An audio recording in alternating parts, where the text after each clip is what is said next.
The Senate Committee on Health and Human Services will come to order. And members, we will begin where we left off and continuing laying out bills, but not before we vote out some prior bills heard in recent weeks. The chair lays out, as a matter of pending business, Senate Bill 182. Senator Miles, I understand there is a committee substitute. Senator Miles sends up committee substitute. The chair lays out committee substitute for Senate Bill 182 and recognizes the author, Senator Miles, to explain the changes. Thank you, Madam Chair and committee members, for allowing me the opportunity to lay out the committee substitute to Senate Bill 182. Senate Bill 182 is a bill that amends the Human Resource Code to require employees and contractors of DFPS and TJJD to report criminal offenses committed by fellow employees and/or contractors against those receiving services from DFPS and TJJD to the Texas Department of Public Safety. However, SB 182 did not clearly address the penalties associated with failing to report. The committee substitute addresses these concerns by creating a Class A misdemeanor for failing to report and elevated penalty of the state jail felony for intending to hinder an investigation or to conceal the criminal conduct.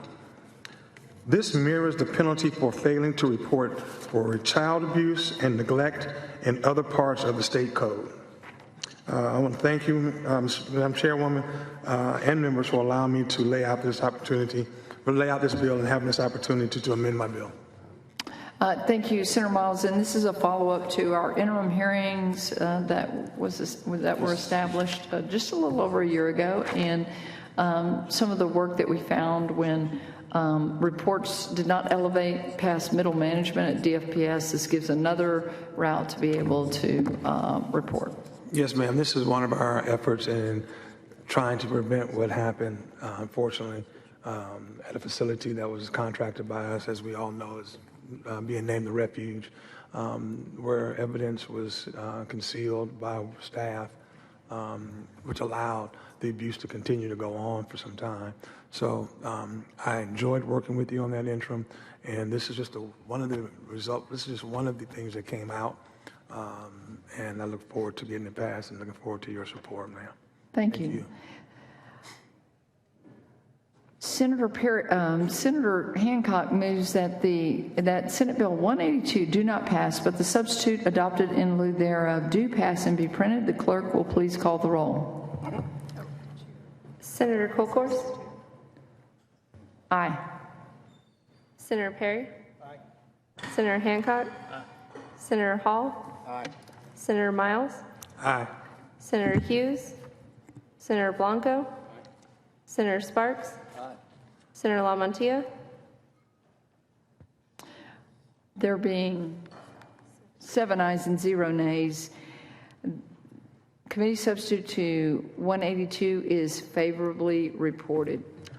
Madam,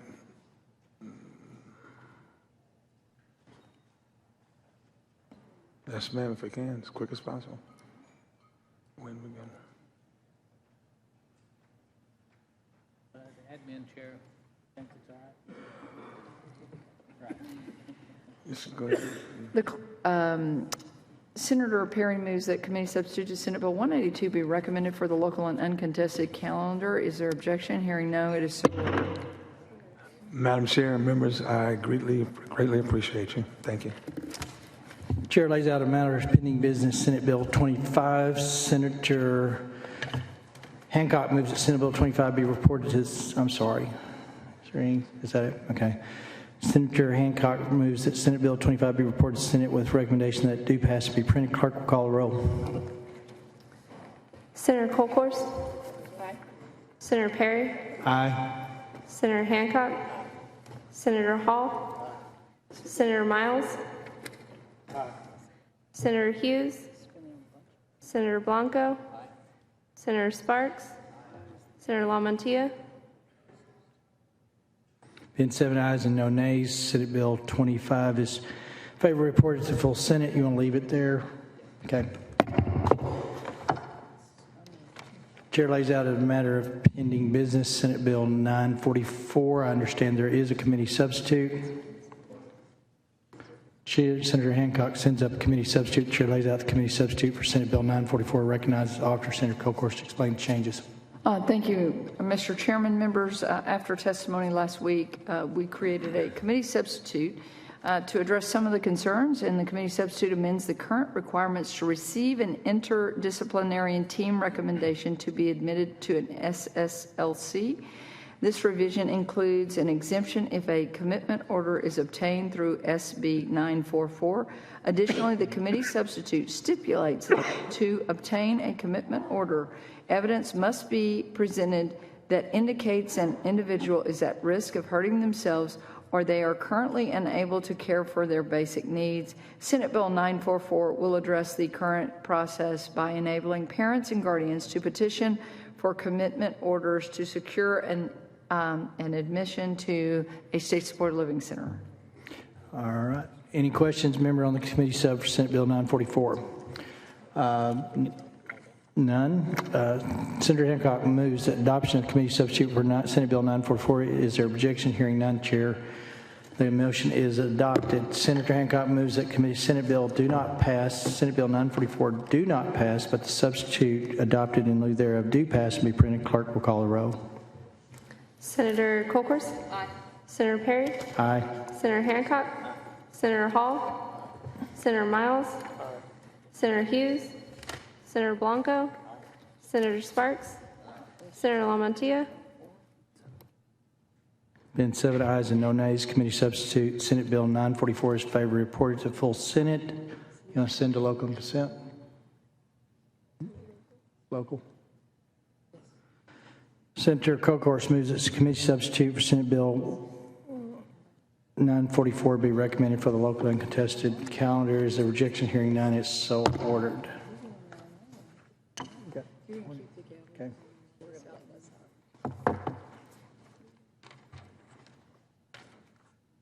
Chair lays out Senate Bill 1024, recognizes its author, Senator Kolkhorst, to explain the bill.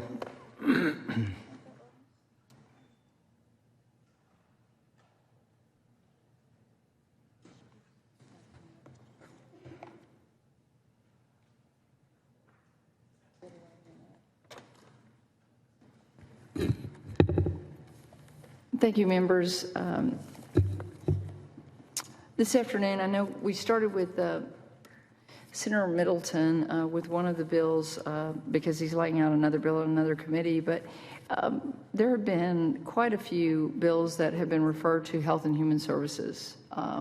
Again, looking at what we did right, what we did wrong, for a path forward if there are future pandemics. Some people would say when there are future pandemics. Senate Bill 1024 is one of those bills, and we'll hear several today. But I want to say that certainly there were people that have come by our office with concerns, and we always listen to concerns and making a bill that is workable, but also protecting the freedoms that we as Americans have that are constitutionally protected and that we love. And so Senate Bill 1024 seeks to protect the rights of Texans by codifying several of the COVID-related executive orders that Governor Greg Abbott issued to address federal public health policies that many Texans felt were onerous and overreaching. Members, as we have successfully now come out of COVID, it's been a long 3 years. I will say that one of the things that I deal with in our office is a distrust of public health. And I think that the bills that we'll hear today are an attempt to balance some of those distrusts with putting guardrails, but not too many guardrails, to make sure that we have a path forward. So, you know, you've seen where parents have questioned the efficacy of COVID vaccines in the face of new data and trends on infection rates for vaccinated. They also fear long-term adverse events from vaccinations and boosters that were initially adopted under a less stringent review process called Warp Speed. Texans hear news from Europe where the Swedish Public Health Authority has stopped recommending children to receive the COVID-19 vaccine. Nearby in Denmark, health authorities issued a similar rule and will not offer people under the age of 50 any COVID boosters. Further confusion comes from a new comprehensive research report by the prestigious Cochrane Review in February, which found that wearing masks makes little or no difference to the outcome of laboratory-confirmed influenza SARS-CoV-2 compared to not wearing masks. Commenting on the Cochrane Review, Dr. Carl Hennigan, director of the Center for Evidence-Based Medicine at Oxford University, stated, wearing masks in the community probably makes little or no difference to the outcome of influenza-like or COVID-like illnesses. Over the interim, we had a pretty honest conversation. In fact, I think it was an 11-hour hearing over our COVID response. We listened to testimony about the impacts of COVID policies and learned that some actions taken in the name of public health may have done harm, and sometimes maybe more harm than good, to the actual public health outcomes. Obviously, we, for a long time, will feel the effects of not having children in the classroom for a long, long time. And that's a learning loss. As a mother, I will just say that the social impacts of that are going to have long-term effects. And again, SB 1024 is written pretty broadly. I like to say it kind of came in like sometimes I like to say, we kind of get prepared for the winter months, might put on a couple of pounds, but we're heading into the spring, so we might lose a couple of pounds. But I wanted to be able to throw it all out there for us to discuss, as well as the other bills that we'll hear today. So as I've met with a lot of health professionals over the last couple of months and actually the last year, I think one of the most important things that we do is restore the public's trust in public health. And that could come in the form of addressing mandates and giving us some, again, guardrails that we know by which we'll move forward, but then also still giving to public health the tools that they may need to mitigate anything that could be dangerous in the form of a novel virus. As written, SB 1024 is the opening step in a long, long conversation and walk back from where we were in COVID, when I often say to my staff, we did not know what we did not know. And y'all have heard me say this as well, that it is time to, in ways, be honest and say, what was it that we did right and what is it that we did wrong? My goodness, I find people fearful to say, man, maybe I was wrong about that particular policy. Oh, maybe we should never shut down schools again. I will say that I've recently read questions for a COVID-19 commission, which I hope one day we will have, by the Norfolk Group. Some of the people that put this together are the most prestigious in our nation and the world, that came together and said, let's have an honest conversation.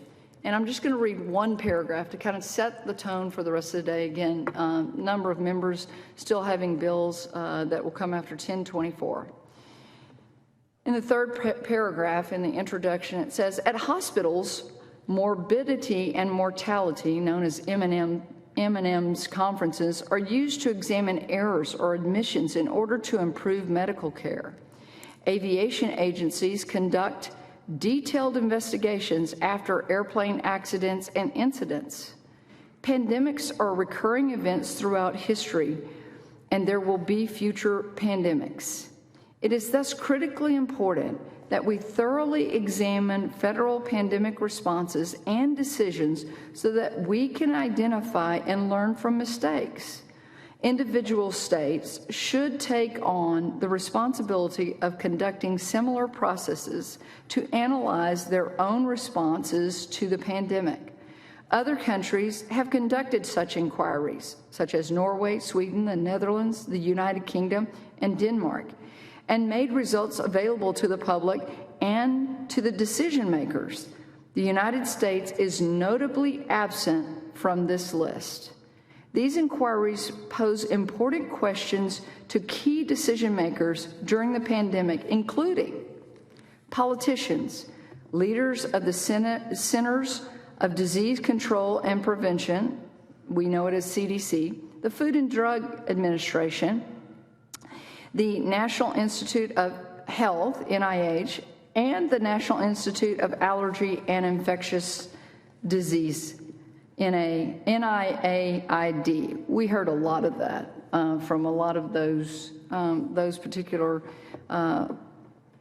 agencies over the last 3 years. State health departments, university presidents, medical school deans, hospital executives, medical journal editors, and leading public health scientists, as well as news media and technology media companies. And so, members, I think that that is something that we're going to try to discuss as a Senate. Certainly, Senator Birdwell had Senate Bill, I think it is 28, that passed out just yesterday or the day before. Some of these bills in Health and Human Services go a little bit deeper than that. I will say that the United States Congress is engaging. They actually put a unanimous bill. Now, sometimes we can't even agree on naming a post office in the United States, but they put a unanimous bill on President Biden's desk asking for the disclosure of the origins of SARS-CoV-2. So there is a full engagement in the world, and I think that the United States is lagging in these discoveries, as the Norfolk group put out just in, gosh, that was in February 6th, just over a month ago, about the questions that we should be asking. And then I think we as Texans, we're never shy about putting it out there. We've done a lot of forward thinking. Gosh, last year we voted to put an insulin cap out there. And since then, we've seen other states do it, but most importantly, we've started to see the industry reform. And so I think that one of the most important things that we do in our discussion today and throughout the session is to say, what did we do right, what did we do wrong, and how do we move forward? So as written, SB 1024 prohibits COVID-19 vaccines and related booster shots from being added to the mandatory Texas school immunization schedule, and it would restrict the Department of State Health Services and the Health and Human Services Commission from adding new vaccines to the Texas school immunization schedule without the legislature's approval. It does not prohibit Health and Human Services from making recommendations. Now, I've heard some criticism on, gosh, now the legislature is going to vote to decide what vaccines. I want you to know that the last time something was added to that schedule was a Tony Rose bill that came through Public Health when I was chair of Public Health in 2009. It was HB 4189. It required students entering higher education institutions to receive the meningitis vaccine and proof that they have received it. That's the last time anything has been added, was an action of the legislature. So this is not unprecedented. And again, to restore the faith, it's not like we're not going to act, but the last time something was added was an action of the Texas legislature by one of my friends and colleagues across the rotunda. And I was proud to chair Health and Human, or rather Public Health at the time. I will say that it also restricts the ability for schools to require that children must be vaccinated against COVID-19 or to require them to wear facial coverings, and also restricts any school from requiring teachers or parents to wear facial coverings. It prohibits political subdivisions and institutions of higher education, including private or independent college or university, from requiring an individual to be vaccinated against COVID-19. It prohibits employers from refusing to hire, discharge, or otherwise discriminate against an individual because they chose not to be vaccinated against COVID-19. It further would prohibit a labor organization from excluding or discriminating on the same basis. Senate Bill 1024 restricts governmental entities or a private entity that accepts any state funding from requiring a person to wear facial mask or facial covering to prevent the spread of communicable disease and imposes penalties for failing to comply. It also prohibits a licensed healthcare facility from refusing to provide healthcare services to an individual based on the person's vaccination status or post-transmission recovery of a communicable disease. It restricts the Health and Human Services Commission from providing Medicaid reimbursement to a healthcare facility that violates this rule. And finally, it would offer insight into any possible negative impacts of COVID-19 vaccines by directing the Department of State Health Services to establish and maintain a publicly accessible reporting system to track adverse events from vaccines or boosters, similar to the National Vaccine Adverse Event Report System known as VAERS, run by the CDC and the FDA. And so, members, without belaboring it, it has a lot of different parts to the bill. I've taken notes all week from the long trail of people that come into our office and say, that's not workable, this is good, this is bad. But I think it's time to open it up to the general public and to say, what do y'all say about what we did right and wrong during COVID-19, and what way do we have forward? You can go on Twitter, you can read all you want. Sometimes we get in our echo chambers and we hear and we read what we want to because of the algorithms of those social medias that push us toward that way. But you have to have a curiosity gene. And that curiosity gene will lead you to just say, gosh, did we do everything right? I don't think so. And maybe we should, make sure that future generations know what we did and what we did right and what we did wrong. And I would implore you to look at this, or have your staff look at the questions for a COVID-19 commission. It's really simple, and it goes through point by point what we should be asking. And to much of us, we're a little confused why the United States is not leading on this. Instead of following, because there are some European countries that seem to do more. But again, Congress is coming around, man. They voted unanimously and put a bill on Biden's desk, and I think he did sign it to begin to understand where the origins of SARS-CoV-2 came from.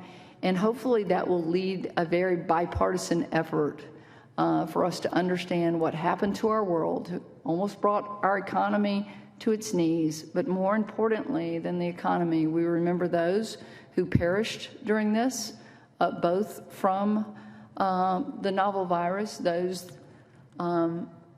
children that suffered greatly and took their own lives.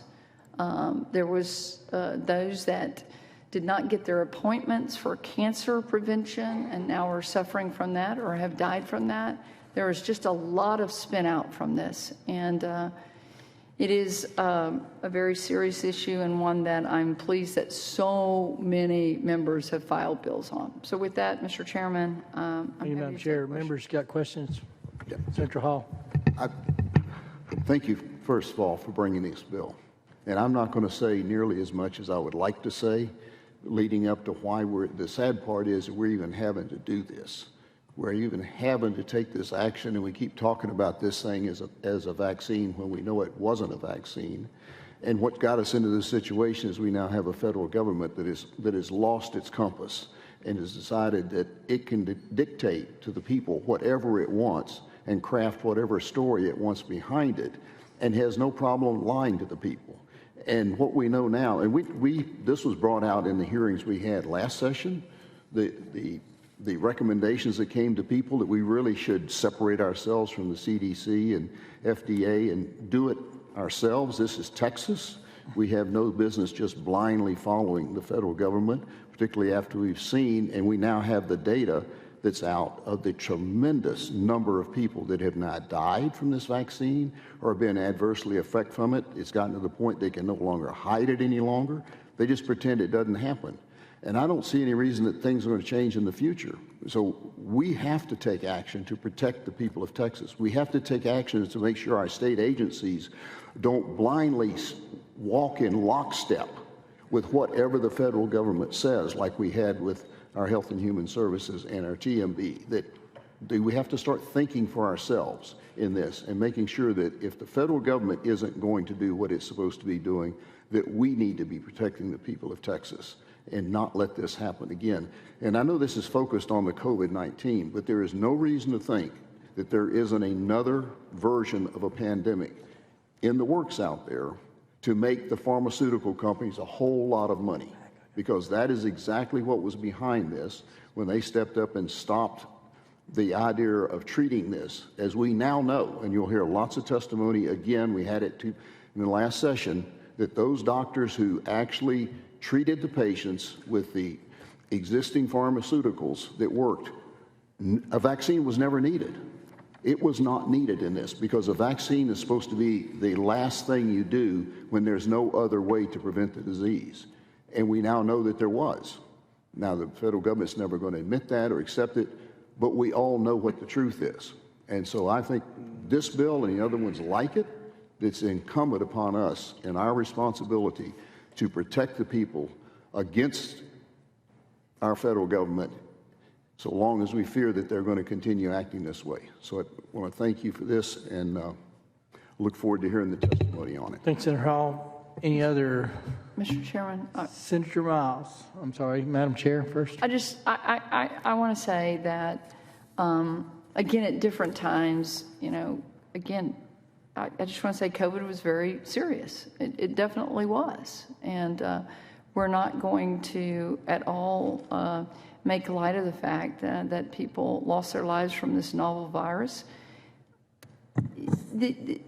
The actions taken spread over 2 administrations. So this is not about Democrat or Republican. You can literally say that President Trump was the president in March of 2020 when it was, revealed at a great level. I mean, we suspected something was going on before 2020, right there at the end of 2019. But warp speed came as a result out of that. I know that we have some very widely known, very respected doctors that will testify today. During that time, just as I know, Senator Miles, you were on the little subcommittee that we had with Dr. Schwartner, Dr. Campbell, and Dr. Buckingham, and we would have conference calls once a week, sometimes 2 and 3 times a week. And one of the things that frustrated me the most was we didn't focus on therapeutics. We were, it seemed like at that time that administration was more focused on the vaccine. And again, something to learn, something to think about. We have what I think is probably one of the best medical centers in the world in Houston. Not to say that Dallas and UT Southwestern and some of their facilities up there aren't great, and not to say in Lubbock, Texas, we don't have some great work going on there. And I think some of the bills that are going to be laid out today is an attempt to say, gosh, can we utilize some of the greatest experts in the world that reside in Texas to do better and to get their input? And, I know that every hospital is nervous about this bill that I've just laid out or some of the bills that we're going to hear today. But I think that the public in Texas is owed a moment of complete, just roll it out there. Should we mandate vaccines in the future? What are those vaccines that come from warp speed, or are those that have been studied for 7+ years? Is a vaccine the same as a steel-toed boot that an employer can make you put on and take off at night? Once you have a vaccine inside your body, I don't think you can take it out. And so I think that those discussions should be had. That's the process of what we all signed up to do, is to look at and discuss openly, which, has not been done to most of our supplies to a great extent.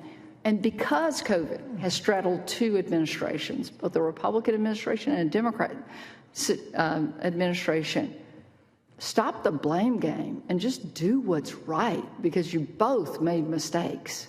And it's shared evenly between the two. So this Senator is not Miles. about DNR. This is about what's best for America and the world moving forward, because I still believe that America can and should lead this world. Go ahead, Senator Mills. Thank you, Mr. Chairman.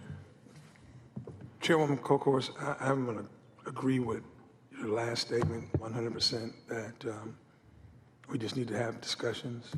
I respect your work. I respect all my colleagues' work. But my good friend and colleague, Brother Hall, I'm going to respectfully disagree with you when you make the statement that we all know what happened. Now, let's just get it out there, because you have your beliefs, I have my beliefs. Our beliefs do not concur, do not fall in line with each other. So I just want to make that clear, that we don't all know what happened, because I don't. And I'm particularly a data-driven individual, and the data was there solidly. And as Chairwoman has said, you can go online and find an argument solidly and strong for whatever your opinion is of what happened. Okay? That's just fact. And you also said, Madam Chair, that when COVID hit, we didn't know what to expect. We didn't know what we were dealing with at all. Agreed. And I don't mean to turn your words back at you, but you're right. And then, colleague Hall, Senator Hall, you made the statement that we should be, assured that there's going to be more to come. Anytime a crime is committed that makes national news or an offense is committed, you can 100% guarantee there are going to be copycats. So we don't know what's to come. We don't know what's going to happen next. We don't know what the future of epidemics look like, not in just this state, this country, or the globe. And yes, we do have one of the, what I like to refer to as the world's best medical center in Houston. And there are individuals there that data-wise and medically-wise will say different. But you will find other medical professions there that will side on the side that you guys are falling on. Bottom line is, with not knowing what's to come in the future, with not knowing what we can expect, we know something's coming. We've got to be prepared for something. I'm just concerned that we're going to need all our tools in our toolbox, because we don't know what's going to come, Madam Chair. We don't know how severe it's going to be. We don't know how it's going to affect us. And when you don't know, it's fearful. But I don't think we should be limiting ourselves, because we don't know what's to come. I believe a person should have the choice if they want to take it or not. Okay? But when an all-out epidemic and crisis breaks out across the globe, and it affects not just us, and it has a major effect, nearly, as you said, almost broke our financial background, our base, and our economy the world economy as we know it. It just concerns me, Madam Chair, that we would not use all of the tools and limit ourselves to what tools we can and what we can demand to try to save all our lives and try to save our societies and our countries and our states and our human beings as we know. That's my concern. Thank you for those comments. Here's what I think we do. We got witnesses to come in. We're going to have that. I appreciate Madam Co-Chair putting it out there. I think the question of the day is, looking back in hindsight, do we have the right tools? We abandoned a lot of practices that were traditional medical. We engaged a lot of practices that were traditionally medical in nature, but we, in the expediency, the design name of expediency to respond to do something, we did a lot of harm. Arguably, the economy around the world suffered partly because of self-imposition of some of the way we responded. But all of that is hindsight. We can either learn from it and be better for it, or we can learn from it and say, well, we'll ignore it, or we can take the best parts out of it that we do and build a better mousetrap. So I would welcome the next invited witnesses if there's no more other questions or comments. Senator Hall. Yeah, just- we have witnesses that will hopefully address our Understand, concerns. and want to get to them. Yeah. And I agree with 99% of what my colleague, Senator Miles, had to say in there. I think we really agree that the concern is we cannot continue to be sheeple in this thing and use all our tools to make sure we right stay there with awake and don't just accept the federal government. It's a philosophical debate we'll have as long as I'm alive, I'm afraid. But I do think we need to revisit the tools we implemented and recognize that they do have shortcomings, and they were probably not the appropriate measures. But at the time, I fault no one for thinking they were doing the right thing. But I do think we have learned that traditional tools, as best as we thought they would have a huge impact, had little or none, or possibly could have hurt. We created the economic blow up out of this, out of fear. And if cooler heads had prevailed, we might have been a little bit less devastated economically. So, but like I say, we can either learn from it, ignore it, or pull out the best things and build a better mousetrap. So with that, I'll call invited witnesses, Dr. Robert Malone and Mr. Jack Yarbrough.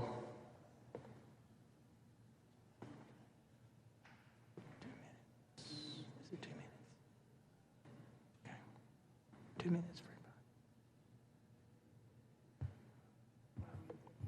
everybody. Okay. Dr. Malone, I want you to go first and state your name and who you're with, position on the bill, and you'll have 2 minutes, but I'm sure there'll be questions to follow. Mr. Chairman, not to interrupt, I apologize. I have a medical condition, and so I'll keep my hat on if the committee's okay with that. Oh, you're, No disrespect hey, to the chamber. you're fine. I appreciate the respect for decorum that you just exhibited, but we get it, and I appreciate the fact that you told us that. That's very long overdue in a society, so thank you for that. Dr. Malone. We have a lot of bills to go through, and I'm going to try to be brief. I want to start by congratulating Chairman Colkhurst and Senator Colkhurst on really an amazing piece of work with this omnibus bill, which covers a very broad range of topics and is clearly intended to clean up past issues that have been existing within the existing bills which guide the Senate HHS. I also want to acknowledge and indicate strong support for the comments made a moment ago about maintaining flexibility. I think I concur that flexibility of capability to respond to to future threats is should be maintained. I'll try to be brief. In the opening section, and my comments are focused on basically, rather than breaking down what happened or those kinds of things like I did in the summertime, rather just me going through each bill and trying to suggest language or wording modifications or potential weaknesses that the committee may wish to consider. So that's my focus, is basically trying to serve as your consultant in seeing if there are any issues here that I can foresee that might cause problems or be appropriate to respond to. In the opening section, it may be useful to define immunizations so as to incorporate a performance or outcome requirement. There's broad use of the term immunization, but it is without context or clear definition. Ergo, immunization with a medical product which provides protection against infection, replication, and spread of the infectious disease in at least 75% of recipients would be one example, so that when one says immunization, there's a statement to the effect that what we mean by that is that this medical product will have these performance requirements, whatever it is the committee feels is appropriate. because I suggest just the general term of immunizations is insufficiently specific. Regarding the public school requirement for vaccination prohibition, I suggest that there's a bit of a lack of specificity in this opening statement regarding publicly funded education. The higher education requirements are separately covered in section 51.933, proposed B1 and B2. But what's not clear to me in the statements about publicly funded education is whether or not these modifications will also apply to preschool and Head Start programs. As you know, the federal Head Start requirements are fairly rigorous, let's say, in terms of mask use and other requirements. And so you may wish to address preschool and Head Start.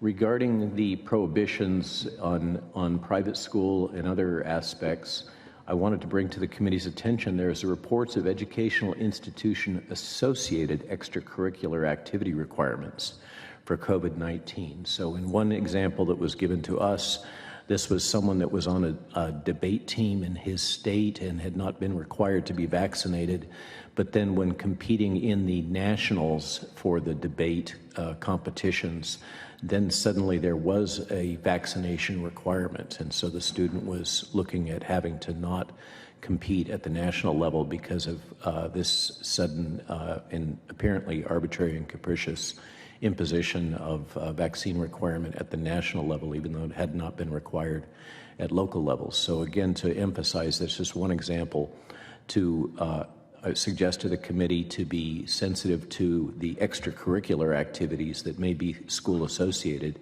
and the policies associated with that. Moving down, there's an optional legislature reporting clause for immunization, and this is section 5, sections 81.023A and C, optional legislator reporting clause for immunizations. My comment was, what is the intent of this clause? Because you have it as optional reporting to the legislature, and it makes me wonder, does the legislature anticipate an oversight, review, and approval process? Right now, you have something that's entirely voluntary, optional, has no teeth, and it has no particular purpose. So if it's the intent of the legislature to use this as a tool for providing oversight, one would think that it would be required rather than optional.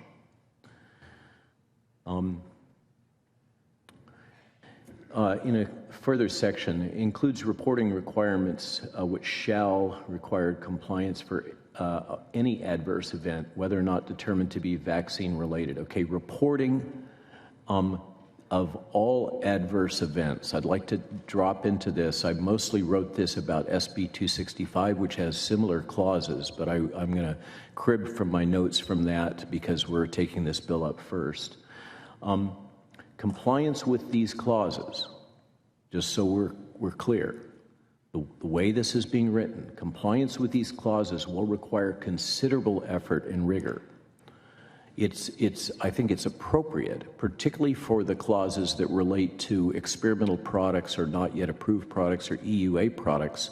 The standards in clinical research is that there is very rigorous requirements for reporting of both solicited and unsolicited adverse events, and categorization of different categories, types or classification of adverse events, and typically a determination by the physician as to whether those are likely associated with treatment or not associated with the treatment. Technically, one is supposed to report any adverse event that occurs to a patient in the context of a treatment or a trial.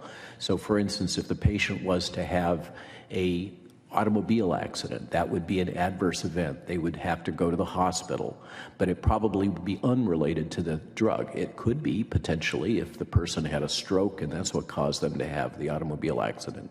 But you take my point, technically in this space, adverse events should be reported comprehensively and then categorized mild, moderate, severe, and then some sort of an initial assessment should be made as to whether or not they were drug-related or not drug-related. And then they need to, these two categories, unsolicited and solicited. So solicited adverse events involve typically a diary or a questionnaire that circulated to the patient, where there's a follow-up at, say, 1 week and 3 weeks, and asking the patient to categorize checklist whether they've seen these things.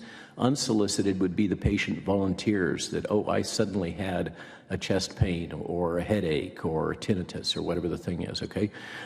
For a physician or a practice to comply with these requirements rigorously would require that they have the type of infrastructure that's typically deployed for a clinical trial. It would be a major effort. Now, that's not to say that the data to be acquired from doing such a major effort wouldn't have enormous benefits, wouldn't potentially have enormous benefits for the state and for the database. But I caution you about the clauses in both of these in which you have potential penalties for physicians are going to require, for them to remain compliant, is going to require an infrastructure, a cost burden, and a time burden that's not trivial. And if you are going to go down that road, there are plenty of contract clinical research organizations in the state of Texas, I guarantee, that would love that work. But careful what you wish for, because what you potentially are doing here is putting a huge burden on physicians. Okay, moving on. Patient rights, I'm almost at the end of my comments. Prohibits hospital discrimination based on vaccination status. I'm suggesting that throughout this document, there's some mixing of language. So you're referring to vaccination status and immunizations. So I'm just suggesting the document should be harmonized. If we're going to call them immunizations and we define what is an immunization, then let's use that language all the way through and not interchange with vaccination. And I suggest define as acceptance of a medical product or functionality as evidence of a protective immune response. So when you say prohibits hospital discrimination based on vaccine status, do you mean that they have a piece of paper saying, I took this jab, which of course is often fraudulent? I'm not saying it's happening in the state of Texas, but it happens in many places. People provide fraudulent vaccine cards, okay? Because the real standard, if what we're focused on is public health and protection of hospital populations, I suggest the real thing is that you want to see evidence that that person, that hospital employee, for instance, has evidence of a protective immune response, or however you want to describe it. But I suggest that rather than discrimination based on vaccination status, what really matters to us is, do they have evidence of immunity functionally? And where this really relates to is this tension between natural immunity and vaccine-induced immunity, because we now know, although this was controversial earlier, it's no longer controversial that naturally acquired immunity is superior, or at least at a minimum equivalent of vaccine-induced immunity. And so I suggest that hospital employees should have the right to be recognized for what their true immune status is, as opposed to whether or not they happen to have a card or there was some indication that they received some inoculation. That concludes my remarks on this bill, and Thank you, again, I Dr. Malone. congratulate the comprehensive nature. I know a lot of work must I have. do appreciate your analysis and respect it much. Just FYI, the committee substitute on the Senate Bill 265 does exempt clinical trials for your very reasons. Madam Chair. Yeah, thank you. Thank you, Dr. Malone, for testifying today. I laughingly leaned over to my staff and said, are we sure he's for the bill? No, I love there's a reason you're a scientist. It was very, very direct about harmonizing the bill. I'm going to ask a couple of questions about VAERS, and then I'm going to ask you a couple other things. So the VAERS part of the bill is obviously a cost driver because of setting it up, having it at the Department of State Health Services. I agree with you that it would be, as it's written, very onerous and very difficult. talk to us about the national VAERS system and how it works. And the complaint that's come to me is, well, anybody can just, somebody from, I think a pharmaceutical lobbyist came in and said, well, anybody can just type in a complaint and it goes into the database. I mean, how does VAERS work nationally? So that's a little bit of a straw man. Okay. For a physician to enter a VAERS report, it typically takes half an hour or more. And many physicians complain that after half an hour, the system kicks them out and they have to do it again. And frequently, the result is that they just don't do it anymore, which is why we have such rampant underreporting. But even, let's imagine the state of Texas with its amazing information technology capabilities is able to solve those problems. It certainly should be easy to produce something that's more adept than what the CDC currently mounts. There's still an intrinsic flaw in the VAERS system. The VAERS system is set up, and it's acknowledged, it was acknowledged by the federal Congress that the VAERS system was inadequate for capturing vaccine-related adverse events and allowing their identification efficiently. And there was actually a bill passed which directed the CDC to come up with a superior system. And my understanding from colleagues at FDA and CDC is that such a system was actually developed, beta tested, and gave data which was not politically acceptable, and that system was never implemented. The issue here that could be, there is an opportunity again for Texas to provide leadership rather than trying to ape the VAERS system to, for instance, learn from some of the systems that have been set up in Israel and other countries that use more modern statistical analysis capabilities to detect signal over noise, like non-parametric statistics. And so I suggest to you that this criticism that has merit, that VAERS is a fairly open system for enrolling information, has validity. But in a practical sense, it is so cumbersome that I've never heard of anyone abusing the system like this. But beyond that, the system is so kludgy from an IT standpoint and a user friendliness standpoint and a statistical analysis standpoint that there really is an opportunity, I suggest, for the state of Texas to provide leadership here and come up with a better system.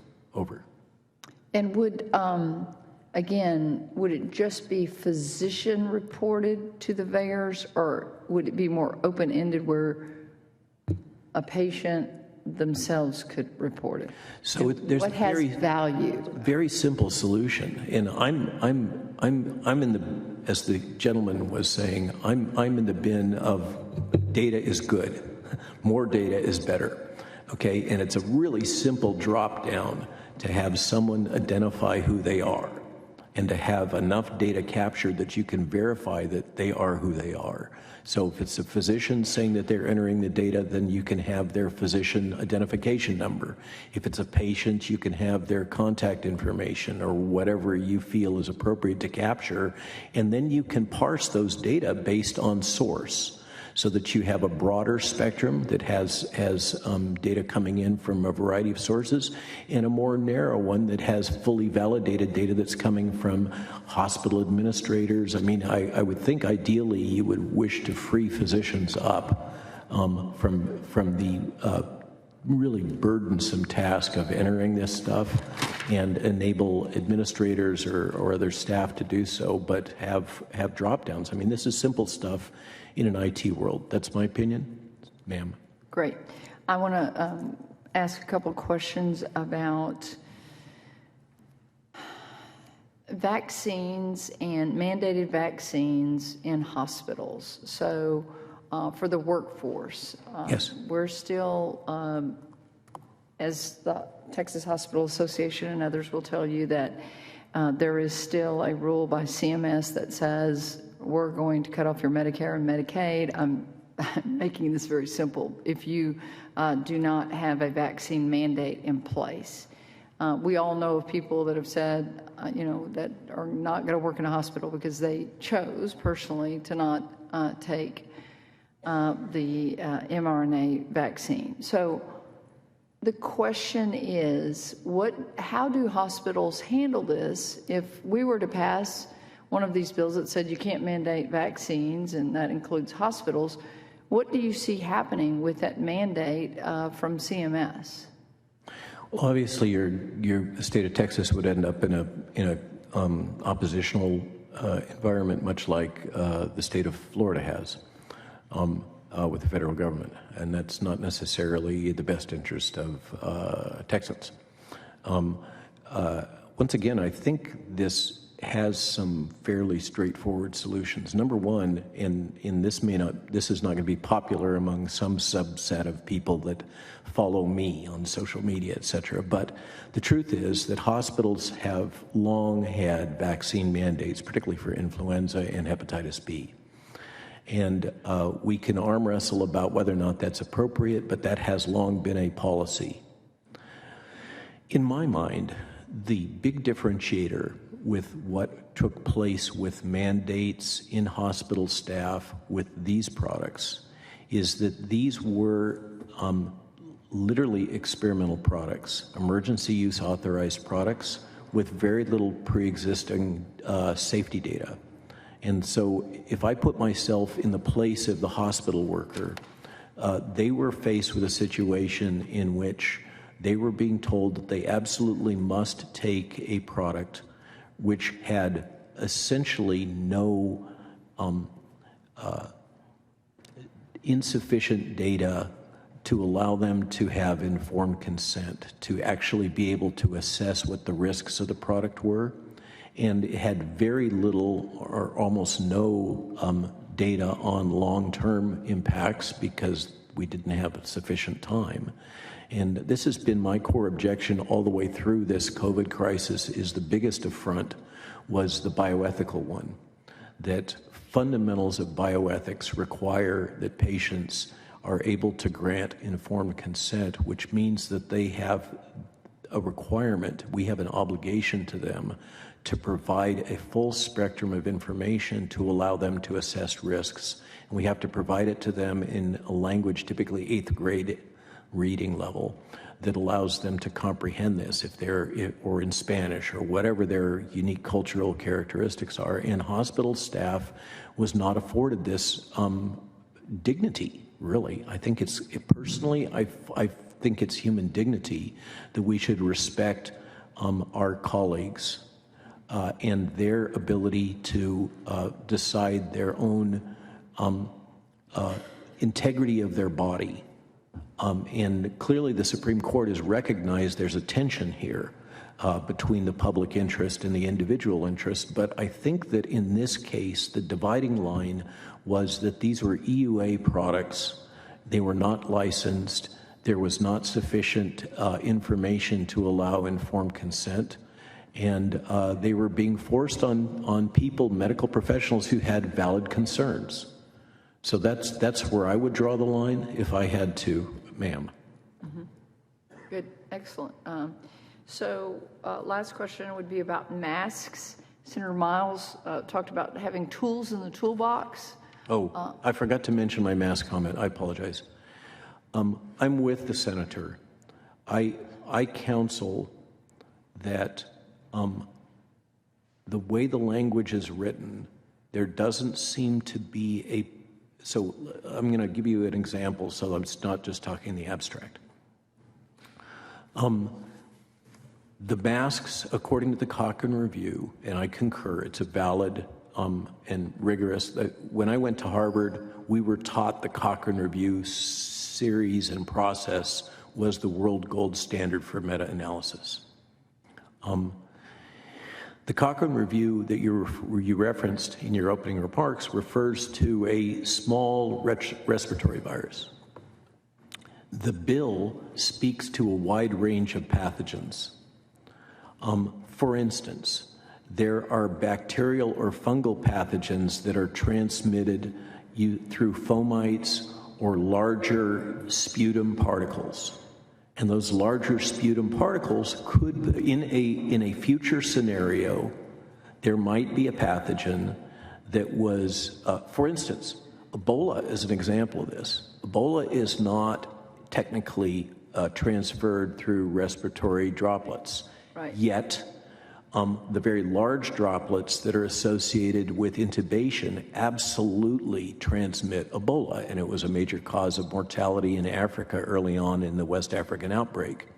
So my point is there are some infectious diseases, and we have here a whole spectrum of bacterial, fungal, and everything else that could be potentially mitigated even with a modest mask if it's a large particle. And so I'm with the senator. Why block the option?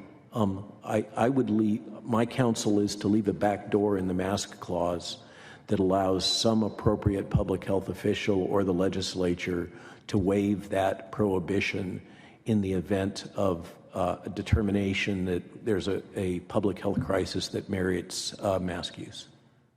Thank you. Any questions for Dr. Malone? Jace, you're up. Thank you, Mr. Chairman, Madam Chairwoman. My name is Jace Yarbrough. I'm a lifelong Texan, an attorney in private practice in the state, and a member of the United States Air Force Reserve. I'm here in unequivocal support of Senate Bill 1024.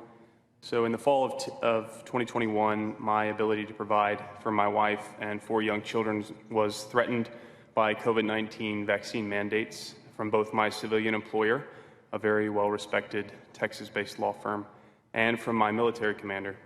I'll note for the committee that I mentioned my military employment for context. My understanding is that SB 1024 does not directly address military affairs. By the time these mandates rolled out, my family and I had contracted and recovered from COVID. Suffice it to say that our bout with COVID was thankfully a non-event. And for both reasons of health and religion, I was uncomfortable getting the shot. So I set up an appointment with my physician. After a few tests, he told me that I had a very robust T-cell and antibody response to the virus, that I would receive no additional benefit from the shot, but that getting it came with a slight risk of severe side effects that for me would be, quote, devastating. I then had to choose between my means of supporting my family and rolling the dice on a shot that offered me no upside.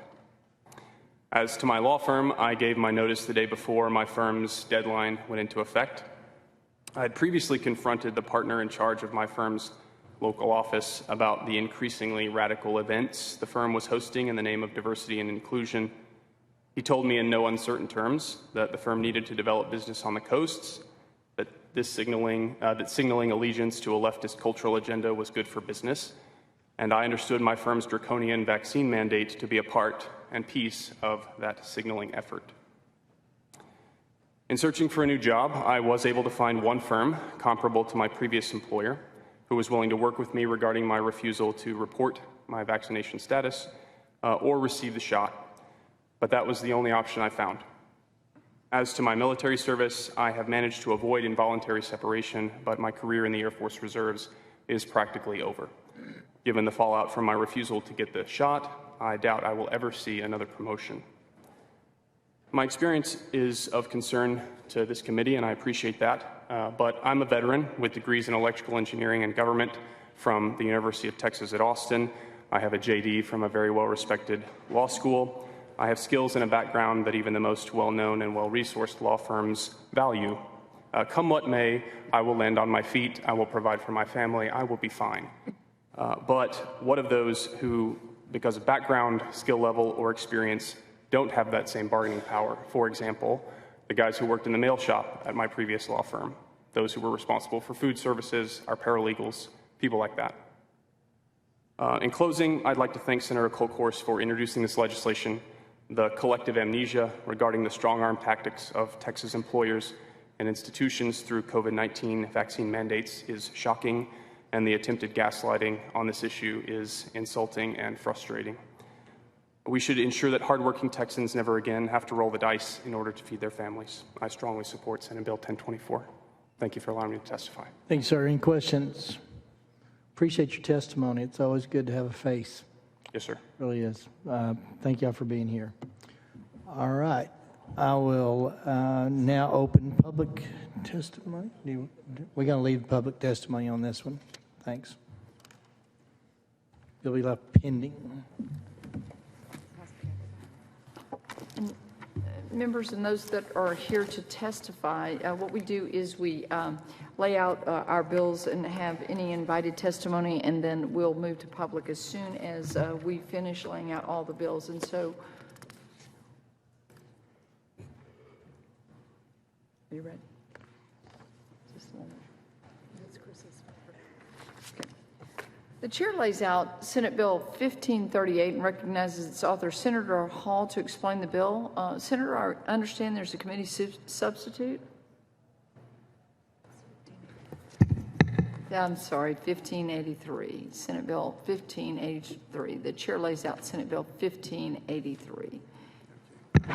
Is there a committee substitute, Senator? No, I don't.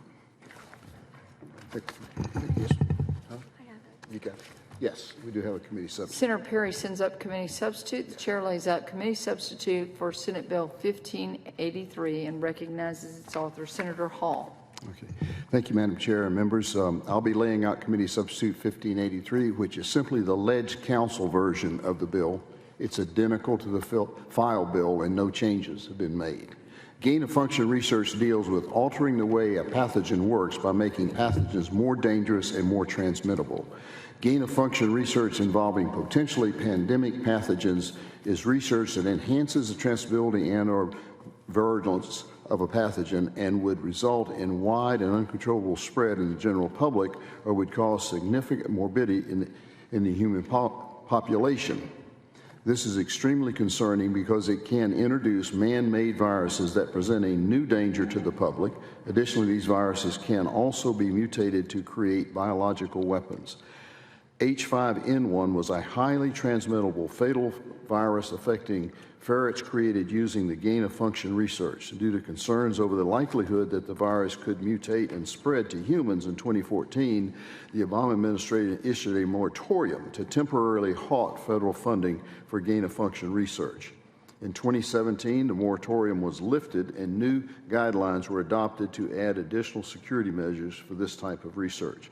However, the Government Accounting Office recently released a report with concerns that these new guidelines did not go far enough to ensure adequate safety measures were in place. In fact, Anthony Fauci himself evaded the moratorium because it applied to pathogens that were naturally occurring, and after mutating certain pathogens multiple times, Fauci argued that they were no longer naturally occurring and thus no longer fell under the definition of prohibited research. Some experts are concerned that the COVID-19 virus was the product of a gain-of-function research, and indeed recent headlines have indicated as much. Steps need to be taken to prevent another pandemic. Members Committee Substitute 1583 will define gain-of-function on potentially pandemic pathogens and prohibit institutions of higher education in Texas from considering this type of research. Any research projects conducted by private entities involving gain-of-function on potentially pandemic pathogens would be required to be reported to the Department of State Health Services with information on location, type of research, and the impact to the state if the viruses were released to the public. This bill would create a civil penalty for failure to report required research to DSHS and would prevent any public funds from being used for these research projects. With that, Madam Chair, I'm happy to take any questions, and I have two invited witnesses. Members, any questions for the author? Hearing none, the chair calls Dr. Robert Malone and Dr. Richard Fleming.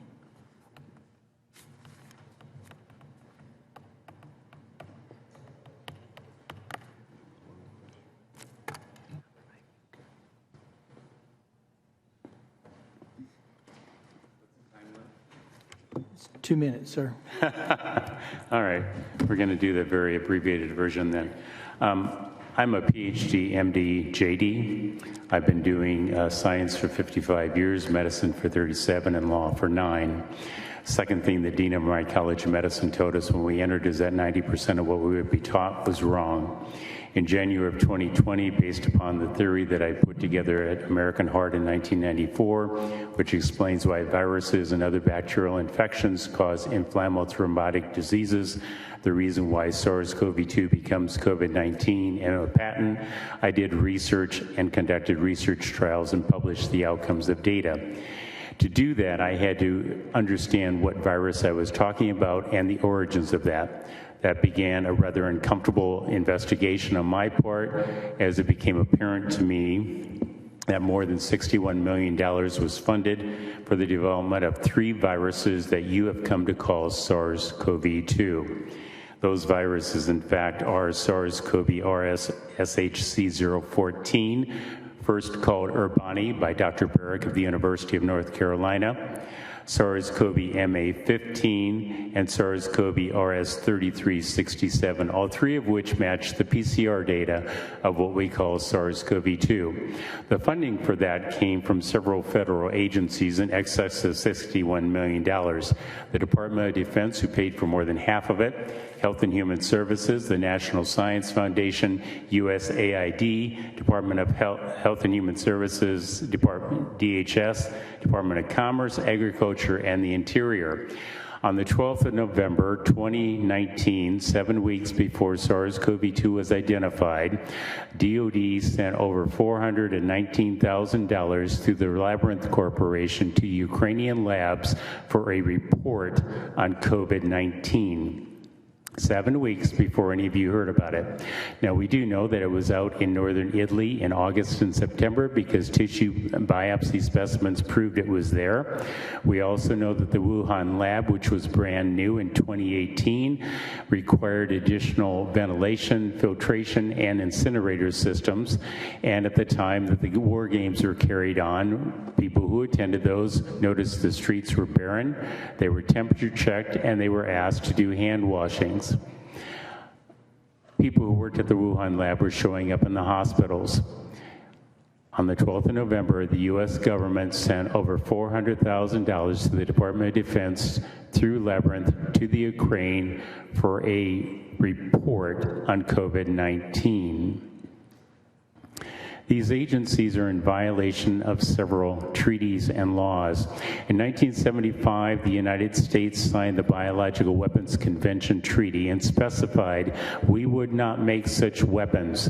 Most treaties have a verification clause. The United States is the country that blocked that verification clause. Because of that, nobody can verify whether you're following the treaty, which states you won't build, you will incinerate, and you will share with other countries any technology you have. It's also a violation of the International Covenant on Civil and Political Rights. It's a violation of the Declaration of Helsinki, and it's a violation of the American Medical Association. 18 U.S.C. Section 175 is a federal regulation that went one further and stated, even if you take viruses out of caves or its natural environment and you modify it, you have built a biological viral weapon. We know dating back into the early 2000s that Shi Zhengli took HIV glycoprotein 120, who a friend of mine that I worked with in the last couple years, Professor Luc Montagnier, was the man who discovered HIV. Shi Zhengli put the glycoprotein 120 attachment site onto the virus to allow it to be more infectious and harmful. This is a biological viral weapon that needs to be addressed. Well, thank you. I'll follow up with a quick question I guess, when we talk about gain of function, a lot of people say gain of function is a way that we are able to come up with potential therapeutics in the future vaccines, whatever it may be. Right. I guess the question is, does gain of function research have any meaningful academic purpose beyond being used as a bioweapon? I think I'd like to address 2 points on that. I'd like to reiterate what Dr. Redfield recently said to Congress, which there's been no evidence of any beneficial effect for humanity by the use of gain of function. As a scientist, I love the idea of being able to do research. Unfortunately, you have to have ethics that constrain what you actually do in research. The other thing is there's a furin cleavage site that is intentionally inserted into the spike protein between the first and second components. That is a critical component for the infectivity of that. The likelihood that this would occur naturally is 3.21 times 10 to the 10 billionth. In other words, when you go home tonight, we have better odds of both you and I being hit by a meteorite than this thing having occurred naturally, which would mean there'd be a benefit of doing gain of function so we could get ahead of it. Well, and I think for the members, Dr. Robert Redfield is a former CDC head of the CDC, and certainly, I think what this bill, prohibits gain of function, and I think at the debate, and one of the things that I don't know that we can legislate, but when Redfield did testify earlier this month in Congress, he said he was sidelined over his views on the origins of COVID. And his quote was, "It was told to me that they wanted a single narrative and that I obviously had a different point of view. Science has debated and they have squashed any debate." And so I guess one of the things that we're doing today is we're actually debating the merits of, do we do gain of function in Texas or do we not? Obviously, gain of function can happen anywhere in the world, as you stated in your remarks, but this bill doesn't do anything to say we should debate. I think I've spoken to the Norfolk, group.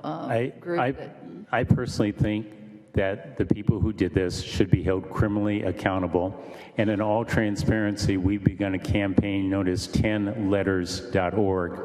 There are over 4,700 Americans who have already sent those in, and in the state of Texas, more letters have gone into the Attorney General and the governor of this state to call for criminal indictments for violation of the law and for the dead people. There are 1.1 million dead Americans from COVID. That's the equivalent of the number of deaths the United States military has had since 1776.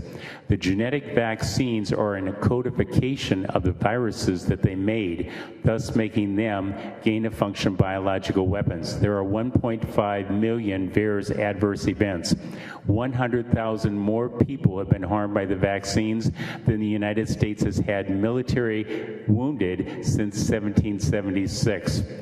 There are 34,516 and counting vaccine deaths, mostly within weeks, although up to a couple of months following vaccines. That's more deaths than the United States military has had in every war we have fought, except our 5 bloodiest. There are additional 500,000 deaths, not even attributed to COVID, that are the inflammothrombotic response disease that I warned about in 1994 at American Heart, and 103,000 of those excess deaths are a pryogenic disease known as Alzheimer's. The spike protein and the glycoprotein 120 are pryogenic. The development of a biological viral weapon that takes us hundreds or thousands of years into the future and puts pryogenic components onto it, which we know is devastating to people, is not a benefit to any part of humanity, and it's a violation of treaty law, federal law, and in the states it's murder, attempted murder, manslaughter, reckless manslaughter, assault, false imprisonment when they put you in your homes and said you couldn't go anywhere, and it's perjury when they say they didn't do the research because the patents show that NIAID paid for research money. A grant was, or a patent was issued because they did it to change the spike protein on coronaviruses. Thank you, Doctor. Dr. Malone. I'm afraid you'll find my testimony. Hold on one second. Yes, please. Senator Perry, did you have a question? I do. And Senator Miles. Sorry, didn't. This is kind of a, I'm afraid it's a box that has no bottom. But if I'm following your testimony, in November of 19, there was research going on that was in violation of everything that we know that we shouldn't be doing. You ended up where Wuhan, and I guess was Wuhan a place where they were trying out what they have gotten done? Or The evidence suggests, and you have to remember the Department of Defense funded more than half of this. I know about the Department of Defense because Fort Detrick tried to recruit me as a physicist to work on infectious diseases funded by NIAID in 2021. So the development of these biological viral weapons were made as a weapon system for potential use. The United States government was investigating a drug back in 1985 called aloxastatin, E64D, which you cannot get because it's not available through the FDA. That drug specifically was tested to prove that viruses like coronaviruses would not be able to attach to humans, couldn't replicate in humans, and the brain damage caused by the viruses and the vaccines could actually be reversed. They compared it with remdesivir in 2021, and it knocked remdesivir out of the water. So I guess where I'm going to with this, with your background, your knowledge, very impressive. I don't know if you're right or wrong. I wish I was not a CPA. I don't give you anything that's an opinion, sir. But I hear that. So where do we take you and people like you that's been going on now? And I had heard that there was patent work as early as 2013, I believe, through NIH and some other things. Is there any truth to that? In 2006, the Chinese published a paper where they chimerically combined gain-of-function 4 viruses: HIV, hepatitis C virus, what they identified as SARS-CoV-1, and what they identified as SARS-CoV-2 in 2006. It's published in the research I've submitted. I don't give opinions. You have friends and relatives for that. I'm a scientist physician. I come with the cold, hard facts. Have you testified at the federal level now that I have. this inquiry of recent, or do you expect to be going back as they're opening up this investigation? I do. Good. Also, Andrew Bridgen in the UK, you may have heard that he called upon Parliament to hold the U.S. accountable. That press statement was issued by he and myself. Okay. Thank you. And Oh, and one last word. I was trained as a cardiologist, a nuclear cardiologist at the University of Texas Health Science Center at Houston. okay. Thank you. Thank you. Senator Miles. Thank you, Madam Chair. Dr. Fleming, you are very convincing. And I sell insurance. You do this for a living. And it appears that you do it very, very well based on the testimony you just gave. And Madam Chair, you know, whether it's man-made. I'm sorry?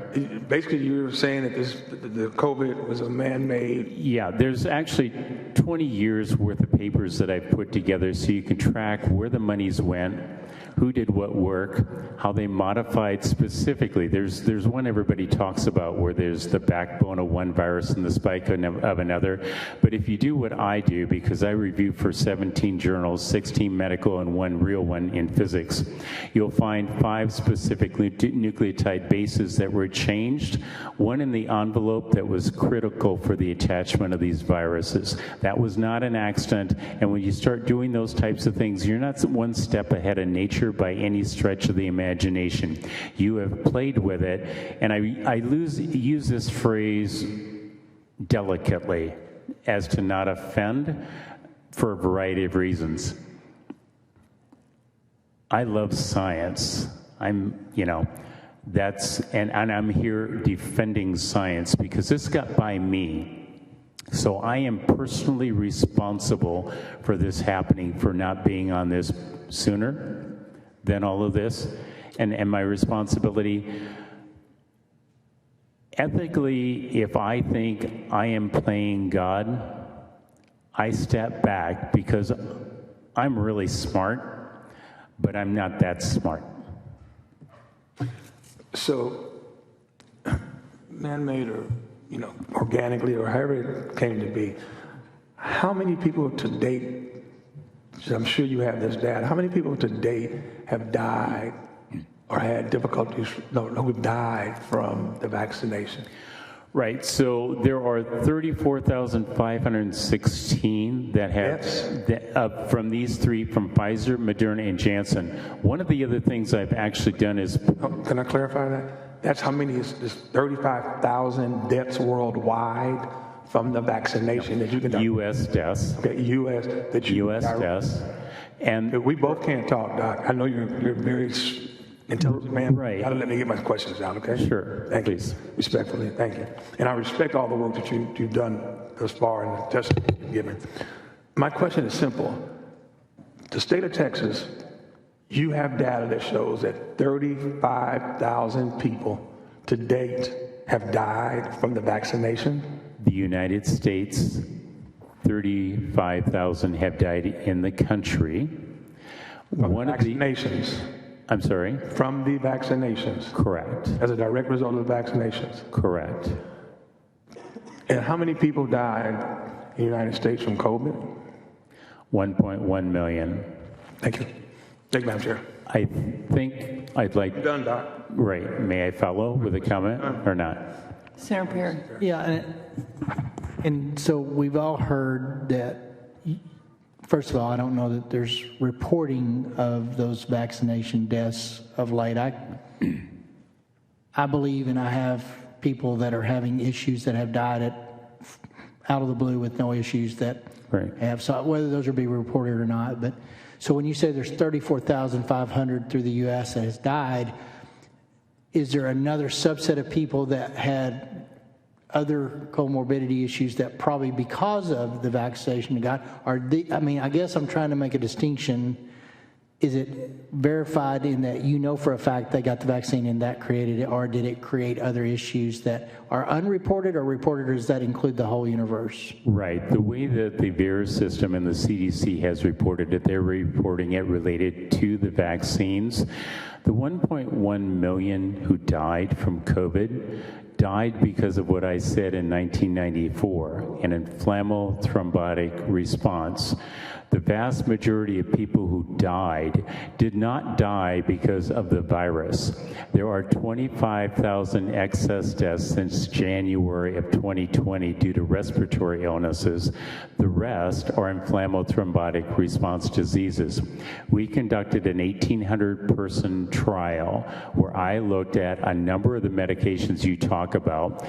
NCT 04349410 is the national clinical trial. By the way, Senator Hall has copies of this in his office if you want, and I will make it available for all of you. These are the documents that I'm speaking from with 35 voter points to address. Had the people of the 1,800 we had in our trial, 3 died.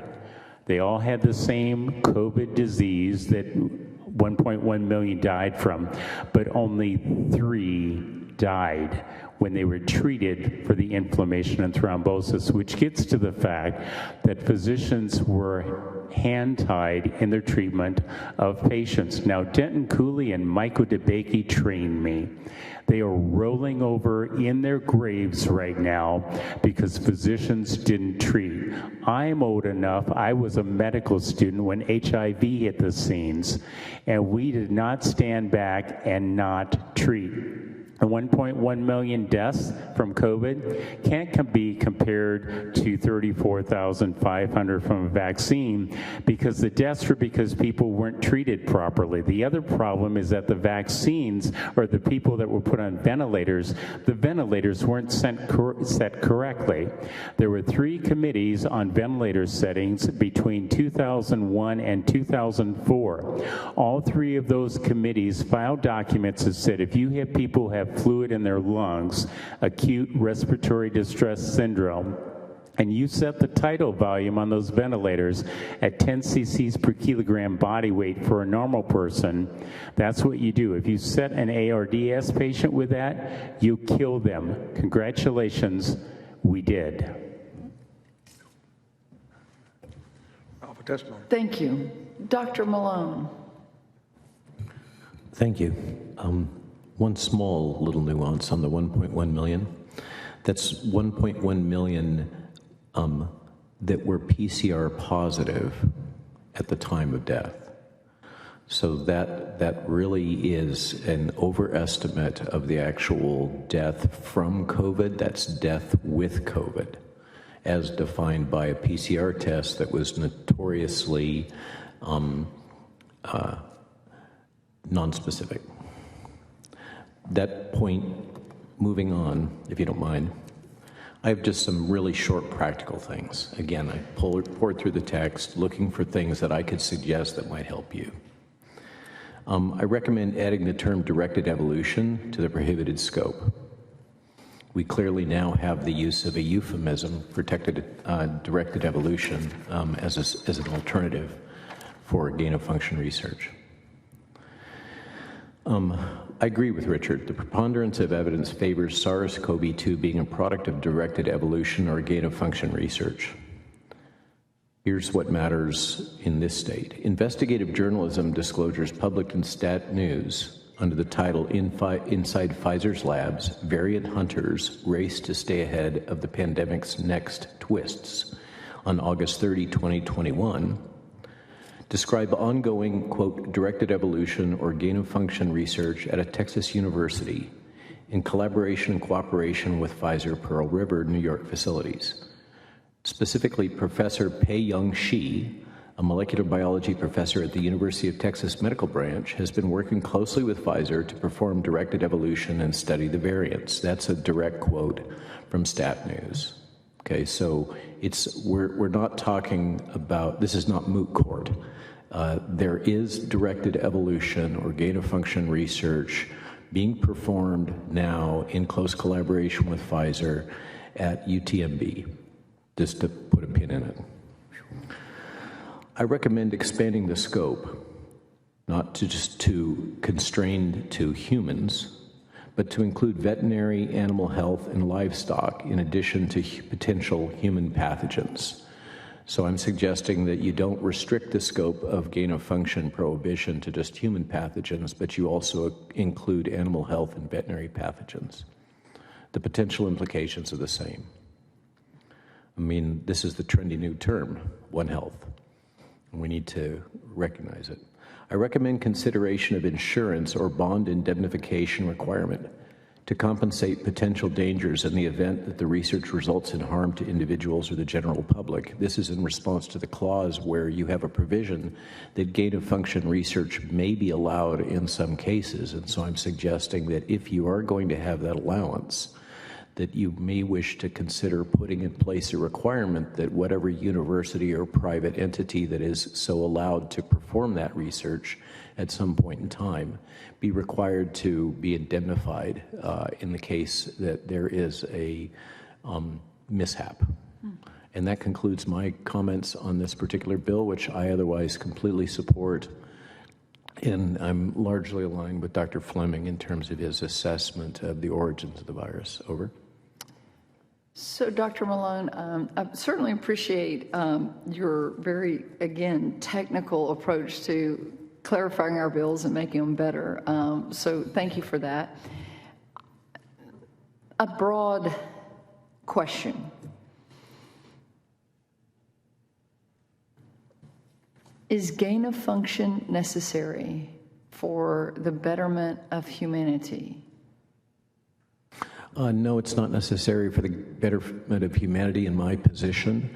There are those that argue that it has merit in exploring potential risks in the future, but I think that we have had abundant evidence that the risks outweigh any potential benefits. And this is my general approach to everything having to do with this type of domain is there may be some theoretical benefits and we could arm wrestle over those, but what is the evidence about the risks? And we've now had 3 years of evidence on the risks. I don't think we need another lesson in that. So in my opinion, the benefits do not outweigh the risk, and there is no compelling reason. I personally am a strong advocate for amendment and modification of the Biological Weapons Convention. I believe that these things should be prohibited. We have to have a hard line in the sand, knowing that there will always be people who will transgress. But I think we have to set a clear standard, and frankly, I think this is another opportunity for Texas and the Texas educational system to pioneer a training program, a part of your curriculum. What we have in my experience, in my personal experience, is that there is an ethic of the best and the brightest, the truly gifted, believing that they have an intrinsic right to play with life, to play with God, and some would argue to be God. And I think that this represents a bioethical failure, and in a sense it's a bioethical failure in our training and education. We should make it so clear to graduate students and undergraduates that these things are not acceptable, that they won't even really be entering into the minds of most. That's my personal opinion. So to follow up with that, so this bill prohibits gain-of-function research in the state of Texas. When you look at the Wuhan Institute of Virology, you could go to Boston, Massachusetts, or other places that might be doing it. If Texas says we're not going to do it, do you think that impacts the rest of the world, or it puts Texas at a disadvantage? It does set a standard. We've seen that, for instance, some of the leadership in the state of Florida has been embraced by the rest of the world and perceived as providing value and model. Texas is, I think appropriately, as one of the senators indicated, you're perceived as a leader in medical education and biomedical technology. And to set a precedent saying, no, we believe that we will not do these things. This is our commitment, that we believe this is unethical. That's leadership. And you're right, there's no way that we can guarantee, to provide an illustration. The state of Israel has not signed the biowarfare treaty, has no intentions of signing the biowarfare treaty. There will always be nation states and rogue entities that will breach accepted rules, non-state actors. But I don't think that that's a reason why a civil society should not take a clear and unambiguous stand about what is right and wrong. Well said. I get what you're saying there, is be a leader, show what the difference between right and wrong, or ethical or unethical, and then maybe the world will follow. Last question, which would be, you made a statement about a Texas university, med school, health-related institution that is somehow maybe connected with gain-of-function research and potentially this particular virus. Yes or no? Yes, this particular virus, and I'm not making that statement. I am quoting a statement from Stat News, a Boston publication. I gave you the title, Inside Pfizer's Labs, Variant Hunters Race to Stay Ahead of the Pandemic's Next Twists, in which the article specifically discloses Professor Pei-Young Shi, a molecular biology professor at the University of Texas Medical Branch, who's been working closely with Pfizer to perform directed evolution and study the variants. That's a direct quote from Stat News reporting of August 30, 2021. Thank you. Senator Perry. Madam Chair, I'm done. I guess it's a different perspective, but I always hear physician, research scientists are playing God, and I'm just reminded God doesn't do anything that's harmful. Everything he does is good. So you answered it earlier. You can't ever underestimate the evil, I guess, that comes out of man, and that's why we'll never prevent it and stop it in its totality, but anything we can put guardrails around to shut down. But I tell you, it's really disturbing, your testimony specifically. It goes back to what Senator Hall said. Sometimes we need to question our government. But when we do and have no recourse or no perceived path out of this, it's no wonder that most people are checked out when it comes to what we're doing in politics. I mean, this is serious business. So anyway, I wish in the future when you refer, it's not God they're emulating or think that they've risen to. It's the opposite. Fair enough. It's at the evil core of human nature. So, and it's what we're born with. So Yeah. There's a lot of people who believe if you can do something, you should, but there's the old adage of just because you can doesn't mean you should. And I try not to bring my religious beliefs in it too much. As a scientist physician, I try not to do it. You would be impressed, I think, on a personal note, and my parents and my religious belief system prevents me from doing many of those things, but it is not true that everybody in the field has a moral compass, whatever that might be, that controls them. And as far as the damage to the state of Texas, ma'am, there's no damage to the state of anybody who stands up and says, we have looked at this, this is a bad thing to do, and we would suggest that the rest of you follow us by example. You commented the United States should be taking the lead. Texas, take the lead. Take the lead. I was trained here. I'm proud of this place.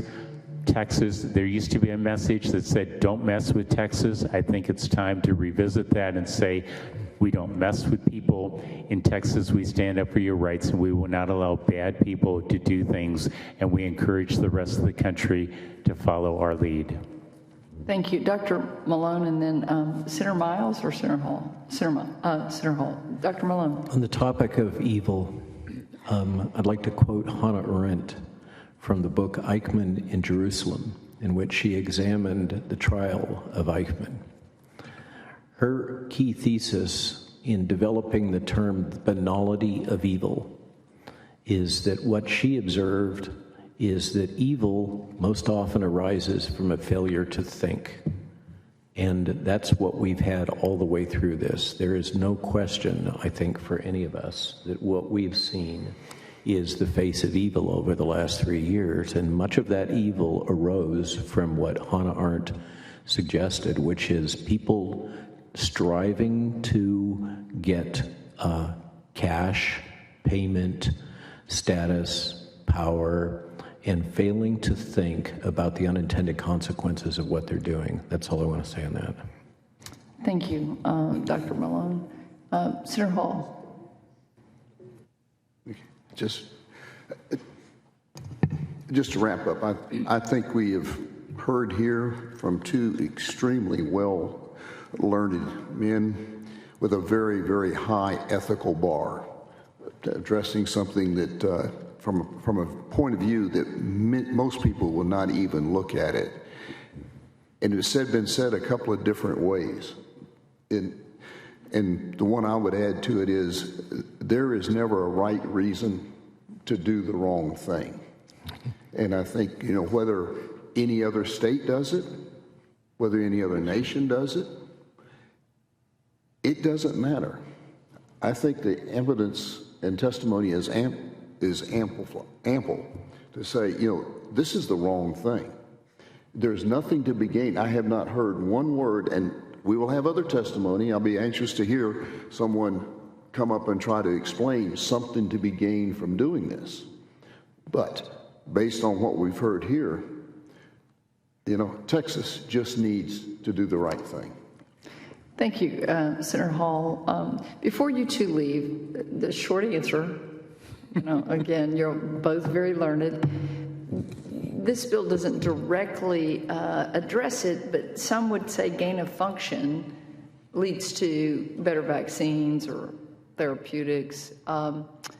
Natural immunity versus Senator Hall doesn't like it when I call it vaccines, whatever you want to call it, with COVID and mRNA.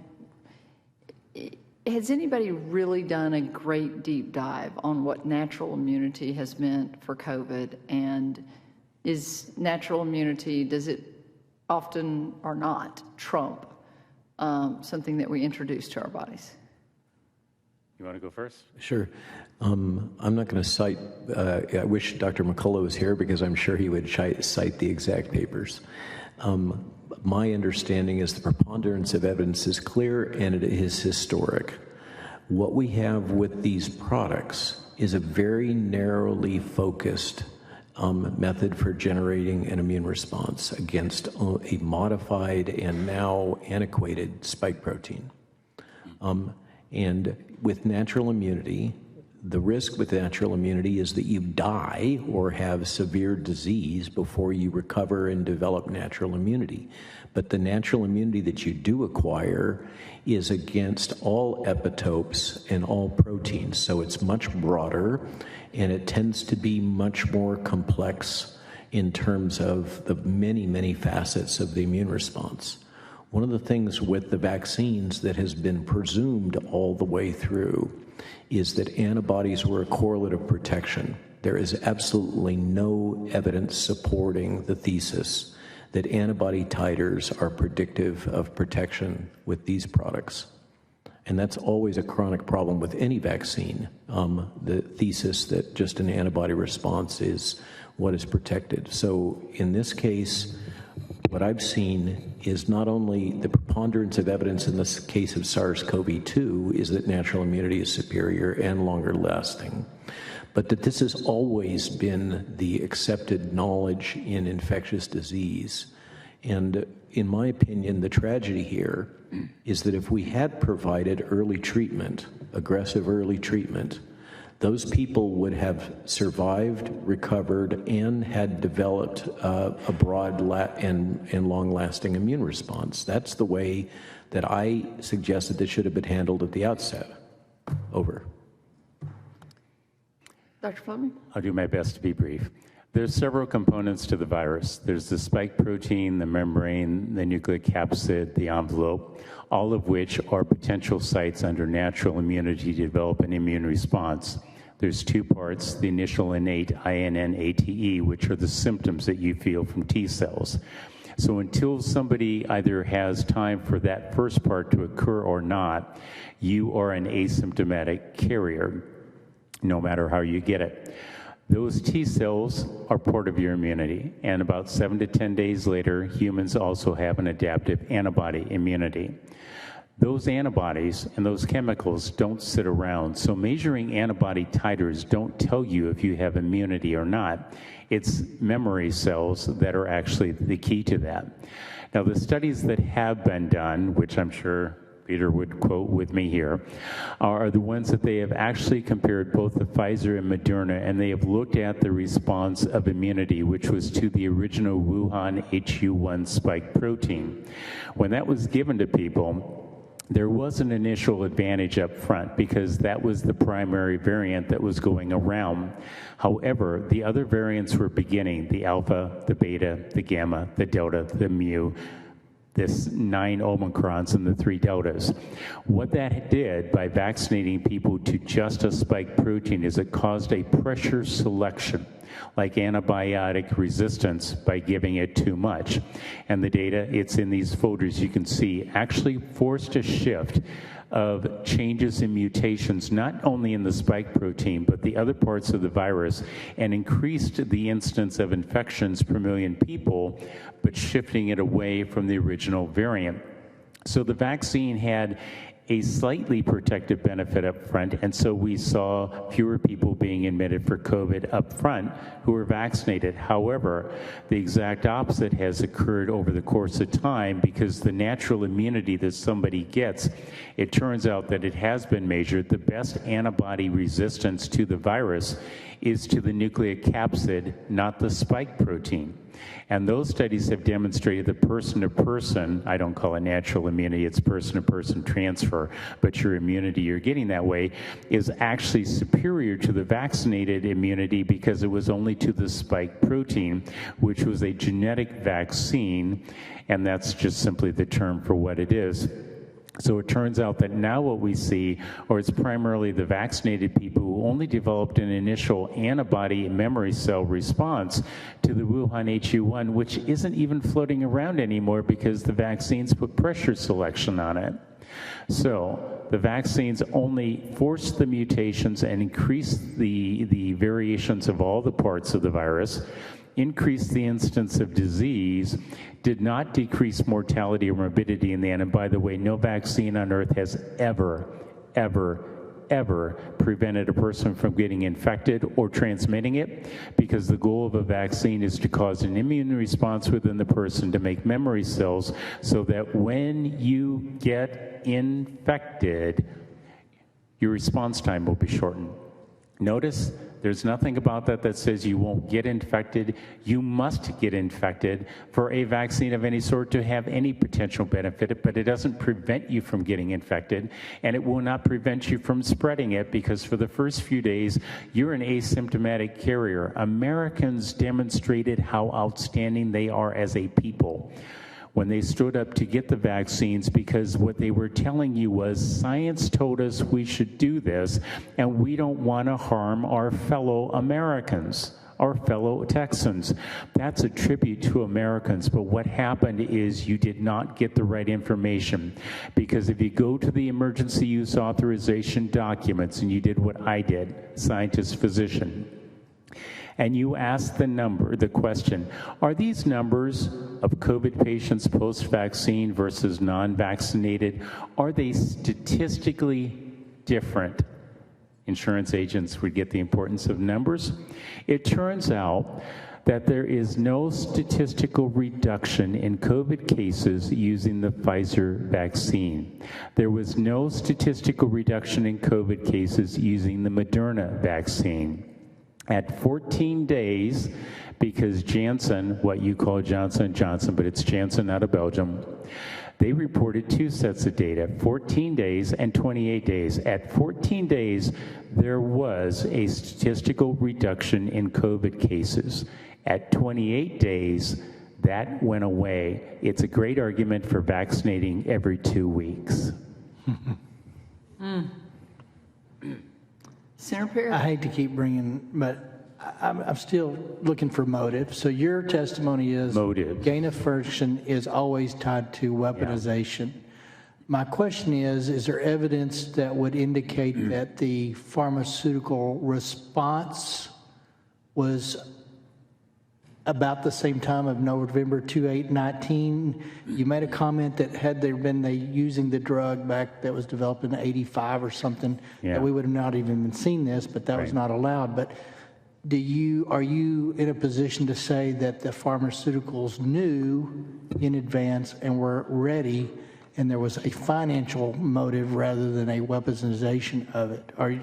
And I don't want speculation. If you don't think if I'm wrong on that, or at least if you think there's no evidence to that, please alleviate a conspiracy theory that has been out there forever. If you say that it's was pharmaceutical... The gain of function research, Senator, that's been going on is coupled with CRISPR technology. Since October of last year, 6 new genetic vaccines were rolled out, and you haven't heard about them. One is for cancer. Cancer is not a disease. I Am Legend's a great movie. Go watch it. They wrote out one for amyloidosis. Part of the heart disease that we keep talking about with myocarditis, the inflammatory thrombotic response, is actually cardiac amyloid. I know because nuclear cardiologists like myself are the cardiologists that will find that for you. It's a special imaging test. And if you treat those patients like you do other heart failure patients, which is also something that I was known for in my life as a cardiologist for heart failure, you will kill them. They also came out with one for cystic fibrosis. They came out with one for influenza. They have just come out with for Down syndrome patients, and they have one for respiratory syncytial virus. That report that was generated to the FDA on the 28th of February this year showed 59 deaths so far, and in elderly people, older people, blood clots in the legs, and 2 Guillain-Barré neurologic impairments already in that data for the genetic vaccines that they rolled out for respiratory syncytial virus. The other data, by the way, on the natural immunity versus vaccine immunity, there was research that was done by both Pfizer and Moderna. When the vaccines for SARS-CoV-2 are used, and then they attempt to vaccinate people with an influenza vaccine, the response from people is blunted. it's diminished. So they are no longer even responding to the influenza vaccines that many of them do need, because they've had their immune system has been blunted by the genetic vaccines from Pfizer, Moderna, and Janssen, which places a significant portion of our population at risk. So back to the question, just yes or no, was there a evidence or a time chronological order that would insinuate that or support pharmaceuticals were ahead of the curve in hopes of making money versus a weaponization of a... The reality is the federal government funded that aloxastatin E64D, so they knew about it. You may have to ask the federal government, why did you withhold a drug that you knew would work and go after the vaccines? Dr. Malone to close. I'm trying to answer the question to the extent that I can. I don't know what was going on at Pfizer or Moderna, and they don't invite me to their board meetings. We do have evidence from the TGA in Australia now that ivermectin was specifically withheld because it would cause vaccine hesitancy. And this is consistent with all of the documentation we've seen come out of the federal government, which is that the logic was that therapeutics were withheld because there was a belief system that these products, these vaccine products, would be safe and effective, and it was necessary to withhold information and availability of things which would cause vaccine hesitancy. This is also the logic behind the censorship, gaslighting, etc., of physicians and others that spoke otherwise.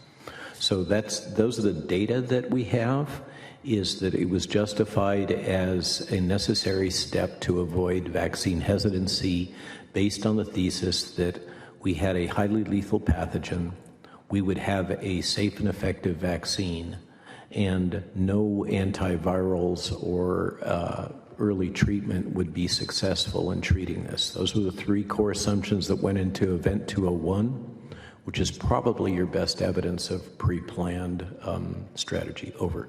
So thank you both for testifying today.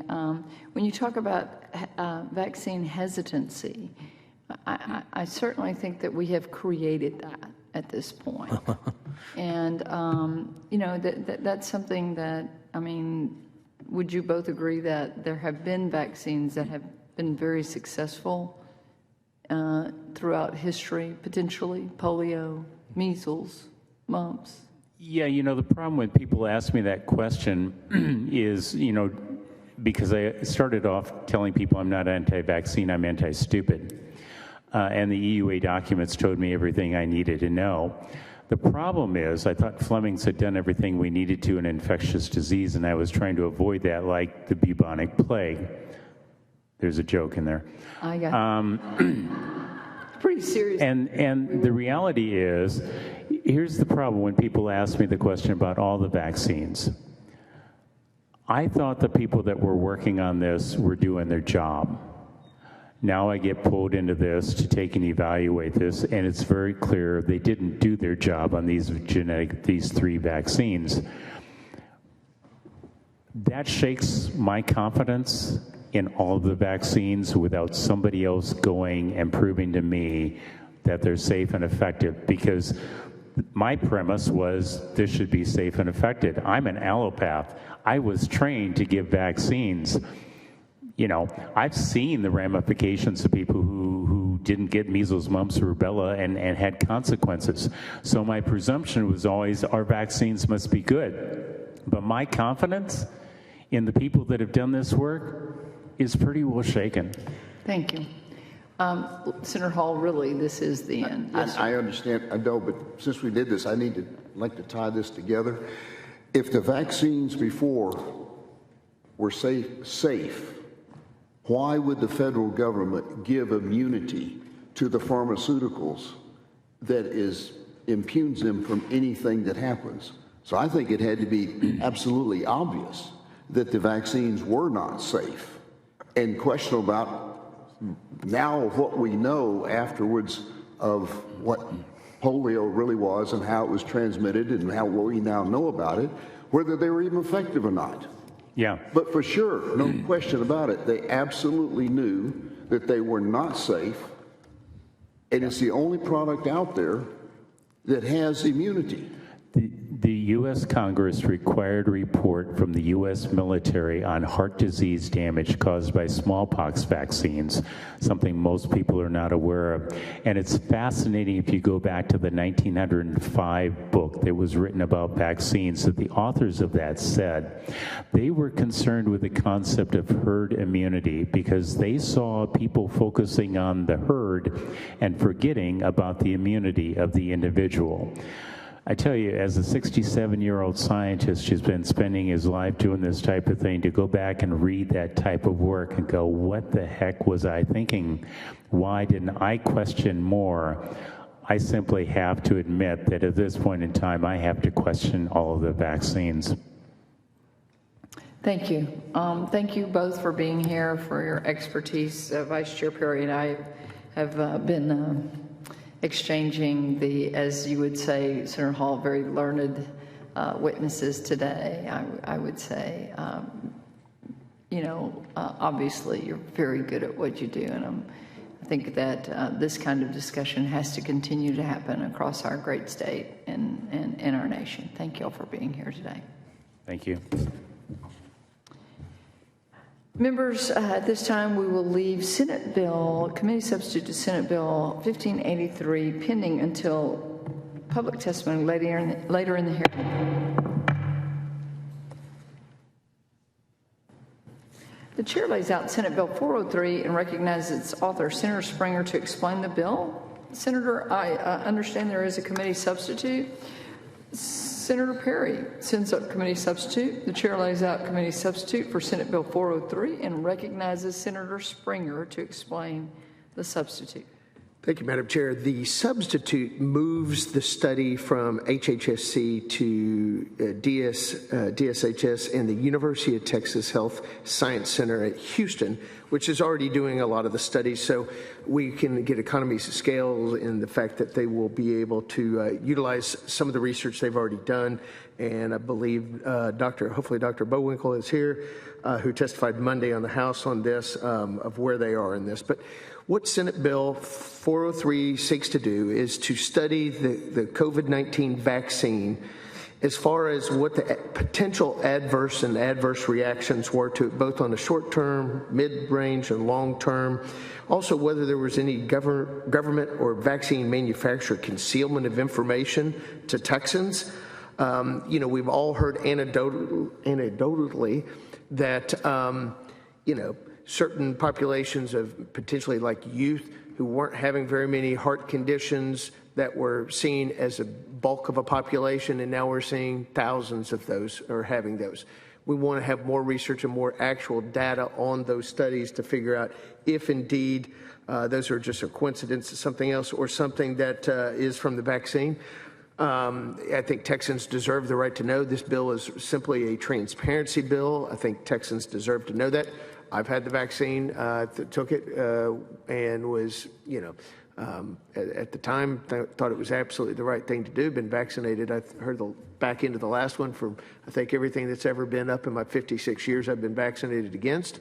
And but that being said, if there's adverse conditions that we potentially need to be on the lookout for when we do go for our annual health screens, knowing that we've had the vaccine versus those who have not, to be able to point those out. And with that, I'm happy to answer any questions. Members, any question for Senator Springer? So, Senator Springer,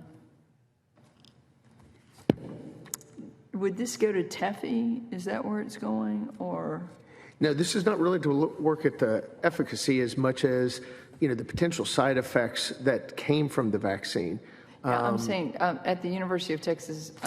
Oh, yes, I apologize. I thought I heard you say efficacy rather than TEFI. Yes, that is correct, and that is where Dr. Bowinkle is running that. Okay. I noticed that there wasn't a fiscal note on it. That's Yeah, obviously, mine gets peppered with, I don't know, 24 million or whatever, and yours is like free. Well, part of what the research and the reason we're moving it over to where it is they're already doing a portion of this. We're asking them to, be more, detailed in this specific area to be able to report back to us on that. Okay, thank you. Members, any other questions? If there are no other questions, we will leave this bill pending until we take up public testimony later in the hearing. The chair lays out Senate Bill 265 and recognizes its author, Senator Perry, to explain the bill. Senator, I think you have a committee substitute, so actually Senator Perry sends up committee substitute. The chair lays out committee substitute for Senate Bill 265 and recognizes. Madam Chairs and members, after testimony today, I'm not sure this is the right approach, but either This has way, been a good day. we will decide. I don't want to create a burden for sure, but I want it to be effective. I need to dial into VAERS and try it. Senate Bill 265, the U.S. Department of Health and Human Services runs the Vaccine Adverse Event Reporting System known as VAERS. VAERS relies on individuals to send in reports of their experiences.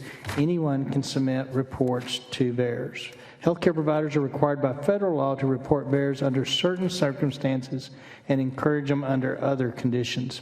MedWatch is a program operated by the FDA but applies to drugs, biologics, medical devices, dietary supplements, and cosmetics. MedWatch also relies on voluntary reporting.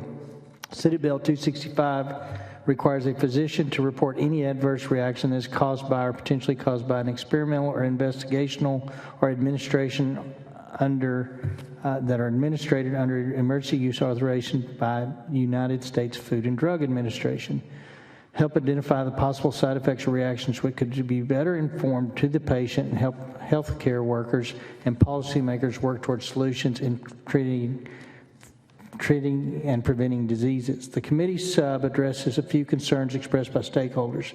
It exempts clinical trials from the bill's reporting requirements, something that Dr. Malone had indicated a problem, limits the time frame to 12 months post-vaccination so that there is a window in which the physician would be responsible, only applies to physicians who know a vaccine was given and a patient that had a serious adverse event. Thank you. Any questions for Vice Chair Perry?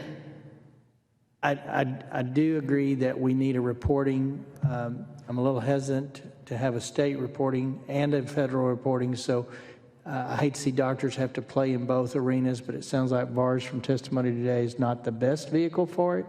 We heard some of that in the interim, that it's cumbersome.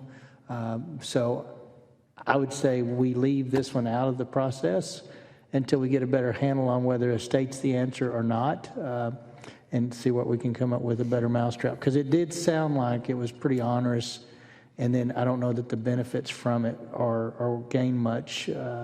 Just because it's probably memo and narrative directive and searchable, I don't know that it is. I need to go out there and see what is involved in putting in it. But it's been good testimony today. I'm not sure we need to push this. If yours goes into effect, maybe we can get a better model from the ground up and build it right. I don't know, yours and Springer's get no fiscal impact and mine does, So then, just saying. There's that. There's that too. No, I appreciate it. I wanted to hear all these bills in concert. So we appreciate you bringing it forward. Members, are there any other questions for Senator Perry? If not, we will leave this bill pending until we take public testimony later in the hearing.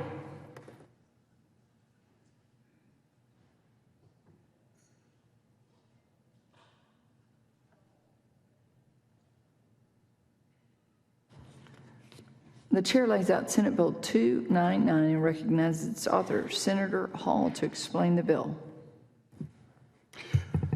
Thank you, Madam Chair and members. The patient-doctor relationship is personal and very important. Often individuals spend a lot of time finding a physician and building a relationship with them over the years. Unfortunately, when a patient experiences a healthcare emergency and is admitted to a hospital, there is no guarantee that their personal doctor will be allowed to oversee their treatment. This was especially important during the COVID-19 pandemic. Due to the vast differences in treatment options, patients often carefully searched and chose providers whose values aligned with their own. Yet, if they had to be admitted to a hospital, they were often denied access to that provider. Members, this bill would require that hospitals allow a physician to oversee the care of their patients after they're admitted to a hospital, regardless of whether the physician has hospital privileges there, if the patient requests to be seen by their personal physician. Even though it is practically impossible to sue a doctor or hospital for anything in Texas, there is a concern that the hospital's liability would increase if they allowed a physician who does not have hospital privilege to see a patient in the hospital.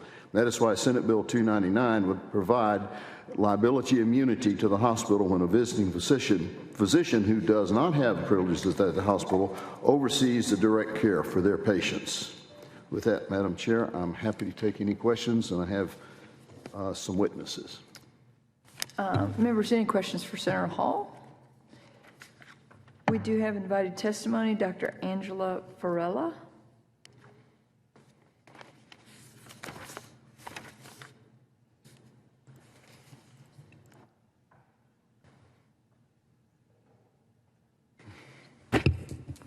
Good afternoon. Thank you so much for inviting me today. I'm a private pediatrician in Webster, Texas. I'm a PCP.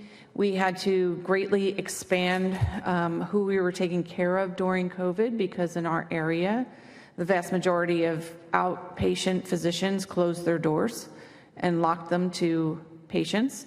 We did have to use our hospital systems, and we were trying to partner with them in our community.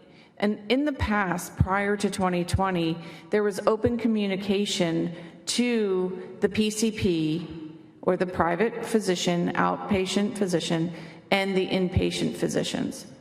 There seems to be a disconnect now where the outpatient physicians are actually left out completely of decision-making processes with patients, including their previous medications that were given to them, and they are doing very well on them. They are stopped in the hospital without notification, and this can be very dangerous because the patient doesn't understand that when to resume these medications, or if there's deleterious effects from not taking their medications while they're inside.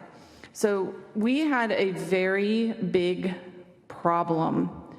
I don't think anyone has to guess on this. During the pandemic, there was a very limited outpatient presence in a lot of communities, which is a shame, and it's against our oath to first do no harm and to treat the patient in front of us. And we were seeing a lot of neglect and a lot of disconnect with our patients population. So it really behooves us to work as a team, medically, inpatient, outpatient, as well as ancillary staff. When we are left out, that is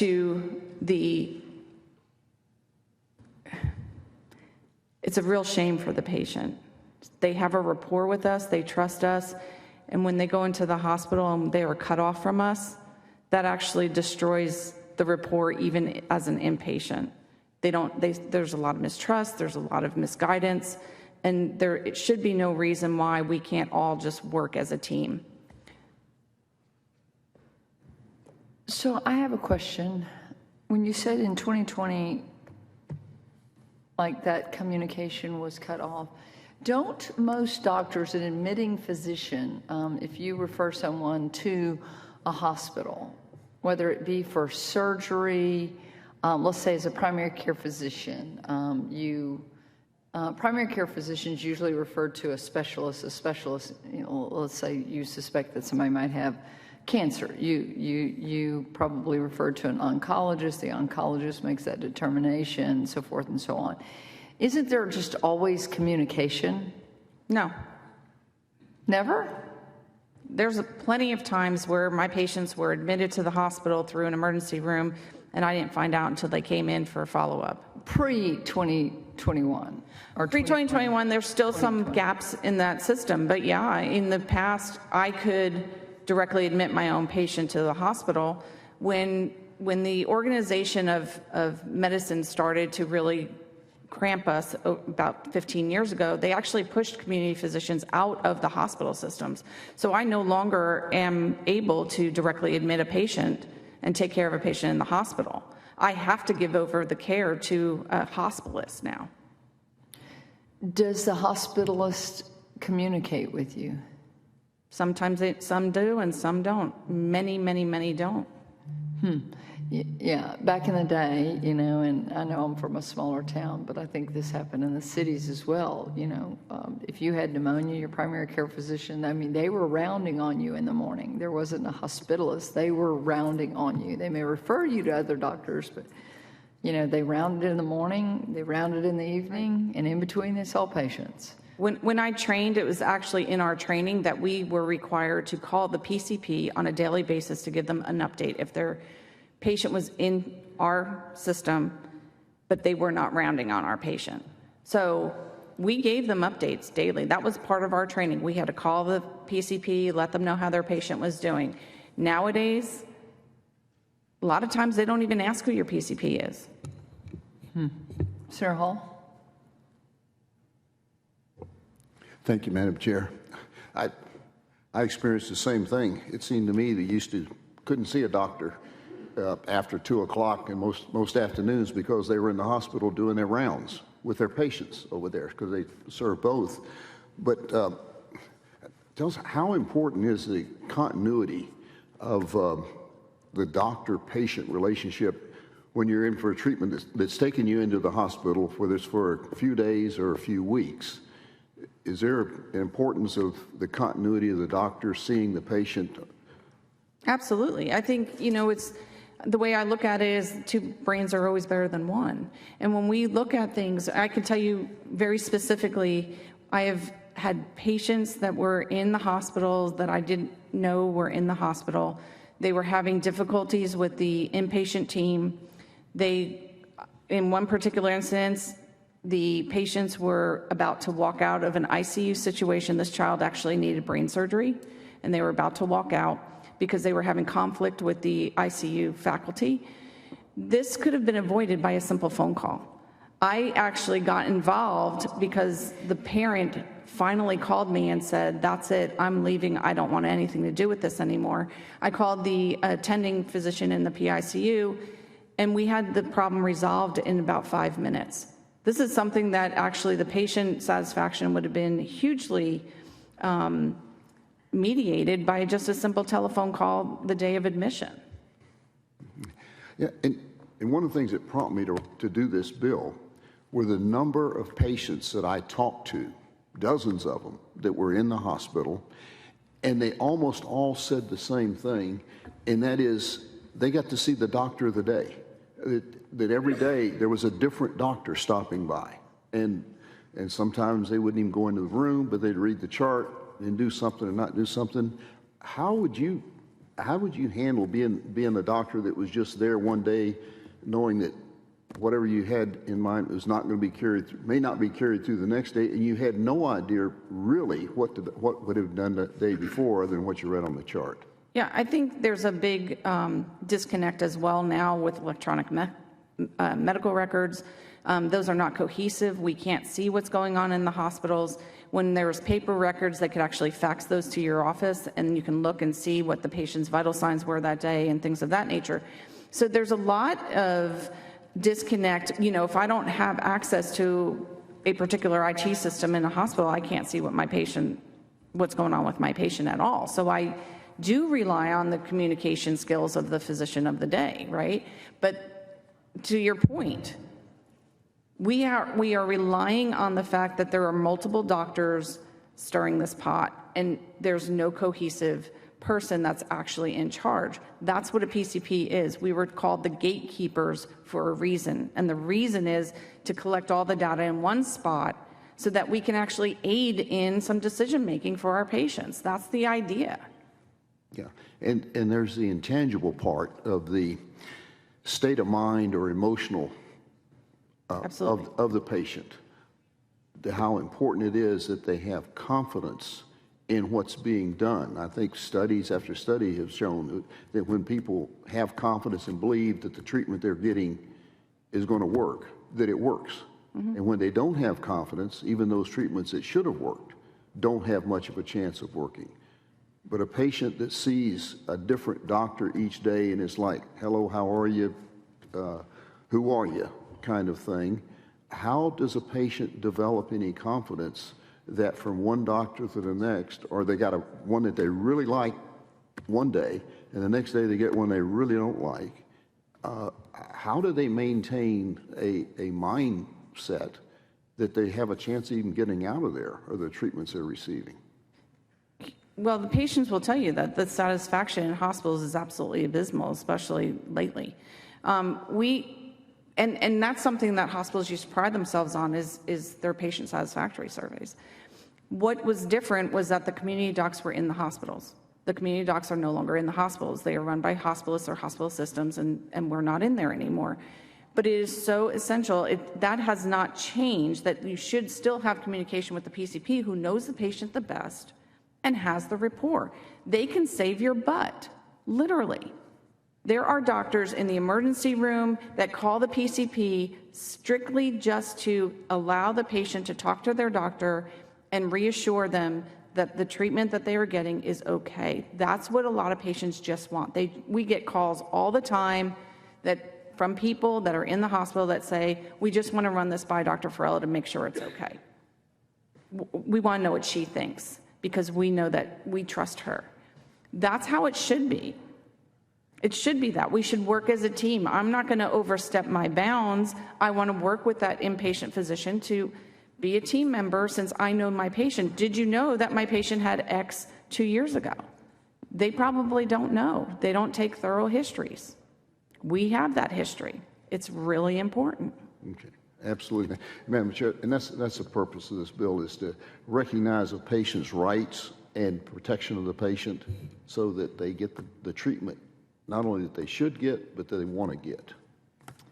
You've certainly highlighted a real problem of communication and coordination in our system currently. So I appreciate you being here today, and we will continue to work to make this better for sure. Members, any other questions? Having heard no more questions, we will leave this bill pending until we take up public testimony later in the hearing. Thank you. And members, the last bill to lay out today is Senate Bill 301. The chair lays out Senate Bill 301 and recognizes its author, Senator Hall, to explain the bill.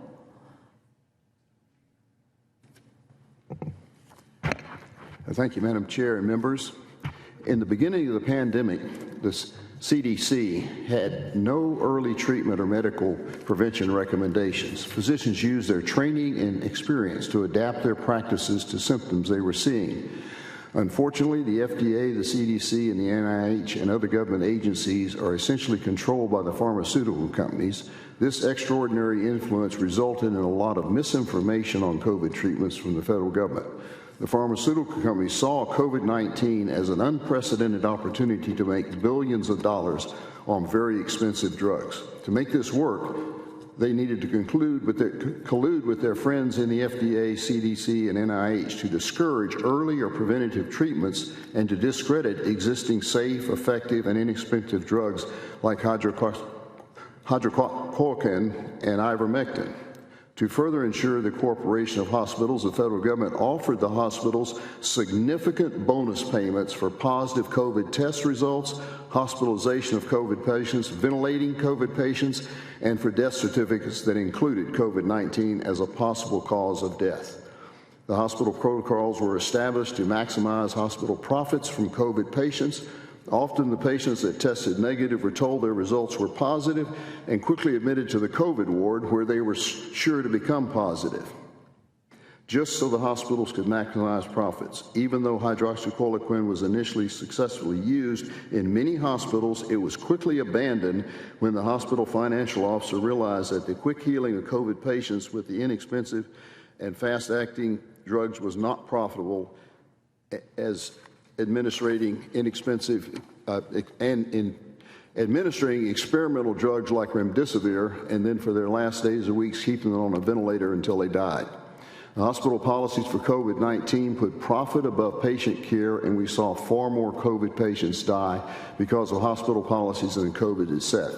State medical licensing boards were quick to march in lockstep with federal guidelines, even though the harm caused by these protocols was obvious to the good doctors who put their patients' care above bad government direction. Even so, the TMB and the nursing board moved to prevent the off-label use of drugs like hydroxychloroquine and ivermectin and later budesonide.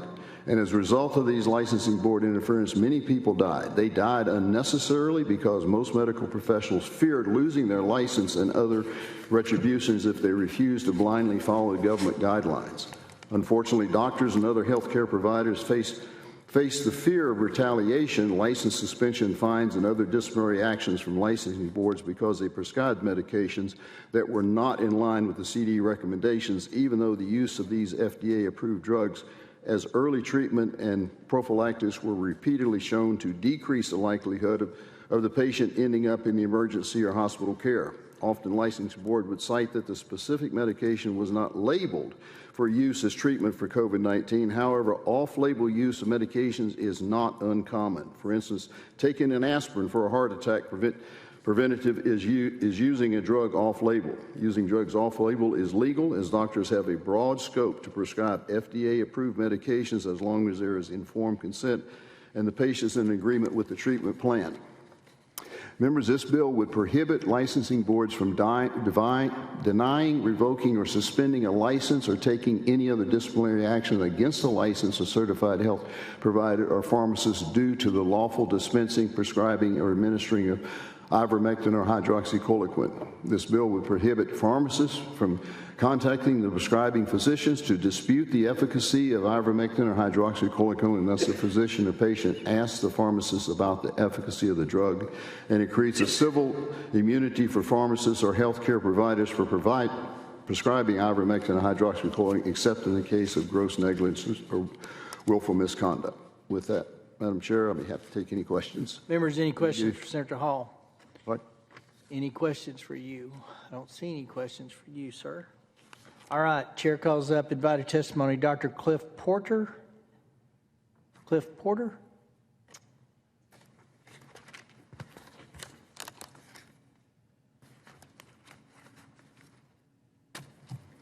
State your name and position on the bill. And yeah, it's Dr. Clifford Porter, and for support in SB 301. I'm a family and urgent care physician. I use the direct primary care model in Austin and Buda. And I was actually done quite a bit of treatment of early COVID. Besides medicine, I actually studied a good deal of medical ethics. My prior career before medicine, I actually studied philosophy and history. So Socrates didn't work out, so I went with Hippocrates, as the joke says. But several issues to address with this, and a good deal that bring up medical ethics is because in a pandemic, our system just wasn't set up for it.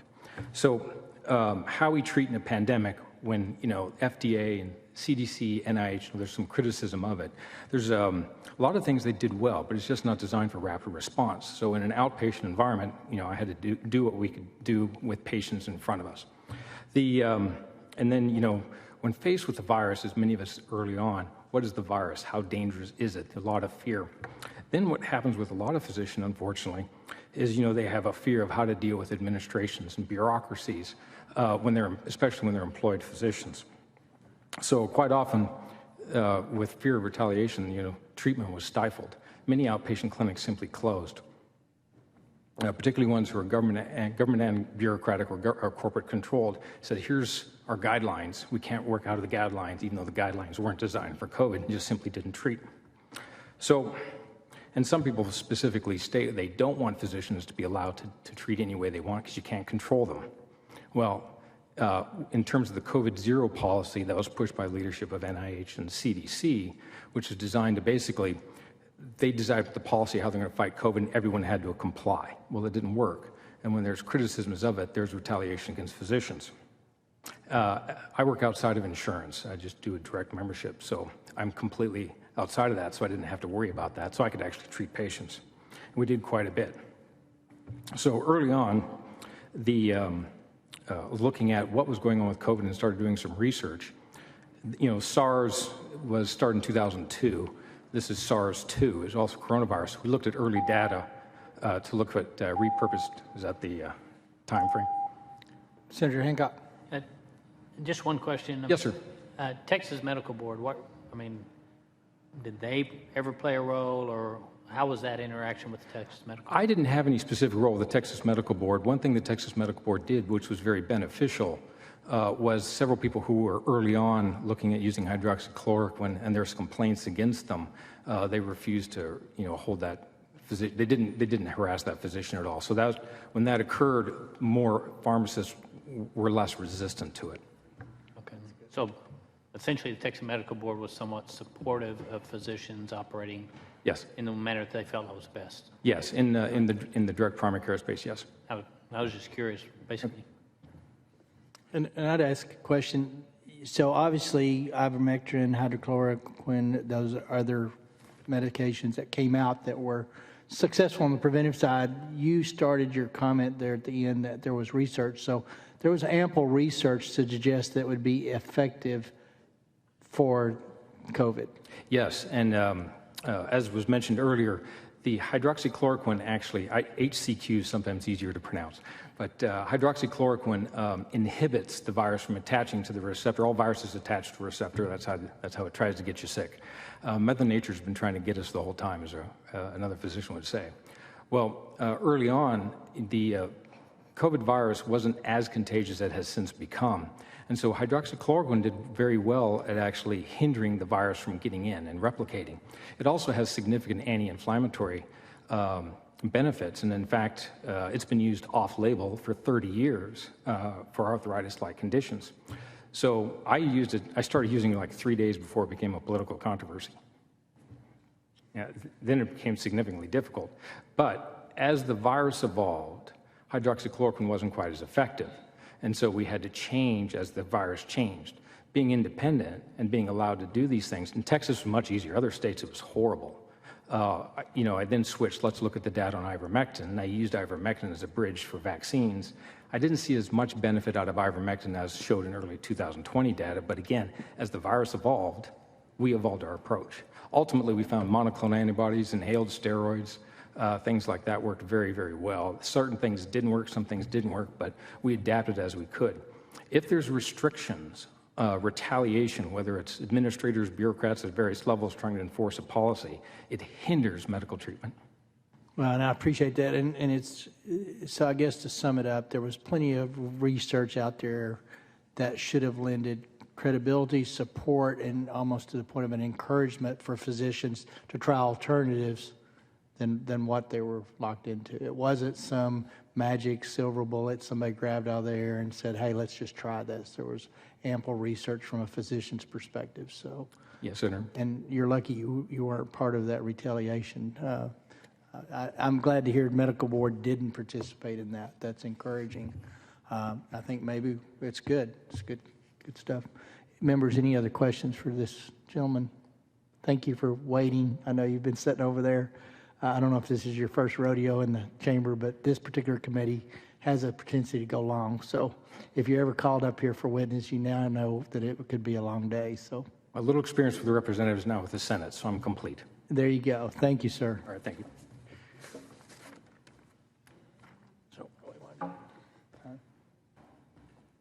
All right, we will leave that bill pending for public witnesses later.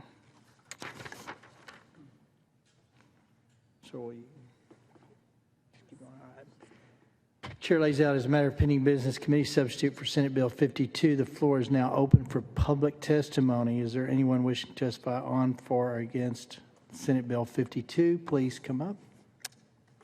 We have some. All right, Mary Nichols, Robert Malone, and Monica Ayers.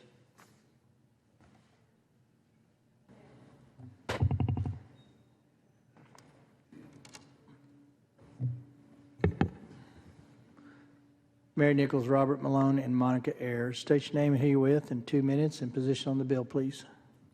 My name is Mary Nichols.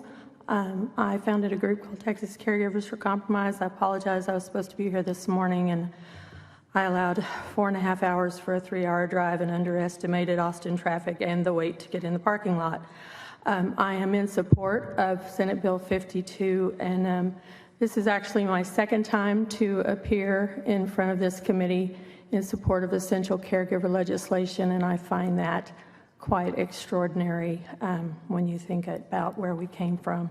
Madam Chairman mentioned this morning that our group, we're 3,100 constituents. We're not lobbyists. We are just family members. We were very instrumental in helping get essential caregiver guidelines adopted in our state. We all have a vested interest in loved ones in long-term care. And essential caregivers, I can't really elaborate much. I heard the testimony given from the other invited testimony this morning. I also heard Senator Zaffarini lay out the bill, and I can't improve on that, but I do want to say a couple of things. One of those is that, like I started to say, we have a vested interest, family members do, and because of that, I did want to mention when the guidelines were put in place in September of 2020, they were put in place for long-term care residents as emergency guidelines. Between September of 2020 and June 1st of 2021, there was only one family member that brought COVID-19 into a long-term care facility. That was out of 1,210 nursing facilities, 2,026 assisted living facilities, and 788 intermediate care facilities for individuals with intellectual disabilities, compared to hundreds of staff members. And that is not an indictment, I apologize, that is not an indictment on the staff members, but it is more an indication of what we heard earlier this morning about the short staffing when we were discussing Senate Bill 25. So, of Mary, those nursing. Yeah, thank you. I know we sorry. have a lot of people that want to testify. I know I heard you say that you were running a little late this morning, so we're super grateful for all your work. Last session was Senate Bill 25 and the constitutional amendment. And Senator Zaffarini, we had a good discussion this morning with the importance of people seeing their loved ones, and plus those that can't communicate very well, and how important that is to use essential caregivers, as really an extension of providers. May I make one more reference that I didn't make? I do want to say that since state hospitals are Medicare certified and Medicare approved, and they are operated by Texas Health and Human Services, they are in many ways similar in their funding and oversight to our skilled nursing facilities and our state supported living centers. And one of the other invited testimony mentioned when there was testimony about Senate Bill 26 about how some patients are actually referred to state-supported living facilities. We have assisted living facility residents and nursing facility residents that are referred to state-supported living centers, and the opposite is true as well. We have had family members who took their loved ones to an emergency room, and that hospital doctor took it upon himself to have that loved one sent to a state hospital. We have a state hospital just down the road from my town, so this is actually very personal to us and to my House representative as well. He will let you know later that he also supports this bill, but there is a lot of nepotism going on between all three of these bills, so this is actually, it makes a whole lot of sense to have this bill since these facilities are so closely intertwined. Thank you, Mary, for all your advocacy. Thank you. Dr. Malone. Again, I'll try to be brief. I support this bill. I thank Senator Hall very much for his commitment to physicians and physician medical freedom. I just have a couple of comments. In the clause, prohibits disciplinary action against healthcare providers and pharmacists for prescribing or dispensing these agents One wishes, I suggest you may want to include a clause in there, if this is the intent, to say dispensing these agents for any purpose. My reservation with this bill is the absolute prohibition on pharmacists counseling patients. And here's why I have that concern, and I'm very sensitive to Dr. Malone, I think that we have you on the wrong bill right now. So we're on Senate Bill 52. I apologize. I thought this is 301. Pardon me? I thought we were speaking No, about 301. we're on I apologize. 52, but we do have you registered for 52, but I'm not sure you meant to register for Senate Bill 52, which is essential caregiver, which is making sure that...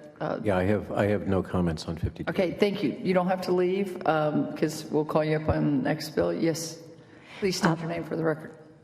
Monica Ayers with Citizens Commission on Human Rights, speaking for Senate Bill 52. We strongly support Senate Bill 52, which would provide for in-person visitation in state hospitals. We deeply regret the bill does not include private psychiatric hospitals. For years, the #1 call we've received has been, "Help, I'm in a psychiatric hospital and I can't get out." During the pandemic, the problem was made worse in that patients could not get comfort and support from trusted friends and relatives. How many people were forcibly medicated or had to be restrained when access to a trusted individual might have calmed them? To our knowledge, psychiatric hospital visitation has historically been much more limited than visitation in a general hospital. Pandemic responses made the problem much worse, and we found little support from the state.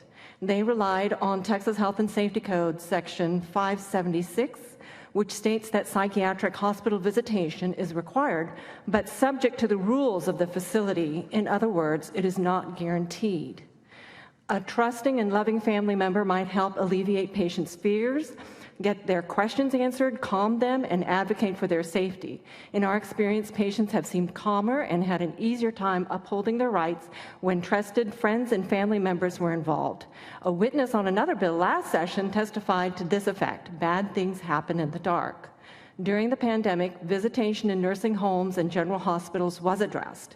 People in psychiatric settings are no less deserving of support, and to single them out as a population for which visitation is questionable and visitation policies by law can be arbitrary and changed on a whim is not equal protection under the law, and instead singles out a distinct population based on their condition or disability.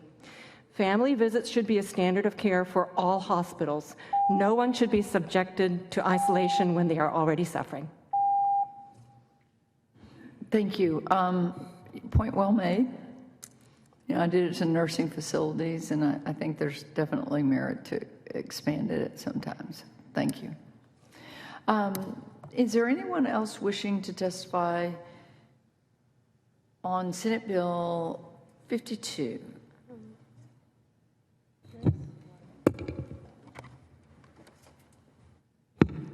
Are you registered, sir? If you're not,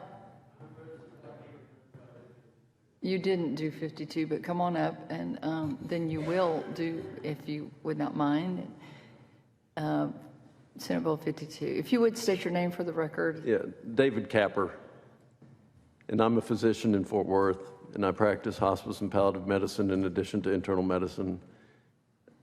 We had a tremendous challenge with COVID, of course, running the palliative care service at JPS Hospital, which is our county hospital in Fort Worth.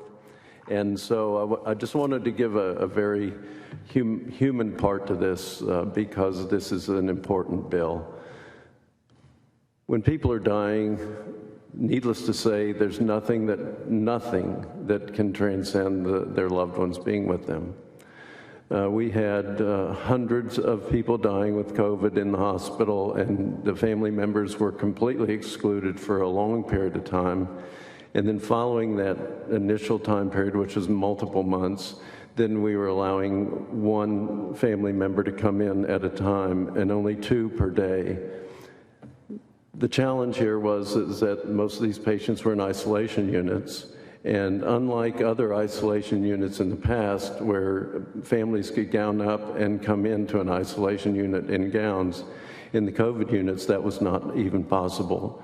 So what we had was we had patients' families who came to the hospital and they could maybe look through a window to see their patient, their family member on occasion.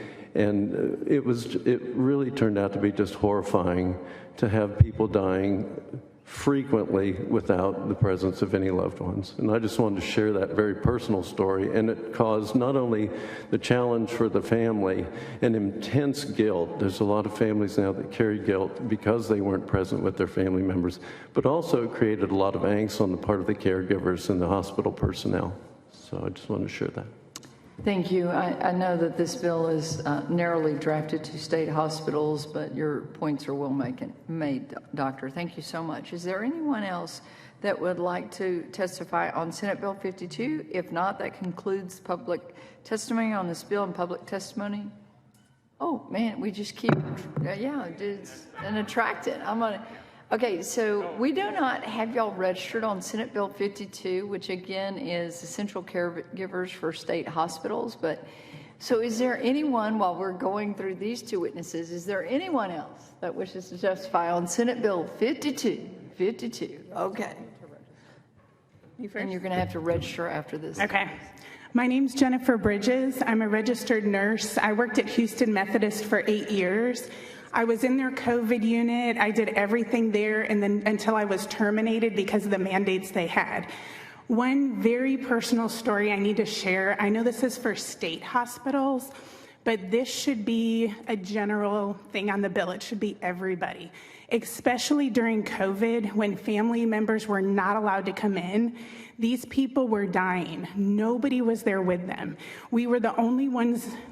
I thought you were asking me a question. We were the only ones there to literally hold their hand. Most doctors wouldn't even go in the room. People were scared to go in the room. I was the first nurse at Methodist to be asked to do what was called window visits. I was in Baytown Methodist. Nobody wanted to do it. When we had the critical COVID patients that they knew were going to die, they weren't allowing them to go home. They would not allow family to come in. They would move them to certain rooms that had windows by the outdoor cafeteria, where then they would line up the family members by the window. I was asked to gown up head to toe, go in there, put the phone by their ear so each family member could say goodbye. I would be in there sometimes up to 2 hours. These people would call long-distance family members like this just so they could say goodbye. And it didn't matter. I would be sweating. I couldn't breathe in all that garb, but I stood there because that was the only way these people could say goodbye to their loved ones. So I fully support this bill, but it should not be just state. It should be every hospital. No one should ever, under any circumstances, be forced to be by themselves. You should always be allowed to have a family member. And last thing, some of these family members were even willing to sign waivers. If we catch COVID, whatever, we will not hold you liable. But Methodist and many others did not care.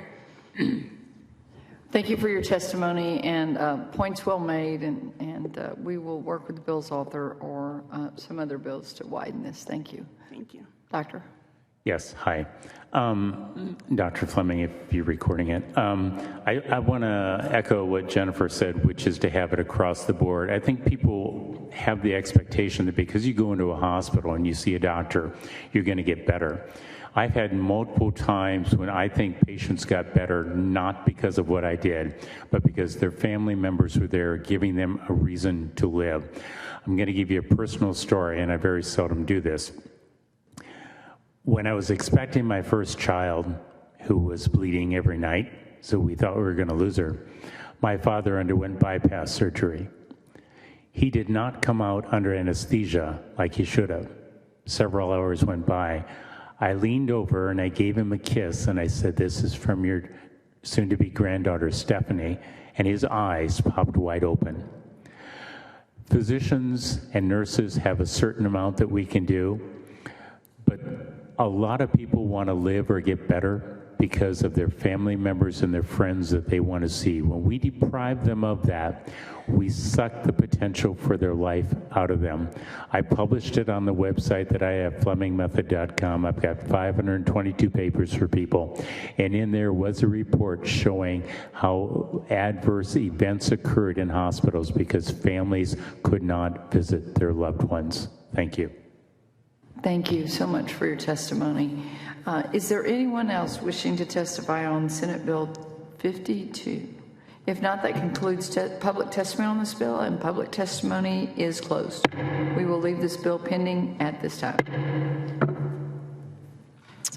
The chair lays out, as a matter of pending business, Senate Bill 301. The floor is now open for public testimony. The chair calls Dr. Robert Malone, Dr. David Capper, Michelle Evans, Jeff Warnken. If y'all could make your way to the table, that would be great. Dr. Malone, we'll start with you. Yes, I apologize, Chairwoman. I was misunderstanding the prior.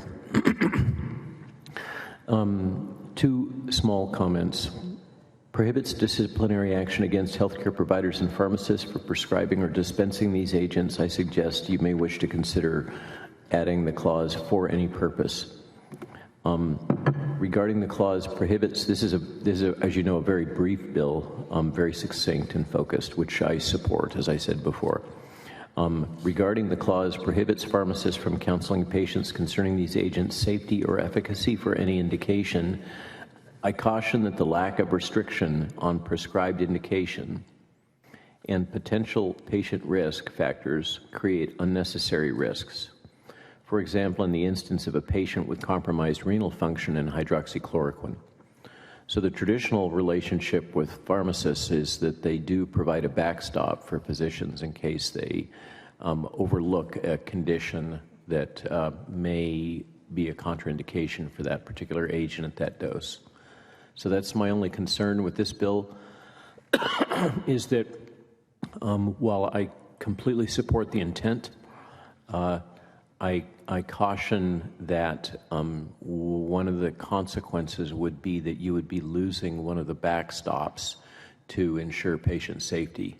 And so you may wish to consider language that would retain that ability of a pharmacist to opine if there's, for instance, a medical condition. Thank you. Any questions, members? So, Dr. David Capper? No? No, I'm Jeff Warnken. Okay, Jeff, you can, and then Michelle. Step back for the other. All right, not a problem. Good afternoon, Chairwoman Colcourse and the rest of the committee. My name is Jeff Warnken. I'm a pharmacist here in Austin, Texas. We own 38th Street Pharmacy. Actually, this is our 32nd year my wife and I have had the pharmacy, so hopefully we'll be able to continue. It's a family-owned business here. I am testifying today on behalf of myself and the Texas Pharmacy Association in opposition to Senate Bill 301. Pharmacy opposes any type of legislation that would restrict pharmacists from following their legal and professional obligations to counsel and advise patients regarding the safety and efficacy of medications. We are required by law to counsel each patient when he or she receives a new medication. We can talk to them about the potential side effects, if there's any types of drug interactions. Most of the time, these are our regular, normal, everyday patients. We can talk to them about possible adverse reactions that may be happening. We also have a responsibility to ensure that the prescription received from a physician is correct and can be safely dispensed to a patient. For example, this physician, these patients were getting sick. They were going for treatment for COVID, so they may be going to a urgent care clinic, an ER room. They may have done telehealth.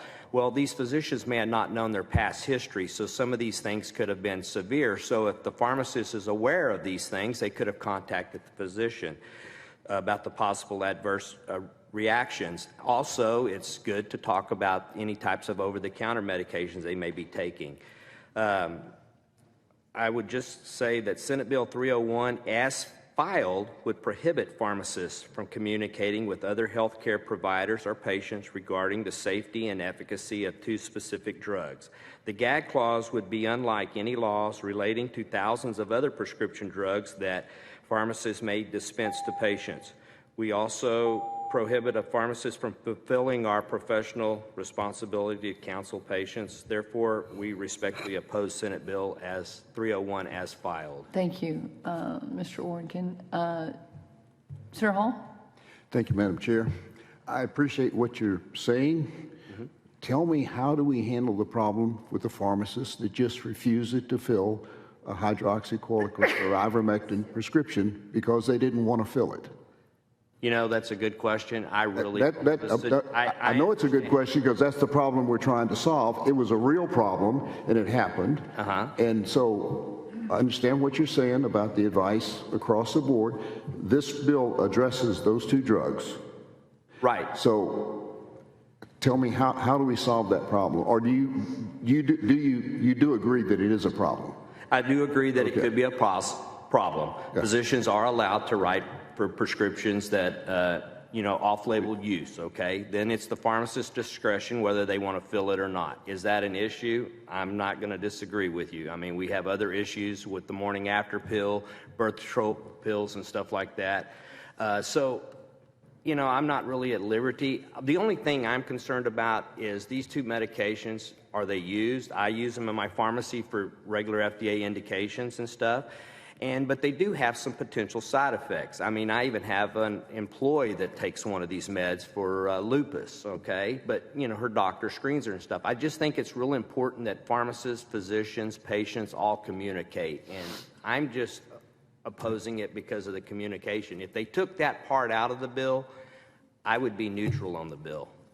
The communications part? Yeah, that's the part on this bill that is... the 439.053, where it says certain communications by pharmacists to dispute the efficacy and otherwise provide medical advice on the safety of ivermectin and hydroxychloroquine for human consumption unless the provider the patient asks.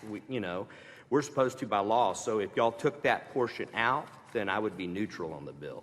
I understand your concern. That can be a problem, yes. Okay. Thank you. Thank you for your time. Thank you. Michelle.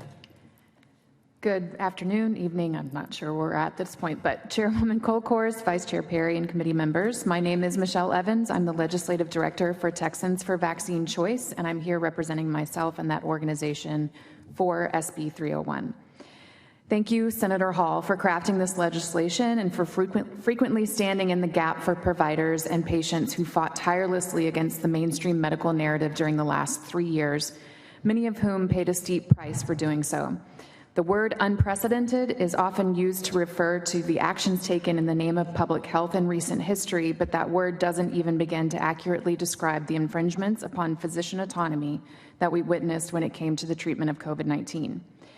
Doctors who dared prescribe effective and, up until that time, widely used treatments like ivermectin and hydroxychloroquine were subject to senseless complaints and investigations. Pharmacists were hesitant to fill such prescriptions because of the potential for themselves to be harassed and persecuted, and responded by questioning prescribers' knowledge and ethics.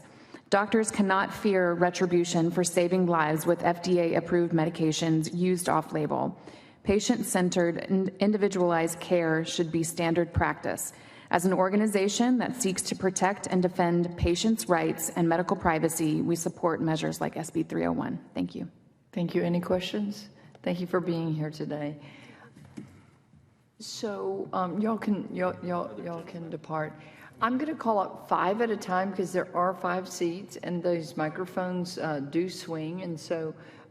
David Capper, Stephen Carlton, Gloria Danielle Gamboa, Gregory Porter. On deck is Tom Glass, Jennifer Bridges, Kimberly Moyers, Seema Nanda, James Mahoney, and Angela Farella. If you could, yeah. I think you, sure. We'll just start with whomever. State your name and your position on the bill and go ahead and testify. David Capper, and I'm for 301. The reason I'm for 301 is because it represents an intent to preserve the doctor-patient relationship as a sacrosanct relationship where the patient's welfare comes first. As a practicing physician for over 30 years, I applaud the idea that we could try and protect the ability for a physician to care for their patient without an intrusion from outside.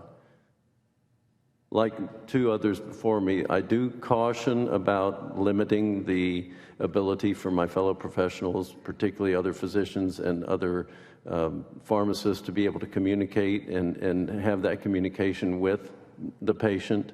But what I found in my practice, there were a handful of times when I did prescribe hydroxychloroquine and ivermectin where the patient could not fill it because the pharmacist refused to fill it. And I find that somewhat problematic when there's no other option around.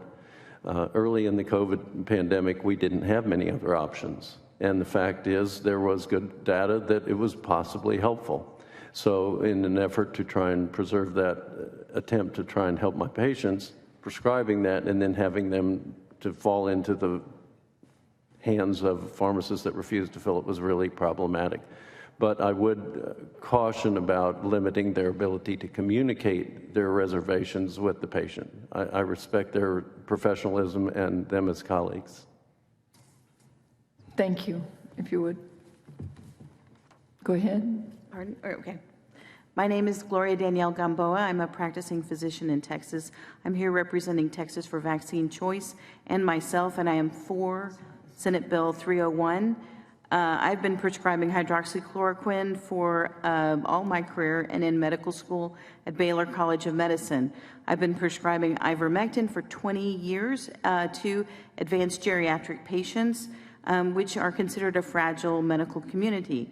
The problem during the epidemic was where I'm at in Farmersville, Texas, was not the pharmacist.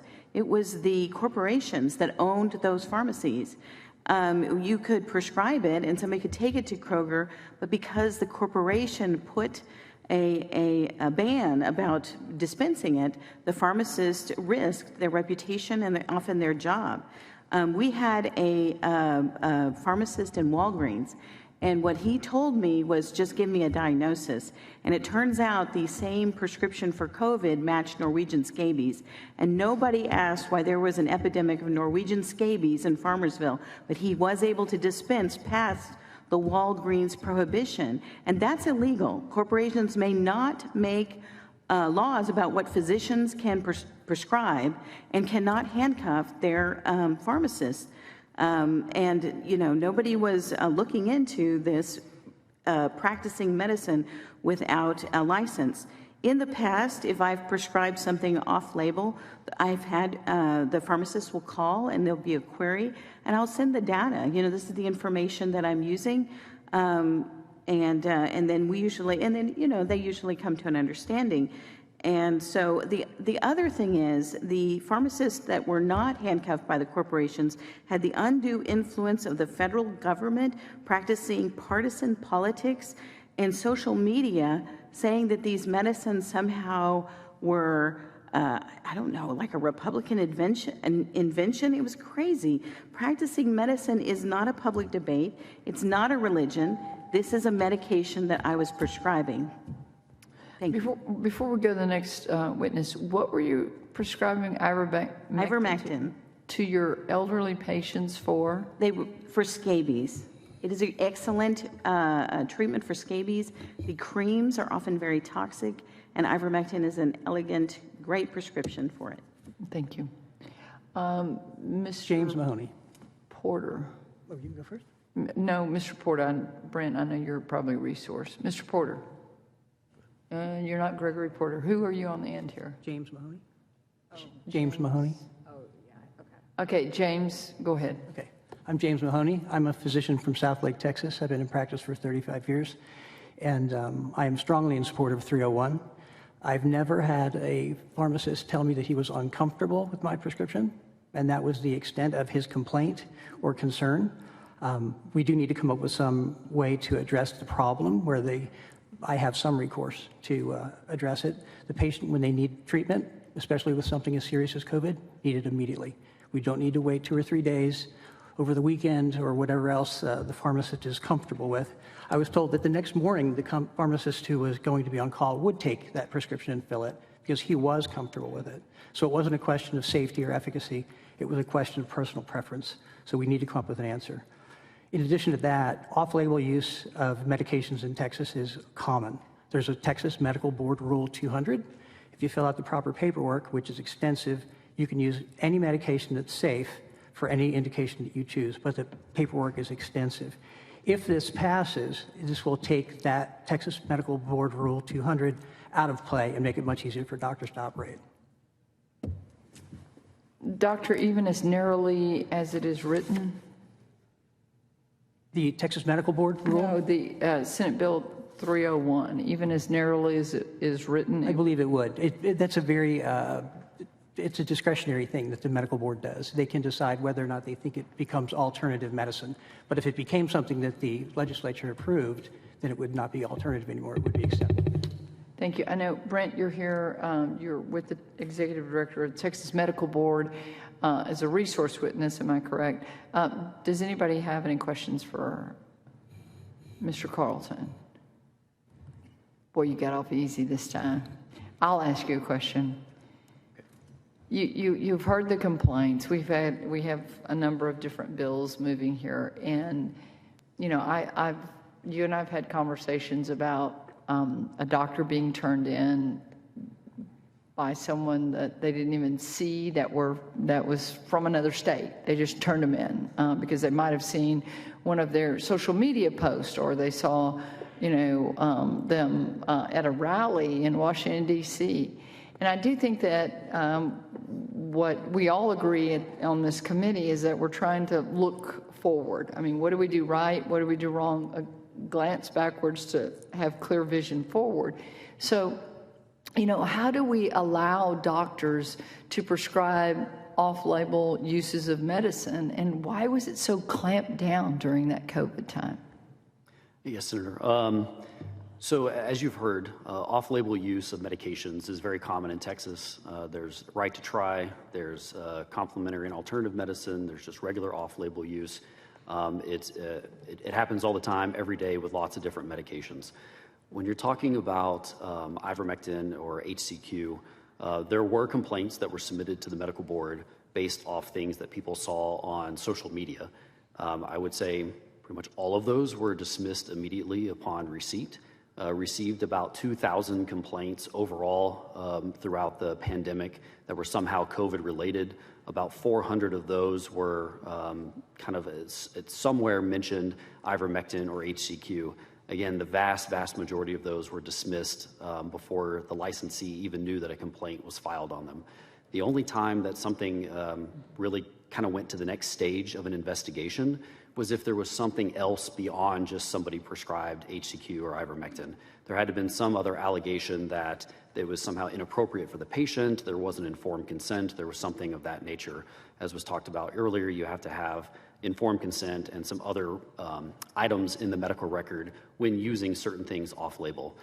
So we had, I believe, about 57 or so investigations that continued on, and of those, again, the vast majority of them ended up getting dismissed. There were only a very few complaints that ended up with a remedial plan, and it wasn't anything because of using ivermectin or HCQ. It was some other thing that was missed in treating the patient, not doing an appropriate evaluation, something of that nature. So I think, as I've talked about before, if you had a non-COVID related complaint throughout the last 3 years, you were twice as likely to get some sort of action from the medical board than for a COVID related complaint. But you did see, or maybe you heard from patients or doctors, that pharmacists were rejecting the use of off-label during, and specifically to these two meds. Yes, we did hear about people complaining that pharmacists were not filling. We've also heard similar complaints that pharmacists won't fill opioids and some other types of medications. But throughout the pandemic, yes, we did hear about ivermectin and HCQ not being filled. So obviously there's checks and balances. If a pharmacist rejects the filling of a prescription, what is the next step for that doctor and patient? They can file it at a different pharmacy and try to get it somewhere else.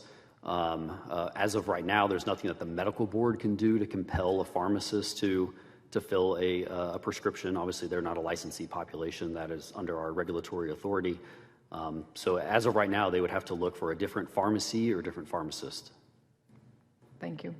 But overall, again, we've heard a lot about HCQ and ivermectin, and the medical board was clear from the beginning that that is an appropriate use, that someone can use those prescriptions to treat COVID. We put out a statement about it, and it was said multiple times during board meetings to let people know that that is something that they can do if the doctor and patient have that conversation and that's the treatment they want to use. Thank you. Any other questions for Brent? Thank you very much for being here. Thank you. This panel is dismissed. The chair calls Gregory Porter, Tom Glass, Jennifer Bridges, Kimberly Moyers, and Seema Nanda. If you could join us at the table, there are 5 seats. Again, I'm going to say Gregory Porter, Tom Glass, Jennifer Bridges, Kimberly Moyers, and Seema Nanda. All right, Tom. My name is Tom Glass. I represent a group called Texas Constitutional Enforcement, and myself, and we are in favor of SB 301. When you look back on what we've experienced through COVID, I think what we've seen is the most significant regulatory and institutional capture by Big Pharma that we've ever seen in the history of the world. And it's been global in scope, and it's also been the most sophisticated propaganda campaign we've ever seen, global in scope. My group, Texas Constitutional Enforcement, originally focused on constitutional issues relating to the violations of the United States Constitution and the federal government here in Texas. But when the COVID thing started, we decided to expand into the violations of the emerging COVID tyranny of the Texas Bill of Rights and the Texas Constitution. That made our group over triple in size as a result on social media. And then in June, this is the issue that this bill addresses is what made me kind of snap to what was really going on. The first thing that happened is the frontline doctors had a live stream of a press conference in Washington, D.C. about the effectiveness of hydroxychloroquine. I just happened to be at my computer. I shared that live stream onto my Texas Constitutional Enforcement group, and Facebook immediately took down the entire group, all its content, all its history. It was gone with no explanation for 72 hours until it magically reappeared. Okay? Then in August, I started watching Senator Hall, who has done yeoman's work in terms of leading the charge on medical freedom during this period. And he interviewed a bunch of doctors who were experiencing the discrimination. One of them was Robin Armstrong, Galveston doctor, who had administered hydroxychloroquine during the height of his stuff to his nursing home people, and then had to take the ride with Texas Medical Board. I'm doing okay. I'm almost out of time. Yeah, we support it. We support this bill. Thank you. Thank you. Glass. If you would state your name for the record and who you're with. Okay. My name's Jennifer Bridges. I'm a registered nurse. Of course, terminated from Houston Methodist due to the vaccine mandates. When I worked the COVID unit the whole time until I got fired, back at the beginning, they did use hydroxychloroquine in the hospital for the first couple of months. It worked very well. Patients were seeing improvement. All of a sudden, they pull it and switch it for the very expensive drugs like remdesivir and others that were thousands of dollars. We would ask the doctors, well, why did this happen? They all said the same thing. I have no idea. This is just the new hospital protocol. It didn't make any sense. We weren't even allowed to open remdesivir or some of these other products and without getting consent because of how expensive they were. And then after I got fired, I went and worked for Dr. Mary Talley Bowden, where we treated thousands of COVID patients on an outpatient basis. These were a lot of people that were turned away from the hospitals. They would go to the ER with like low oxygenation, couldn't breathe. Oh, here's some Tylenol, here's some cough medicine, go home, you'll be fine. So they would hear, oh, we heard from a friend, if we come to y'all, we'll get proper treatment. So guess what? On thousands of patients, we used ivermectin, hydroxychloroquine, sometimes a combination with other treatments that were proven to work. And you want to hear something? We had 100% success rate. Not one patient went to the hospital. Not one patient died. I dare any hospital system to say that. It worked very well.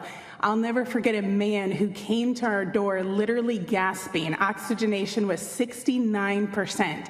Refused to go to the hospital. He was terrified they'd kill him. We treated him outpatient, got him home oxygen. By the end of the week, he was in the 90s. He was fine. This is what we did all day long, every day. It works. There's no way you can say it doesn't work. I have direct proof of it right there. And one other thing, I've got 10 seconds, but don't forget all these families with their loved ones in the hospitals filing lawsuits. One, the hospitals would use security, stop them from being able to bring it into the hospital, and then their loved ones would die just because they wouldn't let them bring it in. Thank you. Thank you for your testimony. Doctor? Hi. I'm Dr. Seema Nanda. I'm an eye doctor practicing in Houston, Texas. My degree is in microbiology from the University of Texas, and my doctorate's from Indiana University. I have a very different perspective from everybody here in the fact that I was not prescribing hydroxychloroquine or ivermectin, but I have prescribed many, many things off-label for the eyes. And what's interesting enough, we prescribe ivermectin for mites on the eyelashes, and nobody's gone blind. Okay? There's a lot of things here that I'm curious about, and one of them was the main thing. If there is a cure, if there is something that can help a patient, which includes ivermectin and hydroxychloroquine, then they have to remove this emergency use authorization. So the vaccine will have to be removed if there's a cure. So they don't want a cure. That's all I have to say.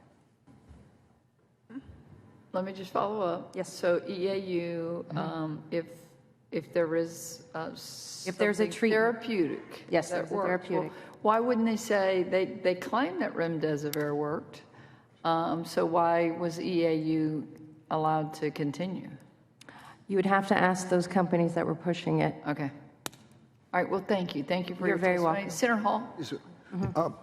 You mentioned Robin Armstrong.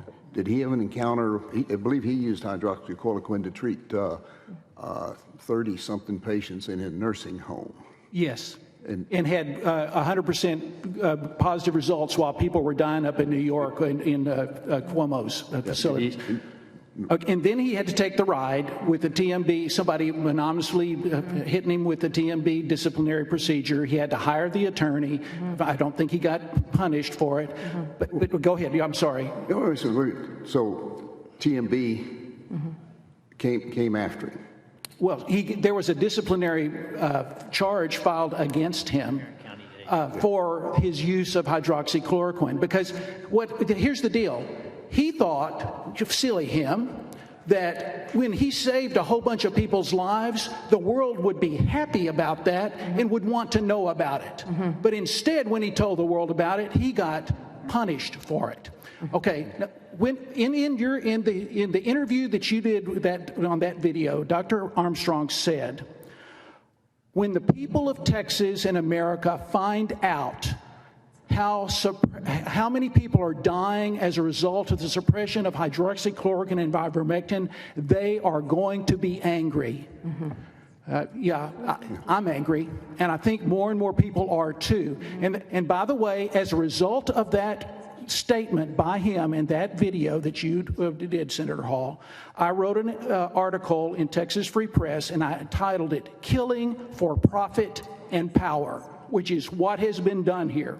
So when I hear somebody come from a pharmacist who did suppress this, or the corporation suppressed this life-saving information, I don't want to give them any quarter. They don't deserve any respect from me because they killed hundreds, if not thousands, of Texans and probably more Americans.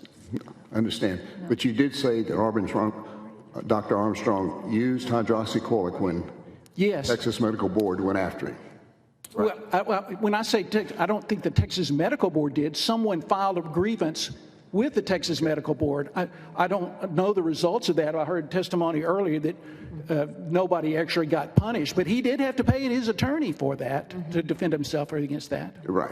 Thank you. Right. Well, Jennifer, with you and Mary Bowden and all your treatments, did you ever have any complaints filed on you? Any encounter? Not on me, but of course some of the hospitals in that filed complaints against Dr. Bowden to try to get her to stop, basically, because she's got multiple lawsuits in that, and they want to, keep her quiet, basically. So she is fighting the Texas Medical Board right now for hydroxychloroquine. Yes. Gee, we just heard testimony under oath that the Texas Medical Board did not go after anybody using hydroxychloroquine.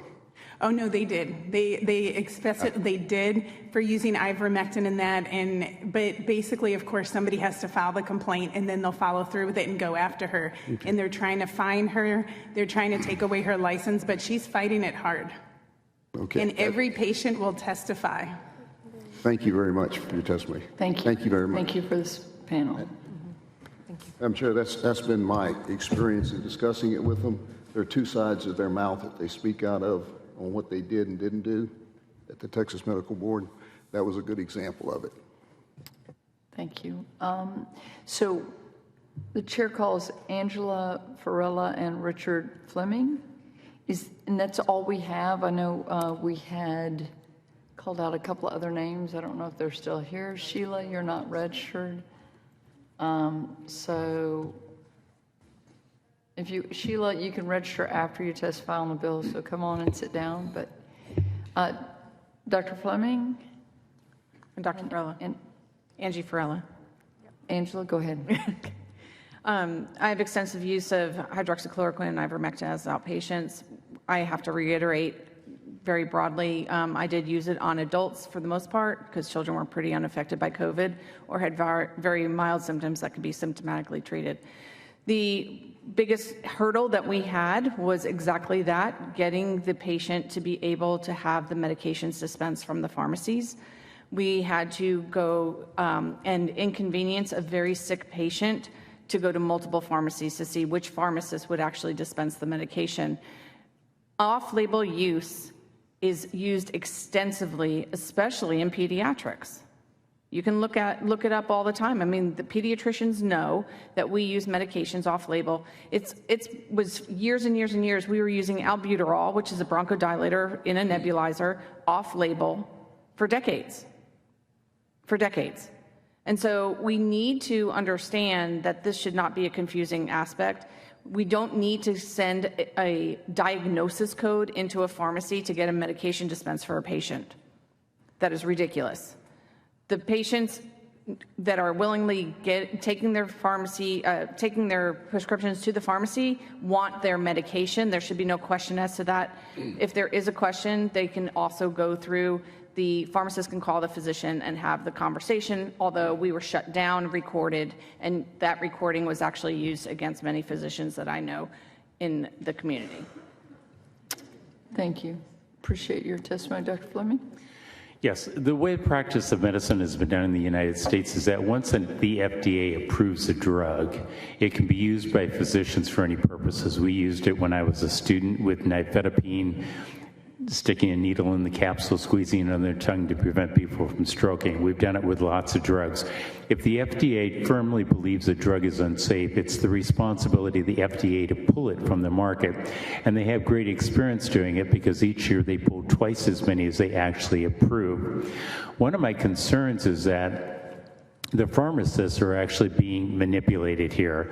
These are people that should have a right to practice pharmacy just like we should have a right to practice medicine. And I don't want anything put on them that requires them to take and actually fill a prescription. Many of them don't want to fill birth control pills the morning after, and we don't want this to go down a slope where they have to just approve something because it's been given. The biggest concern that people had to do with hydroxychloroquine. Now, as a cardiologist, I find this interesting because the concern that Dr. Anthony Fauci had was that people who took it would end up with torsade de poids, or polyventricular tachydysrhythmia. And if you can repeat that for me, I'll be happy. The reality is there's not a single case of a patient having had torsade de poids given hydroxychloroquine. There is, however, one reported case of a patient who did have torsade de poids after being vaccinated. And that was in a hospital in Waterloo, Iowa, where I grew up at. So if the concern is that it's going to cause a bad rhythm disturbance and the drug you're going after doesn't do that, but the vaccines you're promoting do that, you have a conflict of argument there. The reality is nobody should be telling doctors which drugs they and their patients agree to under informed consent. And most people know that I firmly believe one of these drugs work, and I'm not quite so certain that the other one does, although it protects the nuclear pore complex. That being said, I'm in favor of physicians and their patients making that decision. Thank you. Any questions for Dr. Fleming? If not, then Sheila? Thank you. My name is Sheila Hemphill with Texas Right to Know, and I'm very much for this situation. I believe by the end of the day, what I hope to accomplish in my 2-minute segments is that we come out of here knowing who is directly responsible for the carnage that has happened over the last 3 years, and that will be revealed as being our U.S. government and the Department of Defense. Regarding all of this, don't be blaming the pharmacy or the doctors, because the Department of Defense was utilizing emergency use authorization. I am looking at March 10th, 2021, delivered to SB 25, COVID-19 death by government policy. In this, it says from March 20 to 2020 to July 17, 2020. The Texas Board of Pharmacy put forth Emergency Board Rule 291.3 concerning medication limitations for prescribing hydroxychloroquine, chloroquine, blah, blah, blah, preventing physician prescription orders to be filled. Why did they do that? Because emergency use authorization had a criteria that there cannot be an adequate or approved alternative. And if there was, they could not have gotten these gene editing technology through emergency use authorization. They could not have got it funded by the Department of Defense, other transaction authority. Wow, okay. I will be delivering documents showing exactly where this is in court documents of Pfizer's motion to dismiss in the whistleblower case of Brookdax versus Ventavia. So in regard, it wasn't the pharmacist's fault. It was doctors trying to do their job. They never wanted to treat this and to stop it. Their intention was, it's in their own words, Peter Daszak, go look up your mega brief. We must raise the awareness of the public of the need of medical countermeasures. We will use the media for hype, and investors will follow when they see profits. So all this is very documented. So we're not going to be coming out of here going, I think. We're going to know. Thank you. Thank you, Sheila. I would like to say thank you, Senator Hall, for taking the legislative responsibility of helping doctors to take back medicine, and to the panel committee for doing that. Thank you. I think that's what today and much of this session will be about, is trying to, again, set things forward in a good way. Is there anyone else wishing to testify on Senate Bill 301? 301? If not, that concludes public testimony on this bill, and public testimony is closed. We will leave this bill pending at this time. The chair lays out, as a matter of pending business, Senate Bill 426 by Senator Paxton. The floor is now open for public testimony. The chair calls Michelle Evans, Jeff Warnken, Gloria Danielle Gamboa, Tom Glass, Jennifer Bridges. On deck, which if you're not a baseball player, that means waiting to bat next, would be Sheila Hemphill, Kimberly Moyers, James Mahoney, Angela Farella.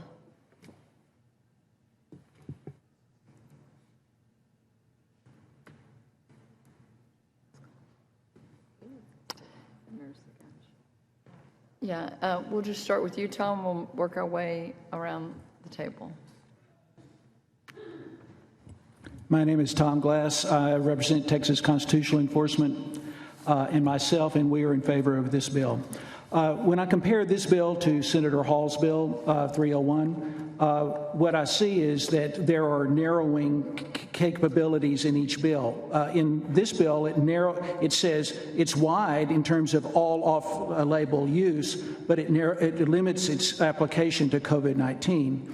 Senator Hall's bill had broad use or application, but limited it to certain drugs. In my opinion, I would like to see broad in both areas, all off-label, all uses. And so, as currently constituted, I think both bills should pass. Thank you. If you could, Mr. Warnken. Good afternoon, Chairman Colhorst and other committee members. I'm Jeff Warnken again, 38th Street Pharmacy. I am testifying today on behalf of myself and the Texas Pharmacy Association in opposition to Senate Bill 426 as it was introduced. Pharmacy opposes the Senate Bill 426 as filed because it would allow physicians to dispense medications in certain instances that would not otherwise be allowed under Texas law. The TPA has been in communications with Senator Paxton's staff regarding some of our concerns, and we believe that the word dispensing in this bill may have been possibly a drafting error. So they're investigating that. However, as it has been introduced, the bill would prohibit any state agency such as the Texas Medical Board, the Texas Pharmacy Board, from enforcing any law that would prohibit physicians from dispensing a prescription drug intended to treat COVID-19. There are no other exemptions in Texas law allowing physicians to dispense medications to treat specific conditions, and the pharmacy has consistently opposed any effort to expand physicians' scope of practice to dispense medications. For this reason, we respectfully oppose Senate Bill 426 as filed, and I'll answer any questions if you have any. So your opposition is the right to dispense? Correct. Other than that, we would be neutral on the bill. Okay. It's the dispensing because that would allow physicians to dispense. And pharmacy over the years, it's kind of like we don't prescribe medicine, so we try to stay out of that, and we don't want physicians y'all are to expanding your territory a little bit with some bills. Oh, yes, I know. Yeah, I know. and so everybody's like crowding out here. Everybody's like trying to go like this. And so be careful of what you wish for. I know. You got to pull some and give some. Pharmacists are kind of wanting to be doctors, but pharmacists don't want doctors to become pharmacists. And so I've kind of been one of these people that sees sometimes in the past we got it right. So there's a balance here. The right to try. I don't understand how during COVID everything got superseded. I don't know if it was emergency orders or everything like that, but when was it that somebody woke up and said on something that really has very little side effects of ivermectin or hydroxychloroquine, we're just not going to feel that? You know, that's actually very interesting. You know, pharmacists do have the right to refuse prescriptions, like I was testifying under Senator Hall's bill and stuff. And, you know, it's kind of their own discretion. A pharmacy or a physician, if you use something off-labeled, and have I dispensed stuff in the past that were recommended for off-label use? You know, there's a lot of things for weight loss and stuff like that. So I can't say, you know, one way or another. It's just really hard to... you know, COVID really did screw up a lot of things, unfortunately. Well, I think that, can you repeat that? I mean, maybe that's the title of today. Say it again, Mr. Warnken. Can I repeat what? That last... Oh, yeah, it screwed up a lot of things. I mean, it changed our whole course of, I mean, literally everything. I mean, kids didn't go to school. I mean, it was like, I have a pharmacy intern that's been working for me. His whole first year was virtual. What do you think that's like? Med students were virtual. I mean, it's like, come on, guys. So, Mr. Warnken, you've been refreshing today. When you're in opposition of bills, I enjoy your testimony, and I'm going to coin this day as COVID really did screw up a lot of things. That's your quote. So there you go. Is that for the record? Yeah. Well, you said it on record, so you can't change that. It's forever there. Thank you so much for your testimony today. Look forward to working with you. If you could, Doctor. I'm Dr. Gloria Danielle Gamboa. I'm here representing myself and Texas for Vaccine Choice. I am for Senate Bill 426. I trained at Baylor College of Medicine from 91 to 95. It was during AIDS, which was another epidemic and more deadly than COVID, where using medicines off-label use was actually applauded. We would pull scientific data from the libraries. We would say, hey, somebody tried this overseas, and we would try it. And so it's not unusual, as we've established, to use medicines off-label. One thing that I noticed was there's two different epidemics. There was the major cities and there was the rural areas. I told the story about Walmart. Walgreens. That story was so people could use a coupon to buy ivermectin, but we always had ivermectin available at both our local drugstore and Brookshire's in Farmersville. So we had no problem dispensing it. And it made it for a very strange comparison to friends' family in Dallas who had to drive to Farmersville to get it. And we used hydroxychloroquine and then ivermectin with 100% efficacy until the Delta wave, the fall of 21. The Delta wave, we used SSRIs off-label, and we also used off-label doses of Medrol. One story that I think is important, because ivermectin fell into this very strange place, there were shortages for horses. That medicine, people bought all the horse paste off the shelves, and people who owned horses lost an important medication for their horses. There was dangerous dosing at home, and ivermectin has now fallen into this lore where I still have patients that take a little bit every day. And this is what happened when you put this restriction. You made this bizarre thing where doctors couldn't just talk to pharmacists. Now we have these other problems. Thank you. Thank you. Any questions? Michelle? Oops, there we go. I'm Michelle Evans. I'm the Legislative Director for Texans for Vaccine Choice, representing myself and TFVC for SB 426. Over the course of the past 3 years, Texans' autonomy and self-advocacy, as well as providers' right to help direct individualized care for their patients, were under threat due to the COVID-19 pandemic response, which screwed everything up. Time after time, patients who exercised informed consent about the use of FDA-approved treatments were denied the opportunity to use these products. Patients and their loved ones in some situations were forced to go as far as to obtain court orders. In one such instance, Memorial Hermann Hospital in Sugar Land refused to administer ivermectin despite a court order to compel them to do so. The patient, unfortunately, died in the hospital. We will never truly know how many Texans perished because they were denied the opportunity to be an active participant in their own health care. This is not only an issue of physician autonomy, it is an issue of access to care and a patient's right to try. We cannot continue to ascribe to a cookbook model of practicing medicine, a model that eschews the scientific method and instead singularly focuses on one anointed course of treatment. So I thank Senator Paxton for championing patients' rights and emphasizing the sanctity of the doctor-patient relationship. Thank you. Any questions? Thank you for being here, Michelle. This panel is dismissed. Oh, Jennifer Bridges, you're still with us. When you called me earlier, it's I was okay. in the restroom. Everybody else can leave the table. Jennifer, you stay. We're going to call up Sheila Hemphill, Kimberly Moyers, James Mahoney, Angela Farella.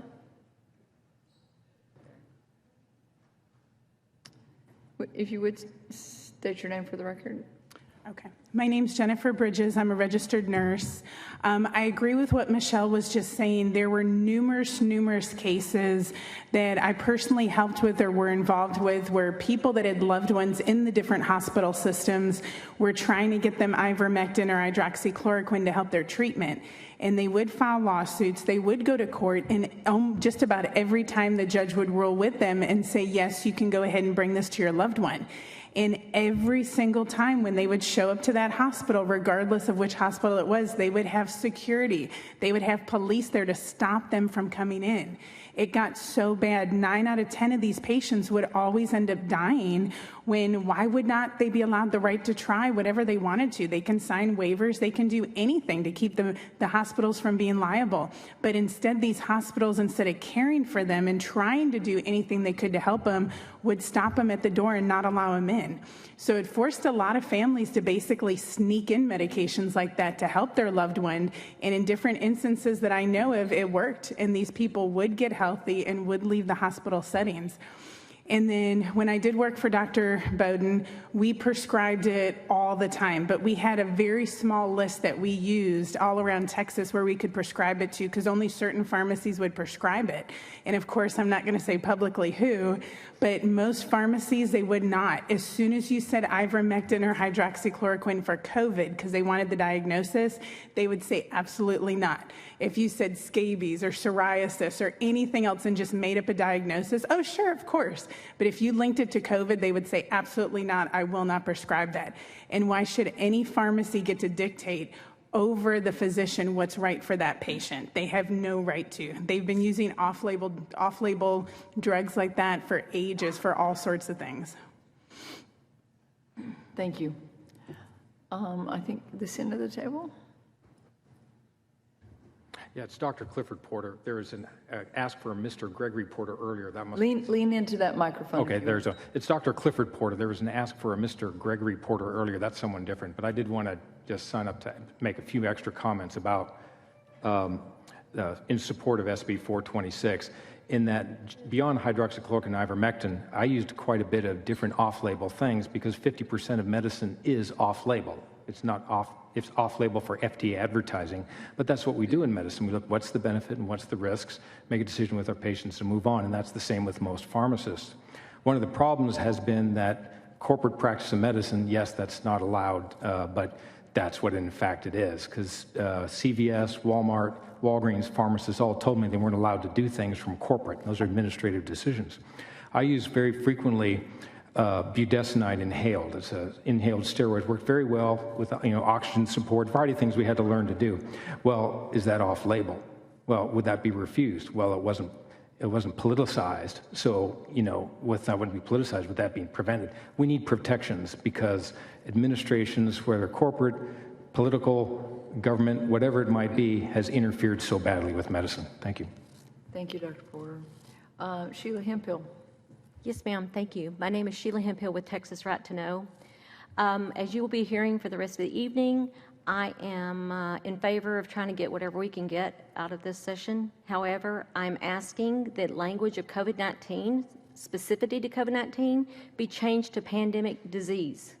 If we go through all this effort and get this law in place for COVID-19, how is it going to apply for restricting mandates or passports for Marburg or Ebola or whatever? It's a pretty simple concept. If it was bad when we saw for the first time in our lives all these laws come together, that we are under this illusion that it's as we've always known it, and you will see in a little later. But I will direct you to what happened with the right to try. I notified at the time Representative Parker and Senator Bencourt. I said, I hate to inform you, but I appreciate your effort, but your right to try is not a right to try. It is a right to fast-track investigational new drugs, because the definition of investigational new drugs, which is under Chapter A, Section 409, Number 3, investigational drug, biological product or device means a drug, biological product or device that has successfully completed Phase 1, and here it is, but has not yet been approved for general use by the United States Food and Drug Administration. So consequently, you have to go to court cases. You may have heard the saying, law's not really law until it goes to court. Well, in the court cases of people trying to get ivermectin to their loved one in intensive care, and I won't mention names, the hospital's attorney were saying, well, ivermectin and hydroxychloroquine have been approved, so they're not available. And that's what happens in the courts, because that's what happened in the law. I don't believe that was intent. That's what happened. Any questions on how that happened? In 1024, we did change it to pandemic disease, I believe, or something like that. And Change it to Senator what? Hall, I think yours is a little narrowly written, and so is Senator Paxton's. It's a little You've too... got me, because you know what? I went to 2019. I was not aware of the updates. Does it still say has not? Well, you know what? I'm going to hold my stance because that was Sheila, used in court. If I get you, you're going to testify on every bill still. See, I gave you a win right there. I'm kidding. Oh, We love you, I'm Sheila. kind of off today. I know, Sheila, you're doing great. All right, Dr. Fleming, then Dr. Malone. I just have to tell y'all, Sheila is a regular here in Health and Human, and she was a voice in the wilderness during the pandemic, and she would take her little rolling suitcase and she'd just walk up and down those halls with me just to talk it away. So we appreciate your passion. Same with Senator Perry. She's a constituent, and time has proved her right more often than not. Correct. She is very passionate about what she does, and she does a lot of studying. So thank you, Sheila. I appreciate Dr. time Fleming and consideration. Dr. Malone, she can give you a run for your money, I promise. It's going to be an interesting rest of the Go ahead, evening. Dr. Fleming. Yes, it's interesting, this off-label use of drugs, because people will have a tendency to categorize things as antibiotics or antivirals, as opposed to the mechanism of action. In the drugs that we used in our research study, like clindamycin, an antibiotic, there's research data that shows it prevents the attachment of the virus, the replication of the virus, and the inflammatory thrombotic response to the virus. Hydroxychloroquine interfered with the attachment of the virus. It allowed a flux of zinc into the cell that was interfering with the virus replicating itself. It interfered with glycoprotein 2B3A, which is a clotting part of the cascade or the inflammatory thrombotic response. Part of the confusion with off-label use of drugs is the failure to recognize that a drug doesn't have a single mechanism of action or a single use. Intelligent physicians will take that information and apply it to their patients. So I am in favor of this. I would add one caveat, and that is that in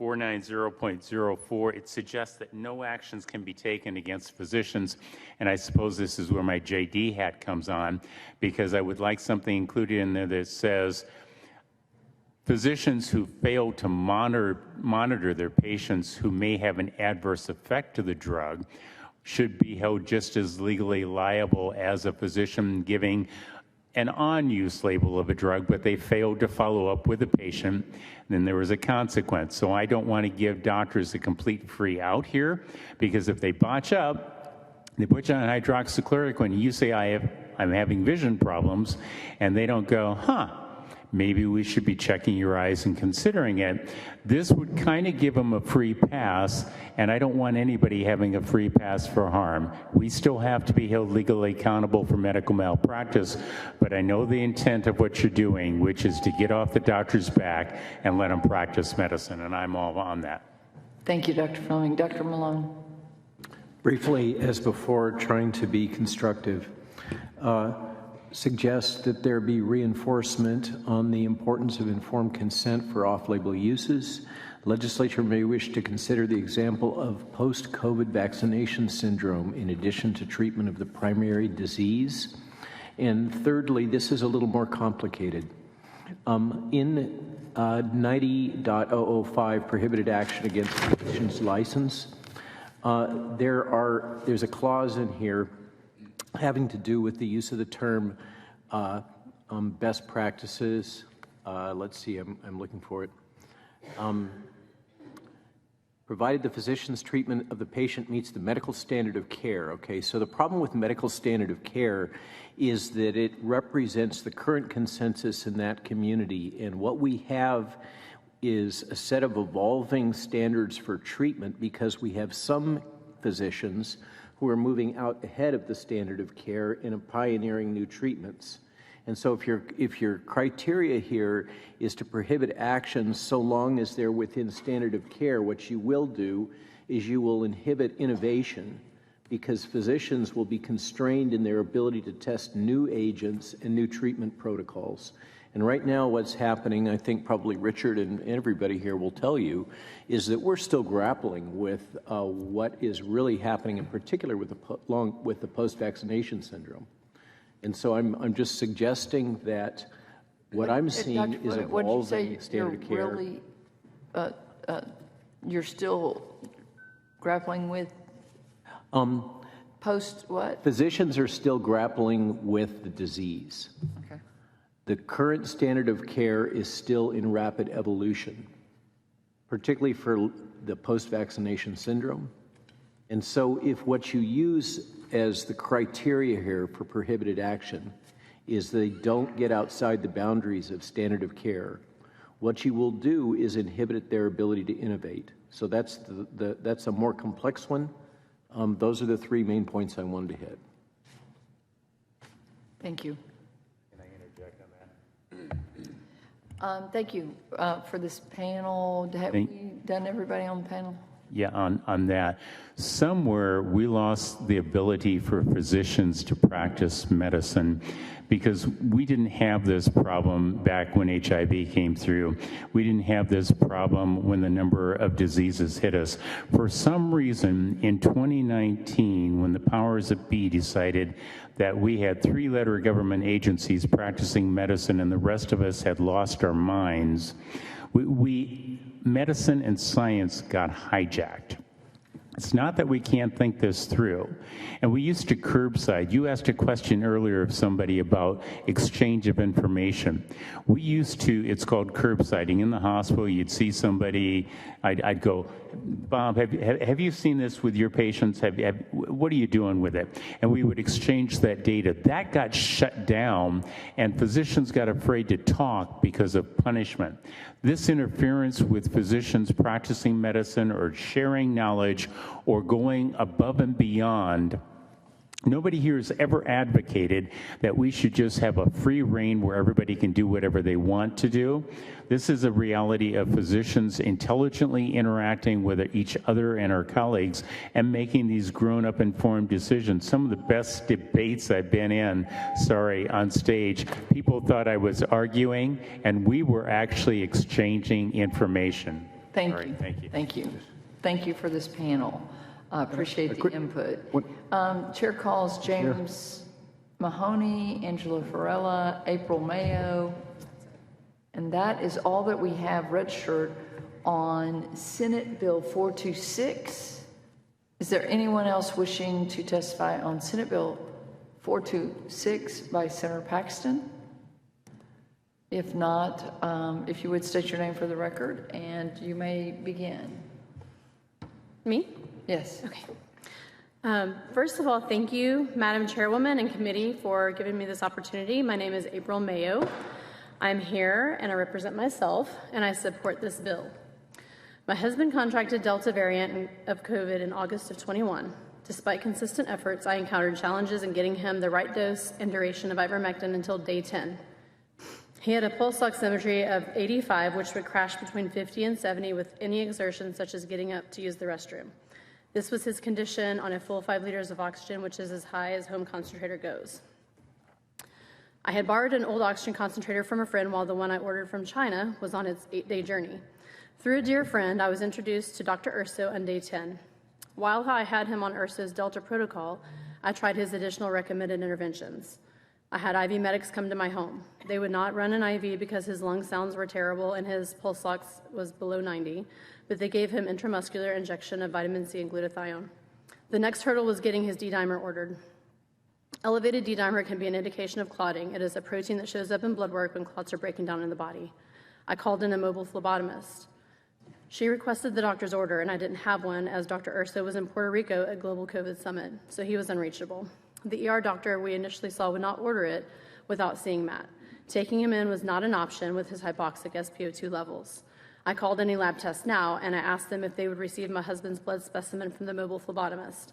I begged her supervisor to let her drop it off for me. That solution worked.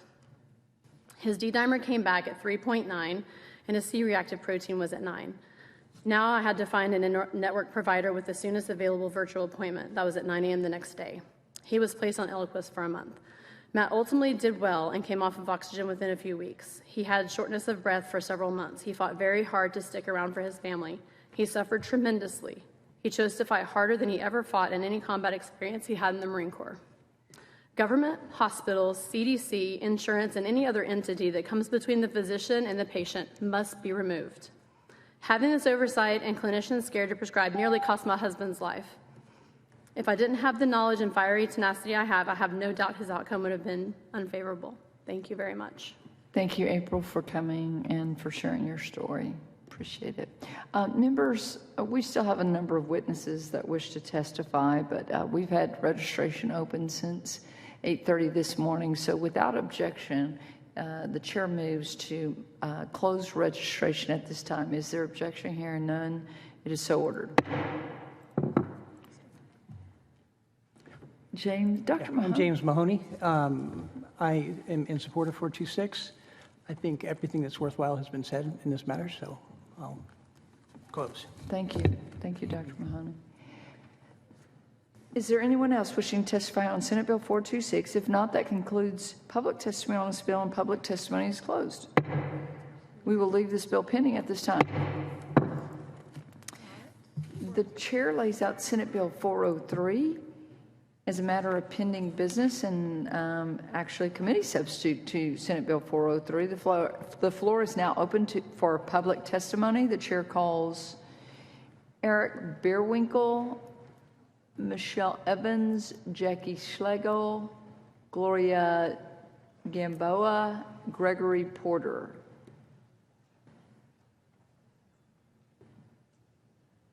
Soon to follow would be Tom Glass, Rekha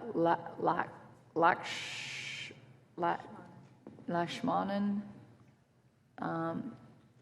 Jennifer Bridges, Sheila Hemphill. If you would, please state your name for the record and your position on the bill. My name is Michelle Evans. I'm the Legislative Director for Texans for Vaccine Choice, speaking on behalf of myself and TFVC for SB 403. Thank you. I want to thank Senator Springer for bringing forth this bill. TFVC appreciates the spotlight it puts not only on vaccine safety information, but the reality of vaccine injury as well. We were additionally happy to meet with Senator Springer's office about some of our concerns about the original bill and are grateful to see numerous changes incorporated into the committee sub based on some of our recommendations. Initially, we had deep concerns about HHSC or any other organization that receives funding from federal agencies like the CDC being tasked with this study. I'm happy to hear that there was an alternative suggested. We also appreciate the consolidation of side effects and adverse events, and more importantly, the expanded list of reactions which mirror those that are most often reported to VAERS. Originally, SB 403 would have allowed any entity to contribute funding, donations, and gifts for the study, which immediately sent up red flags for potential conflicts of interest and subsequent biases. Although we understand removing that language was a big risk in doing so, will create a dreaded fiscal note, we're grateful to see it omitted in that committee sub.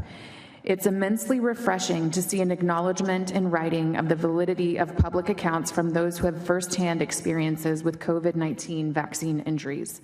Their stories are as harrowing as they are critical, and SB 403 sends a clear message to Texans who have suffered adverse events. We hear you.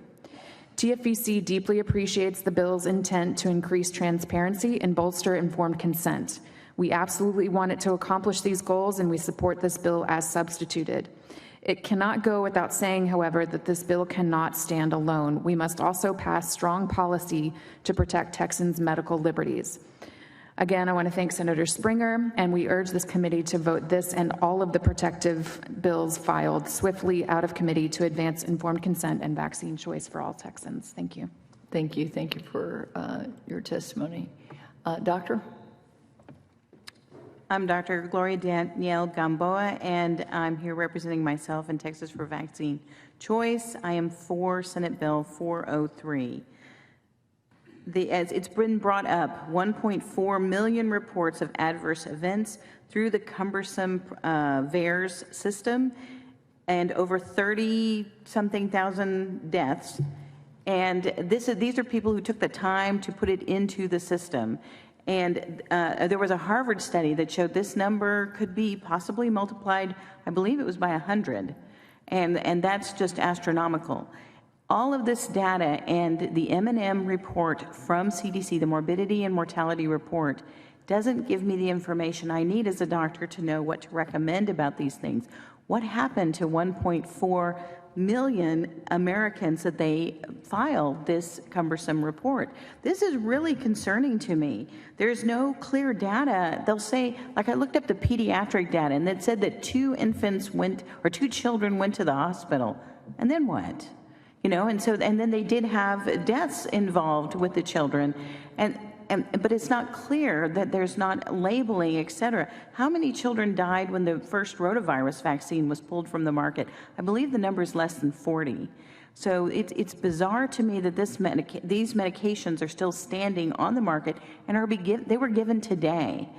The other thing is there's an obvious problem with the COVID vaccines. These sudden death in infants and pilots and the military personnel, very healthy people, it's undeniable that this has increased, but trying to get data about why this is occurring or what is happening is very difficult. If Texas did an independent study, then doctors like me would have access to the data, and we do not have access from the federal.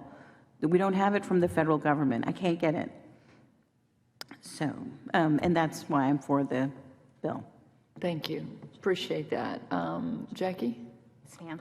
My name is Jackie Schlegel. I represent Texans for Medical Freedom, and I'm here to speak in support of the bill. Madam Chair and committee members, thank you so much for the opportunity to speak with you today. From the start of the COVID-19 pandemic in 2020, Texans were ready and willing to participate in all mitigation efforts set forth by state and federal agencies. As time went on, however, it became apparent that there were serious unintended consequences to many of these measures. Keeping businesses closed destroyed livelihoods, and closing schools had terrible consequences for far too many Texas children, just to name a few. Texans began to rightfully question if these measures were doing more harm than good. Unfortunately, this questioning was met with dismissal and even ridicule. Hindsight now shows these concerns were valid, as many officials now acknowledge that any benefit of these measures likely did not outweigh the harms. This has resulted in an ever-increasing distrust in public health institutions by everyday Texans. Conflicting narratives and too late admissions of policy mistakes have not gone unnoticed. Texans feel as if they have nowhere to turn for accurate and transparent information where COVID-19 mitigation efforts are concerned. This mistrust extends into the state's COVID-19 vaccination efforts. Dutiful Texans willingly rolled up their sleeve to receive a brand new vaccine, accepting the very minimal risk in order to prevent themselves from contracting COVID-19 and spreading it to others. Many of these people ended up experiencing life-altering side effects while others still contracted COVID-19. Texas citizens have a right to valid data and statistics on the unintended effects and true efficacy of these vaccines. Texans deserve transparency from their state agencies so that they may once again trust the recommendations that are based on what the facts are and not what we wish they hope they would be. Thank you for your time. Thank you for your testimony. Rekha?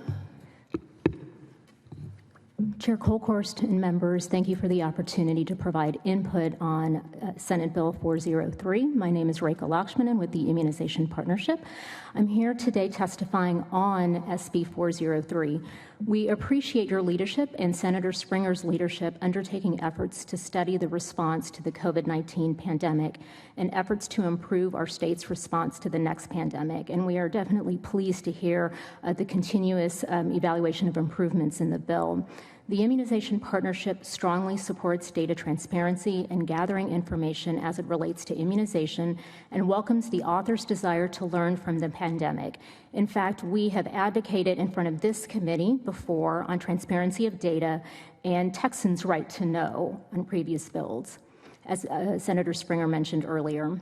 We can agree transparency builds trust in systems and is the foundation of good data, and good data drives good policy. While the pandemic response was not perfect, in addition to learning from the challenges, we need to acknowledge the successes achieved to replicate in future infectious disease disasters. To strive for a quality report, the approach outlined in SB 403 should include a fully informed examination of the positive effects and outcomes of COVID-19 vaccination, not just looking at the negative. For example, a recent study finds that that since the first U.S. patient received a COVID-19 vaccine, 18 million hospitalizations were averted, as well as 3 million deaths. Since December 2020, more infections, hospitalizations, and deaths would have occurred without vaccination and be accompanied by more than $1 trillion in additional costs.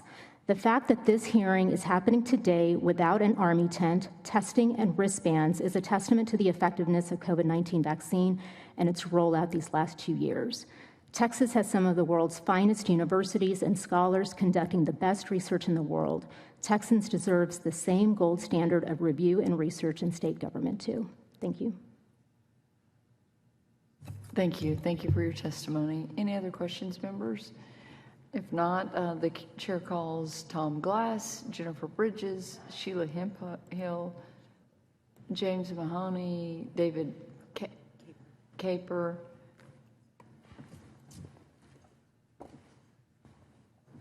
Robert Malone, and Richard Fleming.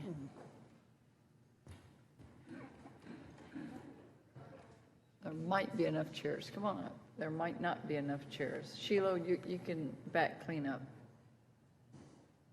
Yeah, I said, Sheila, just come up after someone else testifies. Go ahead. Tom, go ahead.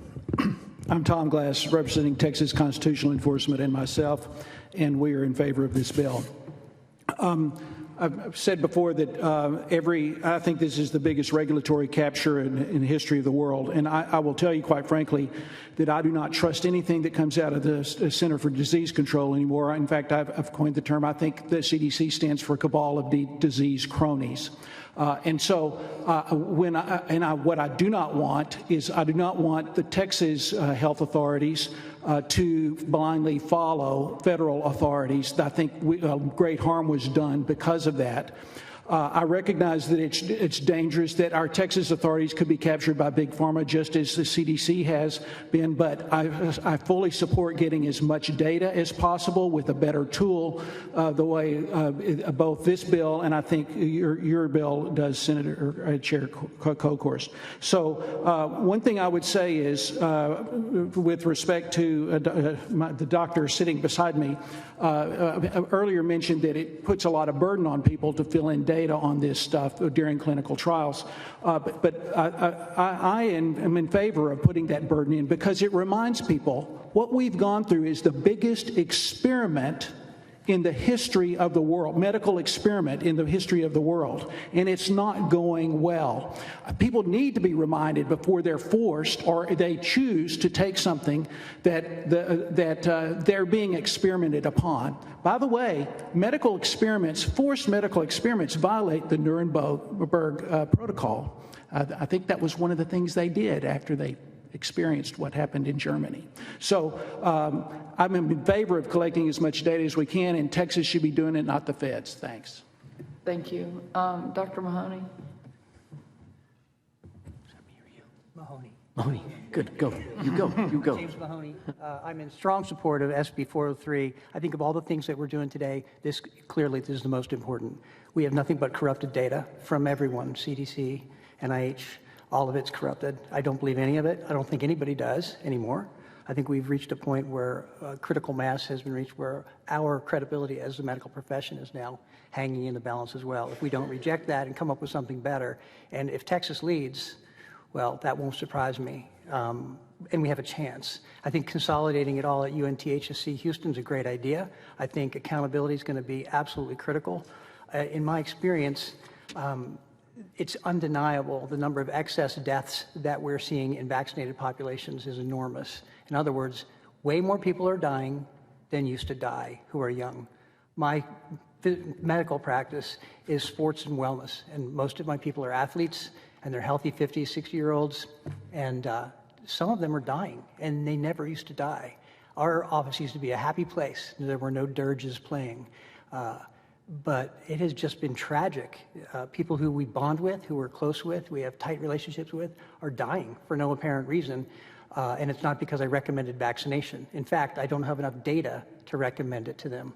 I often tell them that I think it's a bad idea because we don't have enough data, but this would change that. If we got this correct, we studied it well, then the patients in my practice who have had stroke, young 50-year-old stroke, heart attack and death, a 52-year-old, a young woman in my wife's fellowship, 45 years old with a pulmonary embolus. These are all clear results of vaccination with the ultimate thromboembolic, the clotting part at the very end of it. And it's commonly happening, and we in Texas can change the course of this by providing good data, and we can do it, and this bill will help make that happen. Thank you, Dr. Mahoney.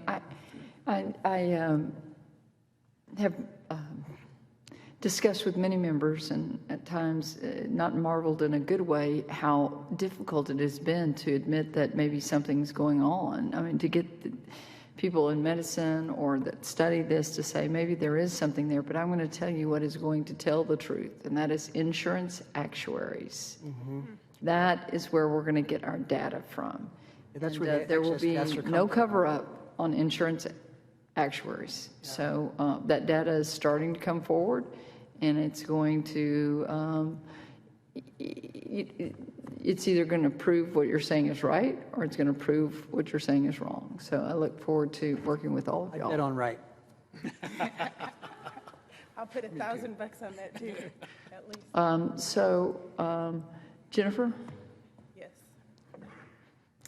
Jennifer Bridges, I'm a registered nurse. I fully support this bill, of course, and it's kind of a shame we even have to talk about this, because being an experimental medication, this should be going on. There should be complete study all the way around the board on adverse reactions, effectiveness, to see if this even works, which we're proving doesn't. Back when I was in the hospital before they fired me because I didn't want to be a guinea pig, we saw it. They were one of the first ones to give the shot out, Houston Methodist, and we saw young patients in their 30s, 20s coming in perfectly healthy, no comorbidities, covered in blood clots, 2 DVTs, couple PEs at the same time. Even doctors were like, you think it was a shot, but you weren't allowed to talk about it. There was no documenting, no reporting it, nothing. I mean, not just the blood clots, but severe tremors, paralysis, strokes. No cause of this, except if you looked at the record, of course, a week or so prior, they took the shot, and 9 times out of 10, it was the Pfizer one. My L&D nurses, huge increase in stillbirths, miscarriages, things they've never seen before. Why would we not be doing the proper research and tracking? It makes no sense.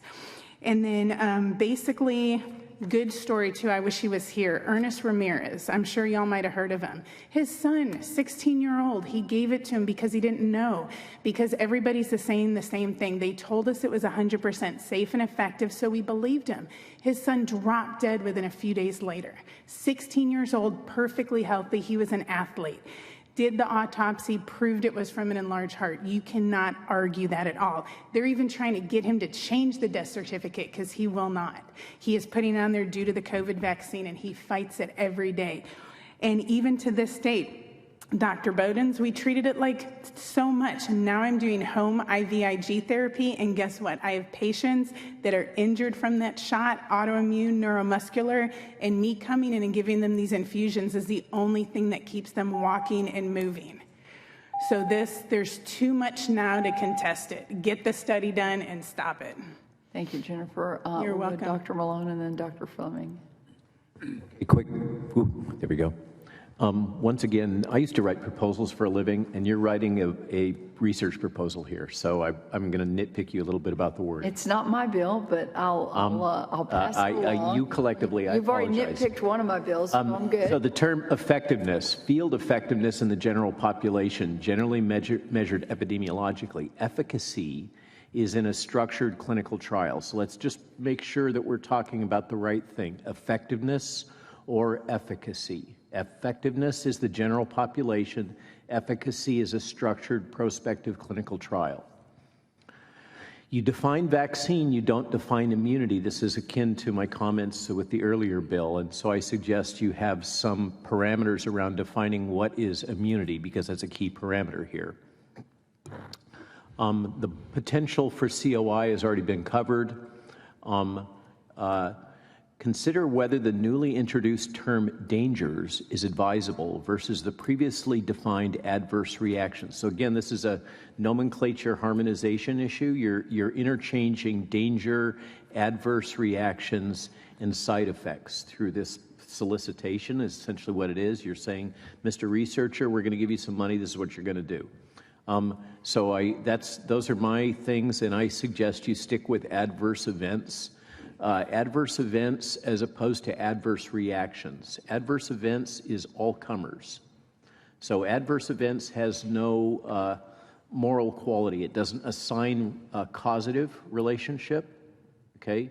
Whereas adverse reactions applies that there is a causative relationship. So the norm in clinical research for looking at toxicity is you capture all adverse events. Like I mentioned before, somebody got hit by a car and went to the hospital, that's an adverse event, but it's unrelated to the product.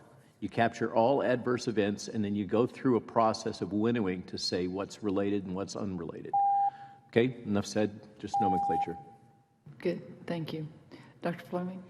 Yeah, ditto on that, because how you word a clinical study is going to determine what you actually collect.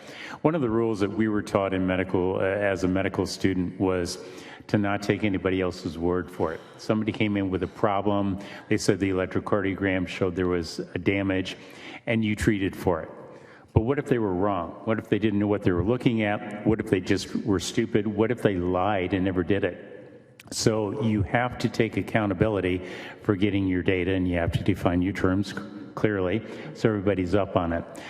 So I'm in favor of the bill, and I'm in favor of making sure that we're going to find the data that we need to have, because it's very clear to me that the people up until now have done a very lousy job.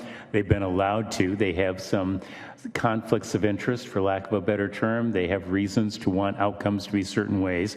And it's kind of like having a teenage child. You have to be the adult taking responsibility. You got that one? I know it's getting late, but I know I'm boring as a professor, but not that boring. I would add possibly on the first page on number 5 to add after products or genetic code consistent with a pathogen, to be clear, since these are genetic vaccines. And on page 3, when we're actually looking at a series of things, I would also include pyogenic diseases, for example, cardiac amyloidosis, and fertility or miscarriage issues that weren't included, because we know that ACE2 receptors, where these viruses and vaccines have their effect, are most pronounced on blood vessels, but the second place in the body that you will see them are in the sperm and the testes and the ovaries. So there is a reason to believe that these miscarriages and fertility problems are a real problem. The tissue is being targeted. Thank you. With that, I love the bill. Thank you. Dr. Fleming, I spoke to an OBGYN recently who said not just the vaccines, but SARS-CoV-2 as well has caused, I mean, it's not just the vaccine. It is truly the virus. Right, absolutely. Some women with miscarriages. Right, what people are sometimes teasing apart that they shouldn't. You don't go to your doctor and ask him to treat or her symptoms. You want the disease treated. Mm-hmm. The disease is the gain-of-function viruses and the CRISPR technology. The symptoms are the mandates, the quarantining, the masking, the interference with medical practice, the genetic vaccines. As I mentioned earlier, there's 5, 6 new genetic vaccines that just got rolled out. Nobody blinked an eye. There's 15 on the waiting pool and 200 with World Health Organization. The disease is the gain-of-function CRISPR technology. If that is not corrected, we can put bandages on the symptoms until, we're tired of it, and we will see it come back with a vengeance. Thank you, Dr. Fleming. And this panel is dismissed. And one last witness on Senate Bill 403 is Sheila Hemphill. Is anyone else here to testify on Senate Bill 403? Sheila. Thank you, Madam Chair and Committee. My name is Sheila Hemphill with Texas Right to Know, and I am for the bill, and this is the only bill that I think it's appropriate to use the term COVID-19, because we are looking in the rearview mirror of what happened. Moving forward, I will stress again the need for COVID-19 bills to be changed to pandemic disease as we prepare for what's already being chattered on our way of new pandemics. So in this bill, I submitted some language changes where it talks about the effectiveness of vaccines. I wanted to make sure it included mRNA and other therapeutics. So there were several changes that I submitted. One was to clearly separate SARS-CoV-2. It had SARS-CoV-2 virus parentheses COVID-19. Those need to be distinctly defined. SARS-CoV-2 is the virus, COVID-19 is the symptomology from exposure to the virus. So I think it's important for these details to be separated. I'm sorry some of these doctors left me. They could probably nod their head for me. In regarding the SARS-CoV-2, my language I would propose is a patented RNA virus structure as initially defined in U.S. patent number 7279327, filed on April 19, 2002 by University of North Carolina, Chapel Hill, and any subsequent addition to its mRNA structure as engineered and identified with sequences of HIV and PRRA, the furin cleavage site. But I didn't know if that would get past Ledge Council in its wording, but that's how it would define it, because we know who owns the patent on it. University of North Carolina, Chapel Hill, April 19, 2002. I will go to this document. This document, I would say, is a head start for this study. And I would expect to see this type of information being conveyed, because I didn't get a really warm fuzzy of the testimony that took place in public health. It was a little too, vaccines are great. This is from Ron Johnson's December 7th. It goes through here and finish that thought. I'll go to you bullet point number 2. This happened in October 10th, 2022 at the European Parliamentarian. A Dutch member of the EU asked the Pfizer representative, was the Pfizer COVID vaccine tested on stopping the transmission of the virus before it entered the market? Janine Small, president of International Development Markets for Pfizer, regarding the question, we did not know about stopping humanization before it entered the market. No.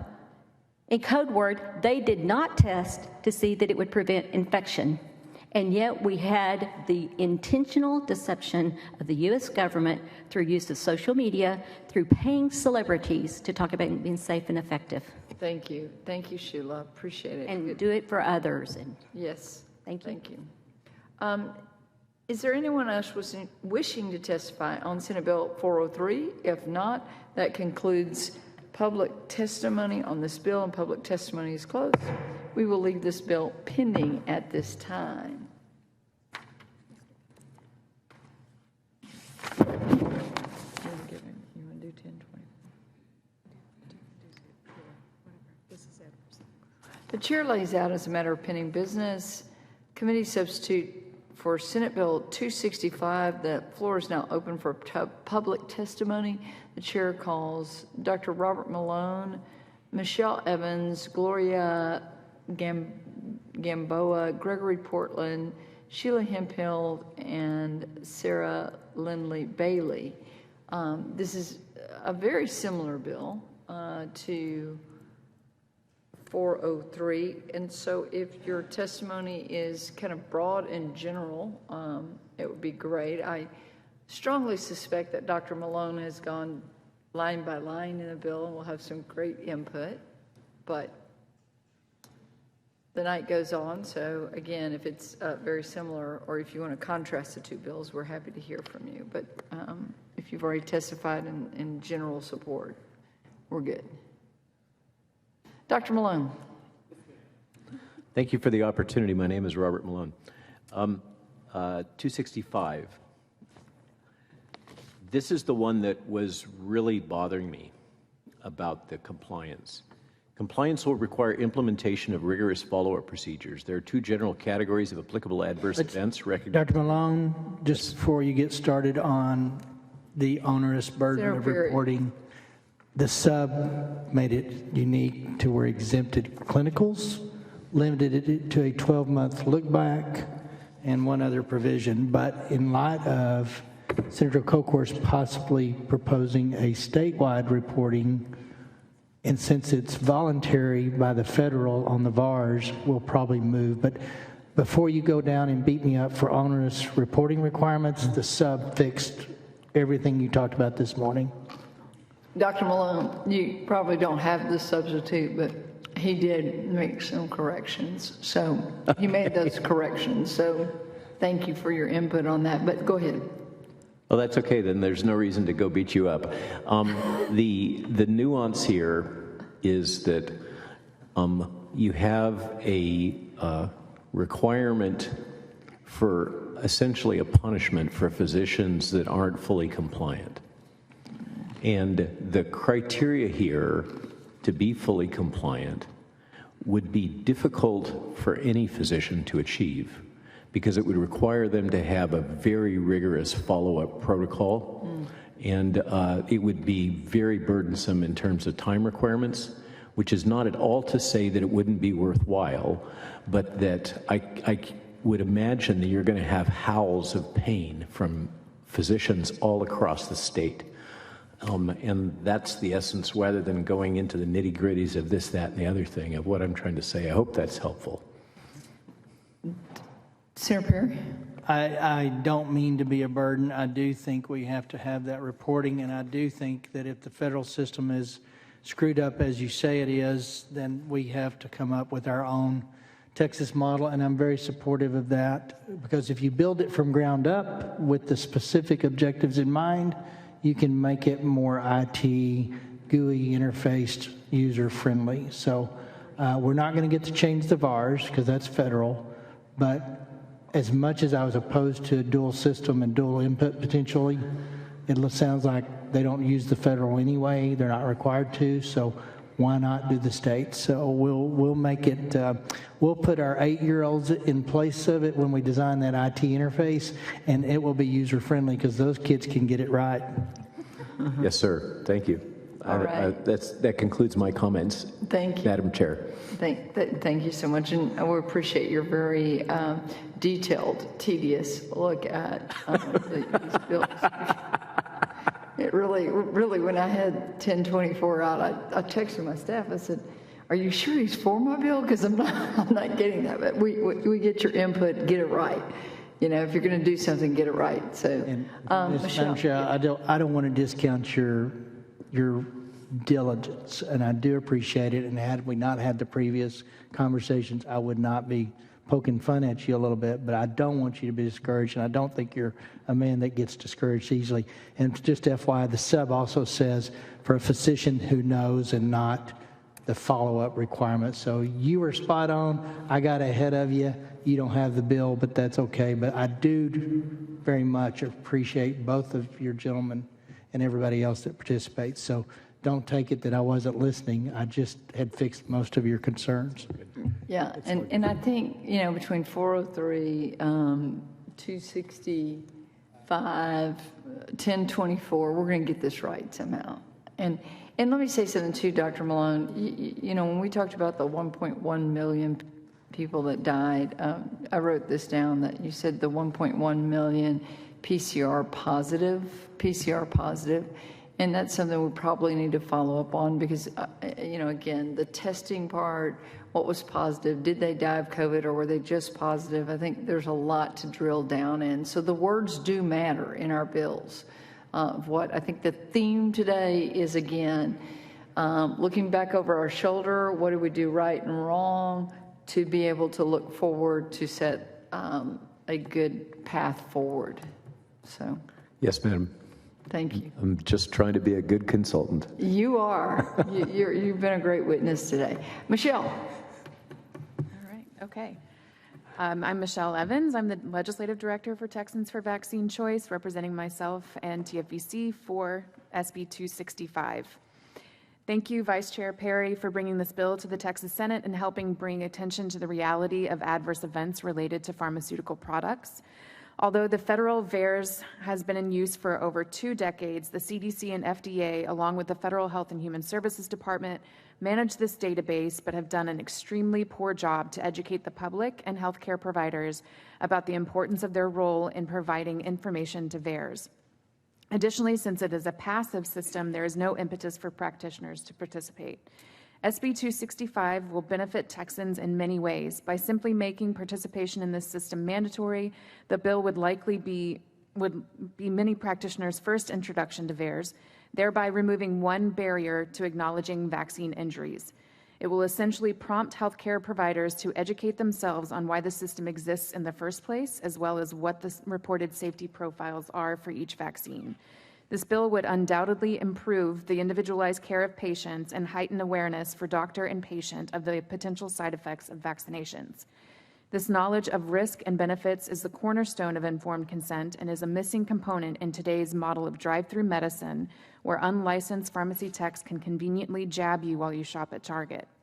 In order for VAERS to adequately serve its purpose, to act as an aftermarket safety signal for federal and state health departments and others, reporting needs to become a commonplace practice for any healthcare provider who is in the practice of administering vaccines on a regular basis. To this end, we would ideally like to see that anyone authorized to give vaccines, including advanced practice RNs, physician assistants, dentists, pharmacists, and anyone to whom they delegate this task, mandated to report to VAERS anytime they observe or treat any potential adverse event, and we ask Vice Chair Perry to consider language reflecting as much. Thank you. Thank you. Any questions, members? Dr. Gamboa. Hi, my name is Dr. Danielle Gamboa. I am here representing Texas for Vaccine Choice and myself, and I am for Senate Bill 265. And I guess that's unusual since I am a practicing physician in Texas, but we do report to the VAERS at my office, but we report often vaccine given by another entity. We do have 2 vaccinations at the clinic, and we certainly would report on those too. And my staff complains, and their main complaint is we didn't give it. I said, that's okay, as we're handling the side effects, so we're going to report it. Because if we don't have the data, we don't really know what is safe, and we've got to know what is safe. We can't fall into this abyss where people are just spitting out lines. We need to do science, and science needs to have these adverse events reported, and everybody needs to be responsible. If you gave a medication, you need to be responsible for the adverse events afterwards. In the bill, correct me if I'm wrong, it says that the Texas Medical Board will take an action, correct? There's not a specific fine or... So oftentimes the board will just have the doctors or the person go through training on how to use whatever system you use. Hopefully it will be updated with a modern computer system beyond the VAERS, like an app, something very easy. And so that's all I have to say about being for Senate Bill 265. So just 2 questions. Yes. Real. So first of all, revoke or suspend a license, place a person on probation, or reprimand a license holder. So there's multiple options by the TMB there. Specifically, so you use it. And Yes, we've we heard do. how hard it is. Is it a very time-consuming? I'd say about 20 minutes, 20 to 30, depending, and we have to investigate where the shot came from. Yeah. We have to get specific details about who gave it, times, and we have to request those records. And I'm reminded this is only kind of a vaccine conversation. You're not doing it for everything. So it's not quite as onerous as I kind of thought it was. Is it memo-driven where you don't have searchable fields? Is it old technology? Or is it kind of check the box with specific coding that if you wanted to pull a report from it, you could search on different fields? I haven't seen, I apologize. I should have went to VARS and tried to put something in so I'd have a little better taste of it. But is it old technology? It's green screen with narratives and stuff Yes, in it? you have to type in. So you would find yourself, if you really want to go back and pull something specific, being in a narrative memo form, it's probably not searchable. I guess it's not updated. Not to my knowledge. I have to admit my staff does the reporting. The Right. last time I saw it, they were typing in, Yeah. where is it here, was it there? And I don't think you can import Or export. things to it, but I mean, I don't know if anybody's tried with, Well, I've just got this vision, as old as it is and unupgraded. It's probably more paragraph driven, and if you really were looking as a look back to pull data from it, it's probably not going to do that. It's probably more of just a text file. And so I'm just talking myself into a better package. Here's the challenge. If Texas does its own, then we don't have 49 other states participating with it. Now, we can encourage it and make a way that other states could that may have a Texas residence that comes through their deal. I mean, I'm just looking at it from the nice thing about a VARS system is it is a consolidated database from all 50 states. So you get a more broader picture. So doing our own things are really appealing, and we can make it really cool and really functional but you do limit your access. If your goal is to get a broad-based database that reports things, you just cut off 49 of your 50 inputs. So why not partner with Florida? Huh? Why not partner with Florida? Well, I think that's 2 of 50, and then so you got 2 out of 48. Yeah, but they're big states. And they're big states, so you making, you know. This thing is very COBOL-like. Sounds like you understand. I used to write in COBOL. I used to write in Fortran COBOL on punch cards, so very familiar with that. If I could just make a comment. So during the epidemic, I would focus completely on data about COVID in Texas, and I would have people criticize me. Why aren't you looking at the entire nation? I said, I don't practice in the entire nation. And so it is, state by state, does make a difference. Okay, well, I think we're trying to hone in and land the plane on what we need to do. If ours is all we got, then that's it. But, so. Okay, thank you. We done? Thank you. Ready for me? Sarah. Hi, good evening, Madam Chair and honorable committee members. My name is Sarah Lindley Bailey. I'm a 6th-generation Texan, yeehaw! And I am honored to speak with you all today as a mother of a child who will forever be poor due to complications from medicines during her cancer journey. I am now an activist in parental rights.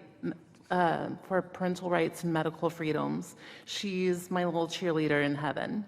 So that's why I'm passionate about supporting Senator Perry's SB 265, and I kindly urge you to consider the importance of this legislation.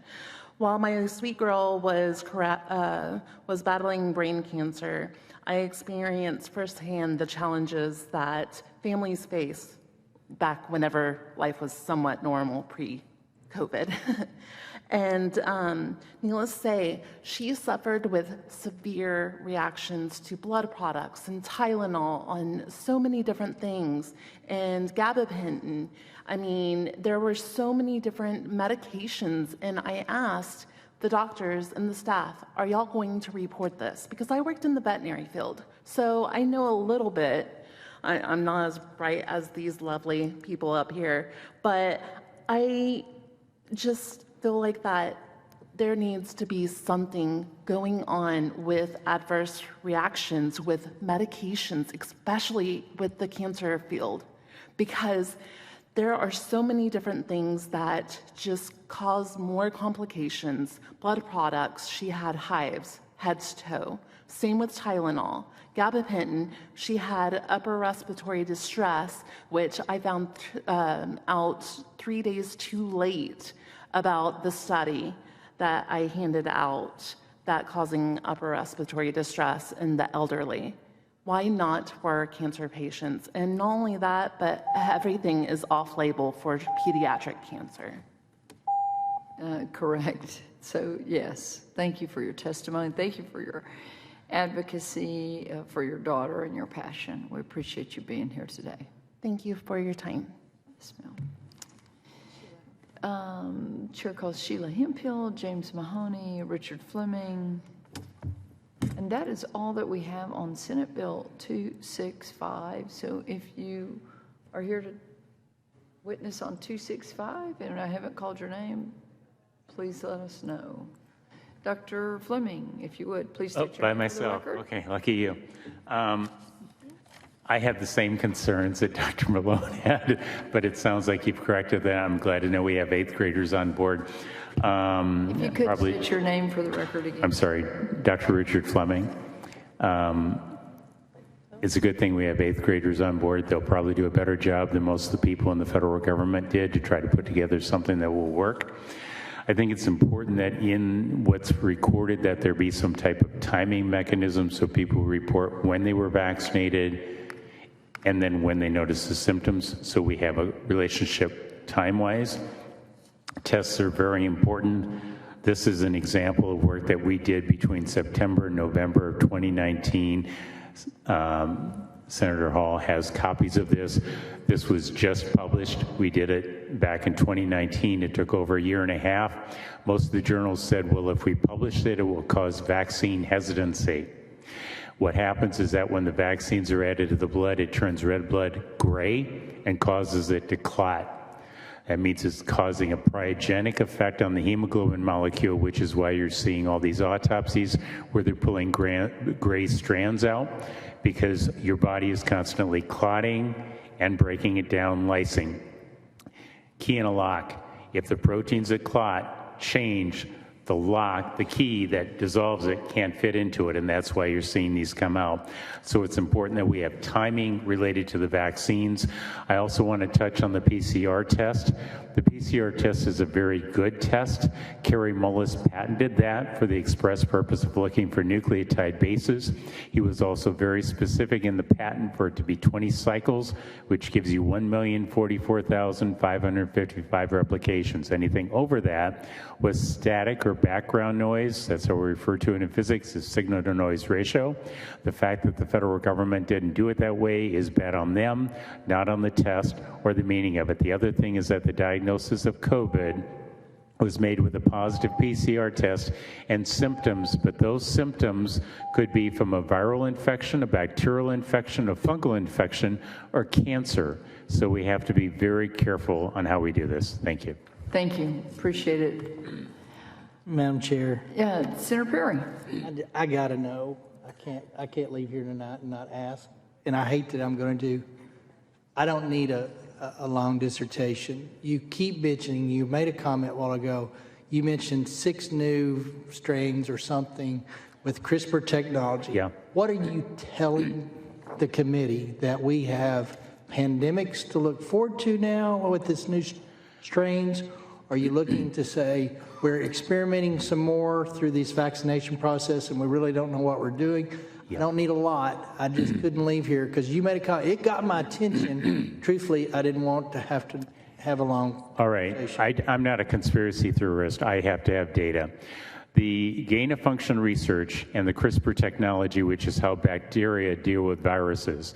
The bacteria take part of the genetic code of the virus and put it in the DNA of the bacteria. We know that these vaccines and these viruses reverse transcribe or put their genetic code in your DNA.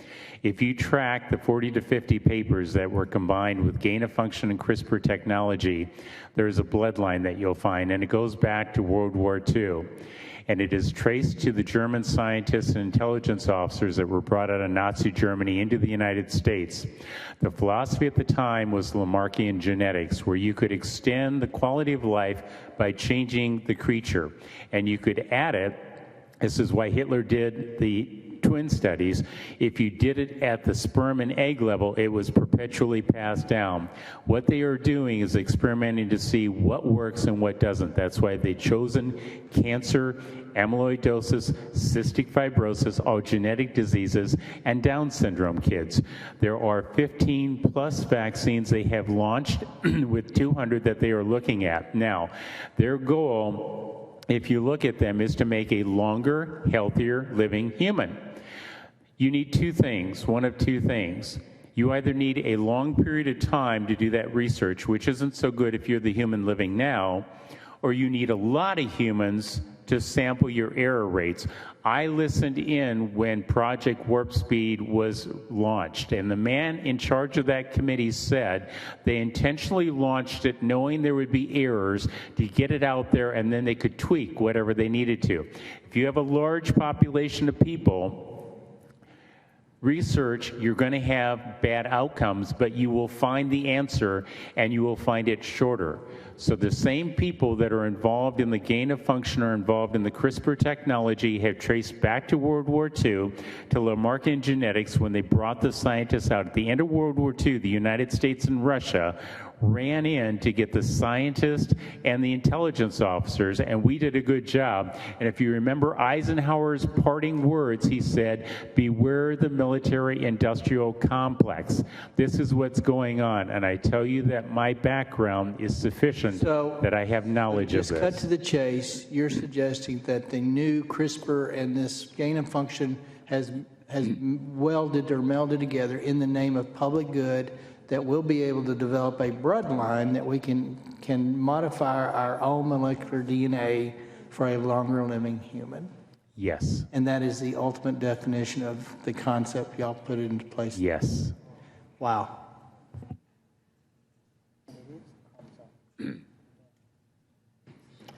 Well. And now you will know why I get I'm so glad I adamant on asked. getting the data out there. All right. Thank you. Thank you, Dr. Fleming. The chair lays out, Sheila. Right. Sheila. Thank you, Madam Chair. My name is Sheila Hemphill with Texas Right to Know, and I'm for this bill. The only thing I would add to it is, what is the individual who observed a doctor not adhering to reporting, what are they to do? So if there's some way to add that in there, some instruction, we need to know. Now, I'll take you back memory lane on my weekly testimonies at the Senate Health and Human Services, where I gave the update weekly on what the adverse events were.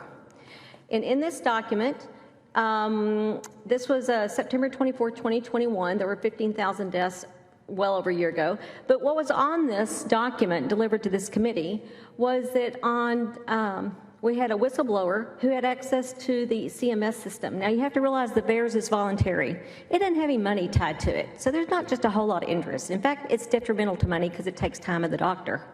But the CMS system is where they got paid for. So the CMS system was more accurate. So in a specific time frame, on July 9th, there were 9,048 deaths reported to VAERS in tandem. I queried the data on the CMS claims with regard to vaccines and patient deaths, and have assessed that the deaths occurring within 3 days of vaccination are higher than those reported in VAERS by a factor of at least 5.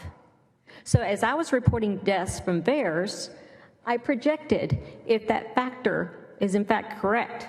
In September of 2021, when we were reporting 15,000 deaths, according to that factor, it would have been 79,000 deaths. Now you have to realize, I believe it was Harvard that did the Pioneer study showing that VAERS actually gets less than 1% actually reported in a study. Was it? I think it was Harvard. I think it was Harvard. I think it's called the Pioneer study. I've been looking for it, but I couldn't find it, and I didn't have it in my bag. Yeah, they reported 1 to 10%. 1 to 10%. So with that data, Senator Perry, I love when y'all bring in about occupational code. I know the pushback you get on... Finish that thought. We still have a lot of witnesses. I know the pushback you get when you assess civil, up to $5,000, et cetera. From having attended medical board meetings since 2016, I don't think there's hardly anything that brings more terror or attention of a doctor than threatening their license. So this occupational code, I mentioned it, it's the big stick that we have in the state of Texas that we need to begin over these hospitals, and I'll see you in a little bit on another one. Thank you. Thank you, Sheila. Appreciate it. Is there anyone else wishing to? Oh, James Mahoney, are you on Senate Bill? He said he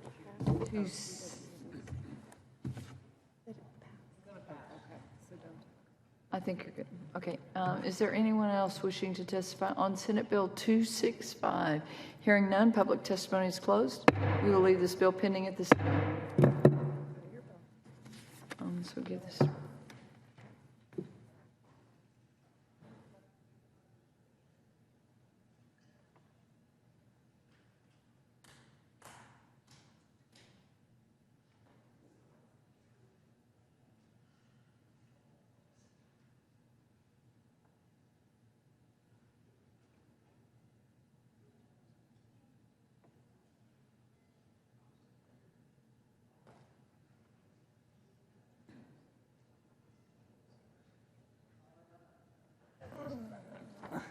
Chair lays out the matter of pending Senate Bill 1024. The floor is now open for public.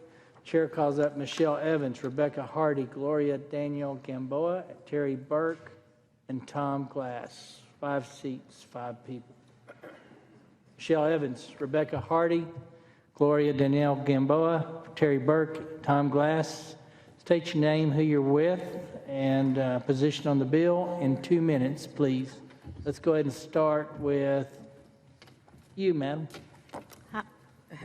Hi, my name is Gloria Gamboa. I am here for representing myself and Texas for Vaccine Choice. I am for Senate Bill 1024. I'm speaking from the perspective of a physician who's been practicing in the office.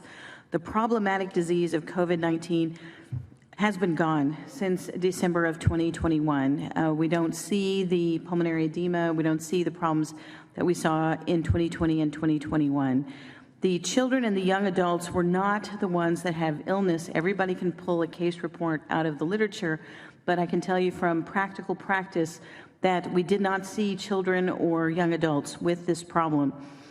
I once saw a study by an epidemiologist who talked about the myocarditis side effect, and what she said was this is an acceptable side effect for the benefits of the vaccine. And I would say that anybody who has not been at the bedside of a child that was normal, got a medication, and now has myocarditis, which is difficult to treat, it doesn't have the right to say that. That is not an acceptable side effect. And so I would say, so I'm agreeing with getting rid of all these COVID, with the omnibus bill, getting rid of these COVID restrictions and any suggestion that it should be given to children to go to school. The worst thing about these vaccines is being liability-free. Of course, because of the 1986 vaccine court, all of the vaccines are liability-free.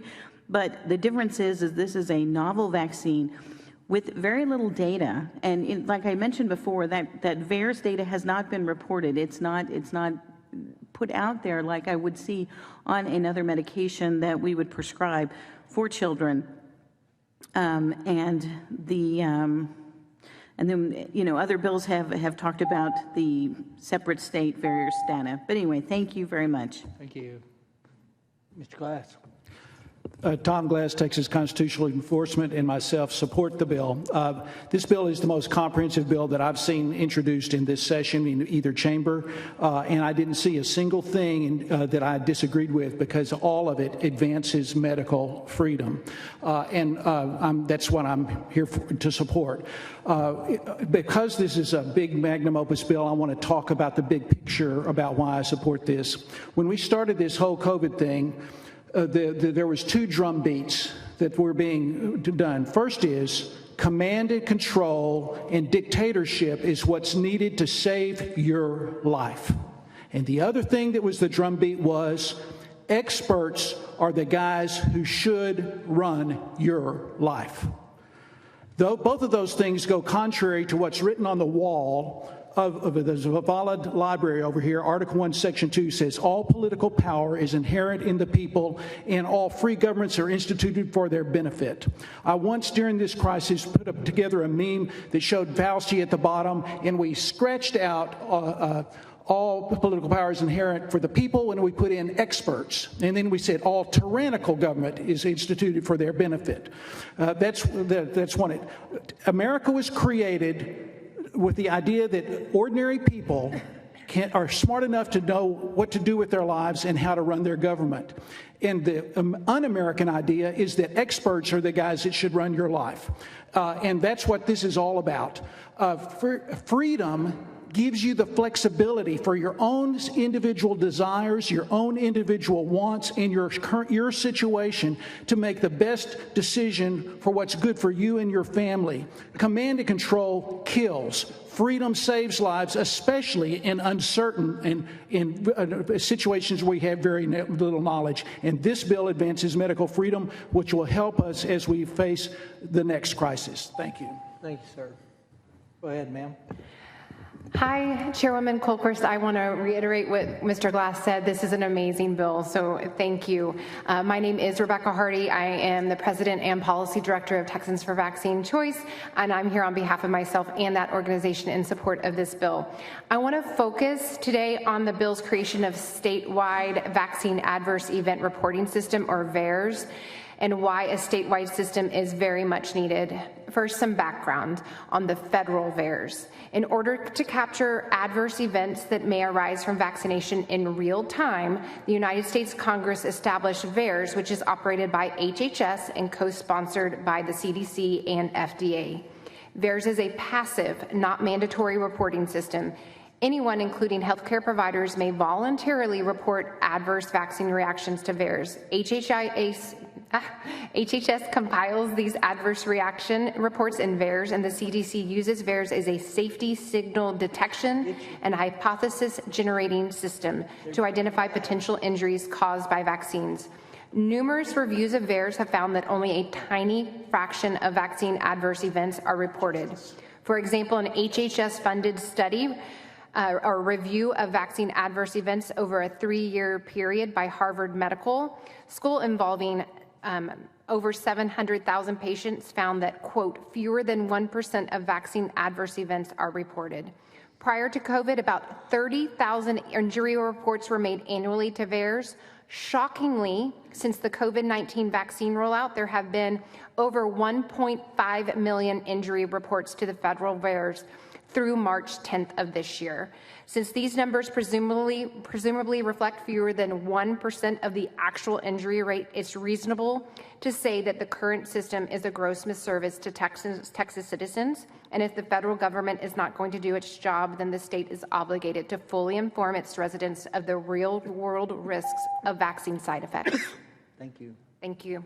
Jill? My name is Michelle Evans. I'm the Legislative Director for Texans for Vaccine Choice. I'm here representing myself and TFVC in favor of SB 1024. Chairwoman Kolkhorst would refer to this bill as omnibus. We at TFVC consider it a huge blessing. By meticulously revising and clarifying multiple areas of current statute, SB 1024 does in one fell swoop what medical liberty and vaccine safety advocates have fought diligently for years to get accomplished. It's clear that Chair Kolkhorst has been mindful and attentive to the information and testimony she has received over the course of the recent pandemic and acknowledges the need for sweeping improvements to code. By removing the ability of unelected bureaucrats to add to the list of diseases against which Texans must vaccinate or claim exemption from, SB 1024 ensures that only duly elected legislators can determine what is included on this list. Additionally, it ensures that exemption affidavits are more accessible to citizens. It will no longer be unclear to parents and students which vaccines a daycare, K-12 school, or college can ask them to provide proof of or an exemption from, or how to obtain these exemptions. SB 1024 also takes decisive action against mandates imposed by governments and businesses, allowing Texans to literally breathe easier, knowing that their medical liberty will no longer be under threat in the name of public health or the professed greater good. Most importantly, SB 1024 protects patients from discrimination based on their personal vaccination status. Currently, TFVC is fielding messages from Texans who have been dismissed from clinics, denied the opportunity to establish care with primary care providers, and, in the most egregious cases, removed from organ transplant lists simply for declining a vaccine. This is not exclusive to COVID and is, unfortunately, not a new phenomenon. It is, however, a pattern that deserves to be pushed into obsolescence. TFVC strongly urges the HHS committee to vote out SB 1024 favorably in order to protect patients, employees, and students in Texas. Thank you. Go ahead, ma'am. I'm Terry Berg. I'm the Executive Director of the Immunization Partnership, and I speak in opposition to SB 1024. Lots has been said today about how we all have suffered from the repercussions of this pandemic. And so it's not surprising that you're focused on changing Texas law to minimize these outcomes when the next outbreak or pandemic occurs. And while we all want to act, I'm not sure what problem this bill is fixing. It doesn't improve the ways we serve our children. School immunization requirements have been an effective disease prevention strategy for more than 100 years. Still, our Texas laws recognize the rights of parents to exempt their children from these requirements, and thousands of parents exercise this right every year in Texas. Currently, restrictions can be imposed to prevent these unvaccinated students from attending school during a health emergency. This bill would invalidate this requirement and put all of our children at risk. This bill is punitive. A healthcare provider who accepts Medicaid or CHIP recipients and believes that, say, immunization is the right public health practice to protect her patients in her office faces a potential civil penalty and lawsuit. Besides inserting the government between the doctor and patient, it interferes with the business owner's right to make decisions he believes might be critical to sustaining his business. Much has been said today about the VAERS, and I won't go on about it except to say that when you focus on a limited population, such as in one state, as Senator Perry pointed out, it means we will not have the full range of data that you would benefit from with the other 49 states. Finally, I would say this legislation may be unnecessary. Why impose new public health regulations and laws covering future pandemics before we've fully analyzed all the consequences of this recent one? Historical analysis and perspectives are critically important to know how we view the future. Don't hamstring our healthcare experts before we know what the emergency is. Thank you, ma'am. Is there any other questions for these panels? Thank you guys for hanging in there all day. Thank you, Ms. Burke. I know you've been here a long time too. Appreciate your input. Chair calls Jennifer Bridges, Erica Coulter, Sheila Hemphill, and Lindsay Gramont. Jennifer Bridges, Eric Coulter, Sheila Hemphill, Lindsay Gramont, Allie Raskin.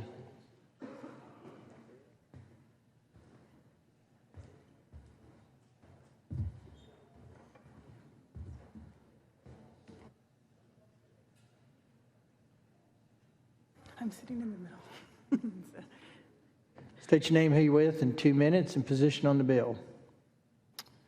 My name is Eric Coulter, and I am in support of this particular bill. And the reason behind it is, as Governor Abbott has said, right, he is holding on to his emergency powers in relation to COVID until this legislature can pass more durable protections for Texans. I think this is hugely important, as I had a front seat ticket to kind of federal overreach and coercion related to the COVID-19 vaccine mandates as a military member. I was ordered to take the COVID-19 vaccine and was successfully able to avoid taking that and retire last year. I'm fully convinced that the federal government has, the executive branch particularly, has no intention to release any of their authority to try to reinstate future mandates like this. And so I think this type of legislation goes a long way towards ensuring that all Texans are protected and are able to exert their rights to medical freedom. I particularly appreciate, Chairwoman Kolkhorst, that you included children's vaccinations. So I'm the father of a first and second grader. Given that the vaccines are currently all EUA, even though they are on the childhood schedule, so they're EUA for all kids under 12, and all boosters are also EUA. And yet the CDC has put them on the childhood vaccination schedule. And so any kind of protections that keep that from being mandated to our school children, I think is critical as well. So appreciate your time, and would be happy to talk any more as needed. Thank you. Next. My name's Jennifer Bridges. I'm a registered nurse. I support every aspect of this bill.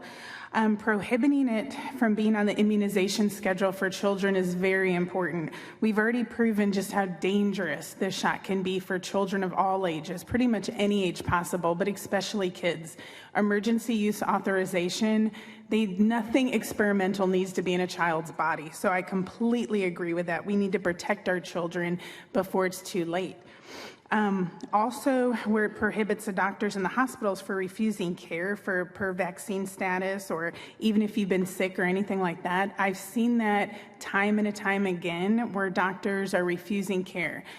They won't let their patients come in just because they're not vaccinated, and then they seek out help elsewhere. They don't know where to go. I've even seen hospitals, even such as Houston Methodist, where when they found out you weren't vaccinated, guess what? We're not going to treat you properly. Here's some Tylenol and Norco, hit the road. Now you can't breathe. You're sick. We've already proven time again. I've spoken till I'm blue in the face. We know it doesn't work. We know it's dangerous. Natural immunity is by far, I'm living, walking proof of that. Never took the shot, will I ever? contracted COVID when I worked in the COVID unit, July 2020. Never have I had it again. Never wore a mask, treated all these outpatient COVID patients. I breathed in COVID every day of my life. I was dripping in it, literally. Never did I get sick again. And actually, these last 2 years have been the healthiest years I've ever had in my whole life. I haven't even caught a cold. I think my natural immunity is so strong right now that, knock on wood, I'm catching nothing under the stars now. And really quick, I'm out of time, but Methodist, I have emails, I have every proof. They stated they mandated this to protect patients because it was safe and effective, but we've already proven both false. And they have even sent emails now to employees stating how over 400 of these fully vaxxed are now having COVID. And guess what? They're still forced to take care of patients even though they're sick. Thank you, Jennifer. You're welcome. Sheila. Thank you, Chair and Committee. My name is Sheila Hempel with Texas Right to Know.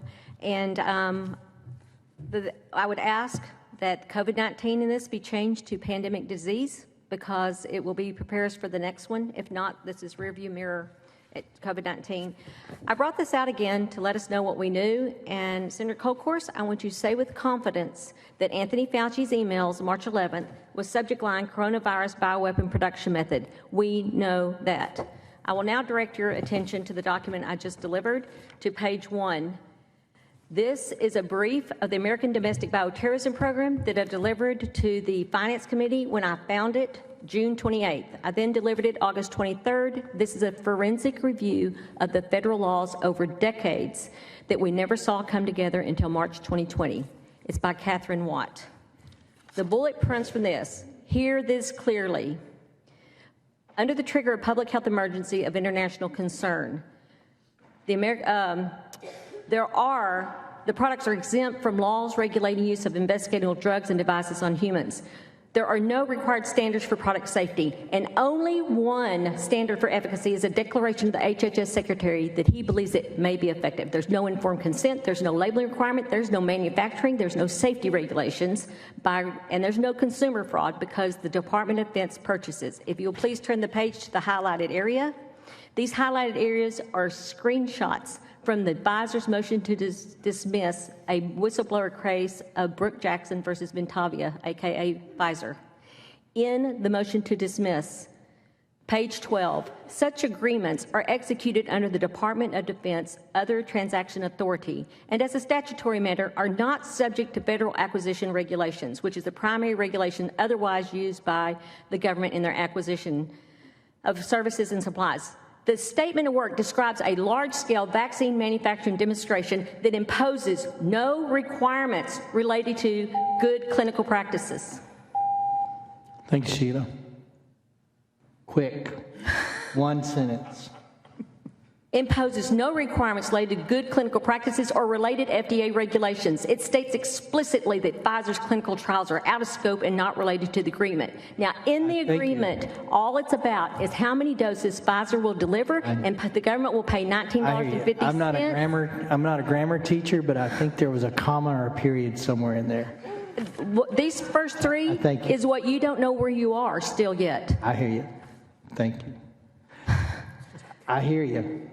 We can converse. No, you don't understand. Yes, I do, but I'm telling you, Sheila, that's it. That's enough. Thank you. You, sir. I'm Dr. Brian Artis, resident of Texas. I'm representing myself, my wife, my 8 children, and our 2 expected grandchildren, not grandchildren, right now. Thank God for Texas. Do you know that when I first put my kids in school, in public school, it was in Tennessee? Do you know what the United States Health Department told me when I went there to get an exemption for my kids to go to public school without a vaccine? That was in 2006. Do you know what they told me? They leaned through the window and this is what they said. Dr. Artis, how do you know about that form? And I said, what do you mean, how do I know about that form? And the Department of Health and Human Services looked at me and said, we don't advertise that form. I said, you don't let the citizens of this state know they have a right to exempt their children from vaccines. Thank God 3 years later I was motivated to move to Texas. Thank God you guys have made it so simple on texas.gov to actually sign up for an exemption form to be sent to you to get notarized and give to your school. Thank God for Texas. Now, I support this bill 1,000%. I don't know if you guys know this, but I'd love to see if any of you could raise your hand. Do you know that in October 22nd of 2020, that a division of the FDA actually posted 110 side effects they knew that were going to be reported to the government, to VAERS, after these shots rolled out in December of 2020, 2 months beforehand. Did you guys see that list? And did you know they did not list that VAERS was the actual system they were going to be pulling for what is called rapid cycle analysis? Raise your hand if you can tell me it wasn't VAERS. Can you tell me what system they said they were going to pull? And look every 7 to 10 days for the side effects of the shots that are required to be reported in what system? It is CMS.gov. Do you want to know why it is there's so much speculation, distrust about the VAERS reporting? That's not even who the government was going to be looking at. The FDA wasn't going to look there. They were going to look at CMS.gov. Do you know that if you pull CMS data right now, we pulled it in September of 2021 for Texas. Do you know that within 14 days of the second Pfizer shot, 6,800 Texans older than 60 died within 14 days of the shots? Have you seen those numbers? Wow. It's interesting. Thank you. We need our own state software program. Man, that would be massive. If we can actually take care of Texans, that would be phenomenal. Thank you, sir. Ma'am, you're up. Hi, I am Captain Laura Cox, and I've been a pilot for United Airlines for 34 years. United Airlines is a Chicago-based company that instituted a COVID-19 vaccine mandate on its employees in 2021. I am also co-founder of the Texas-based Airline Employees for Health Freedom, a group of 2,000 United employees created to stand up to United's mandate. The mandate was designed to coerce people into getting vaccinated, even if it was against their faith or their medical needs, by withholding employment. During the holidays last year, thousands of United pilots, flight attendants, and others were placed on unpaid leave or fired for not taking a COVID vaccine. Even those of us who had religious or medical reasons not to, or even had natural immunity to COVID like myself. I was left without health insurance and struggled to provide medications for my husband and son right at Thanksgiving and Christmas. We were forced to access retirement money early at a penalty. Others were ridiculed at work as United exposed their unvaccinated status and encouraged mistreatment. But even before then, hundreds of other United employees in Texas were forced to violate their faith and/or their health when they acquiesced to United's COVID-19 vaccine mandate. Only United should have never had such power. Corporations should not be allowed to make healthcare decisions for workers. Judge Ho on the U.S. Fifth Circuit Court of Appeals has hit the heart of the matter regarding corporate mandates. He has expressed, quote, deep concern about this new model of capitalism where a corporation tries to make healthcare decisions for workers. He has called it, quote, a dangerous expansion of corporate power that threatens to subvert American democracy. The problem is that CEOs may be more concerned with virtue signaling than conducting their business. While the pandemic is over, the danger still exists without a law protecting Texas citizens. We could all face the same unbridled corporate tyranny again. Remember, even though Governor Abbott issued an executive order prohibiting vaccine mandates, there were no consequences to the order, and United publicly refused to abide by it. I speak in favor of SB 1024 and urge you to pass this legislation protecting employees against corporations who do not share our Texas values. Thank you for the opportunity to speak. Thank you for being here. Question. Madam Chair.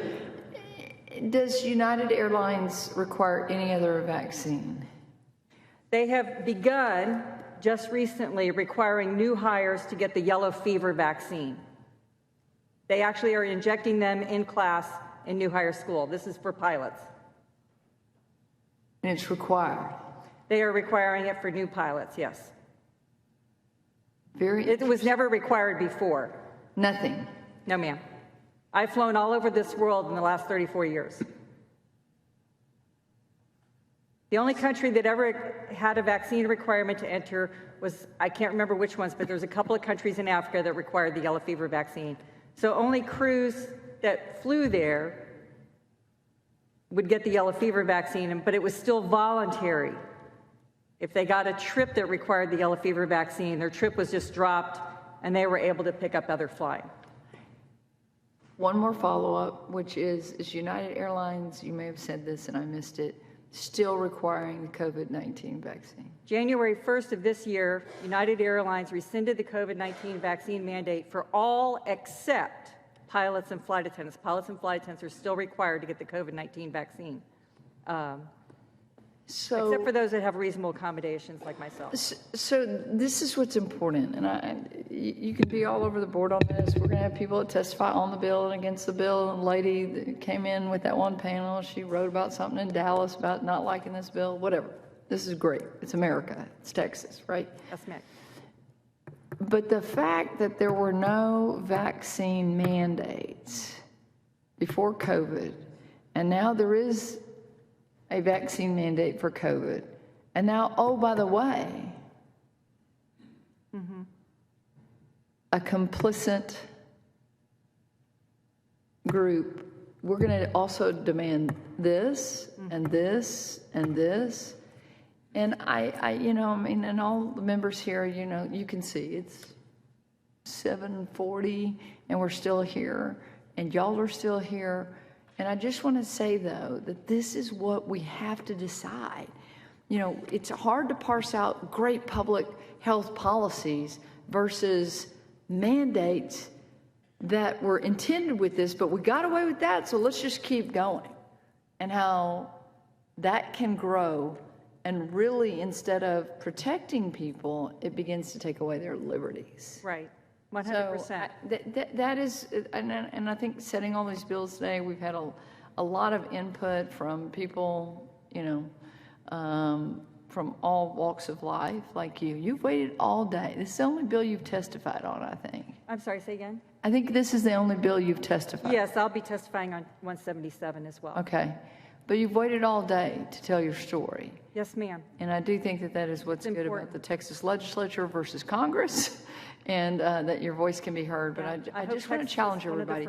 I don't think any of these bills are perfectly written right now, but I think that the spirit of that is to make sure that in the name of public health, our freedoms and our rights aren't stolen from us by. Thank you. Amen. Thank you, ma'am. I appreciate the panel.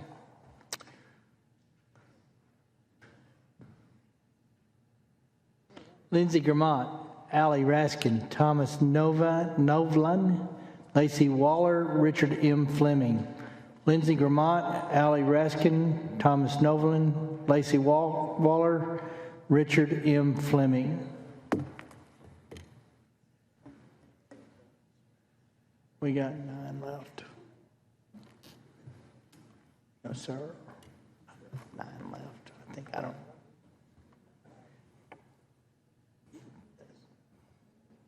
I get it, but he had. Read it. Go for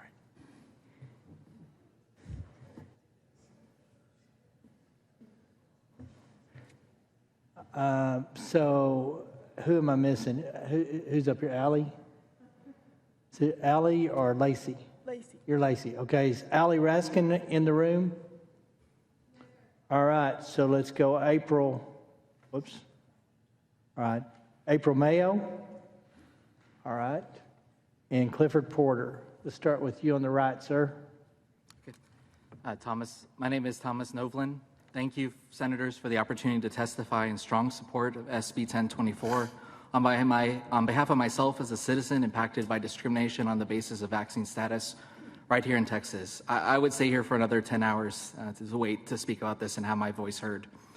In the fall of 2021, after several months of being told that getting vaccinated was a private decision and that we should consult with our healthcare providers about this choice, suddenly I was mandated by my employer to receive a COVID-19 vaccine against my wishes and conscience.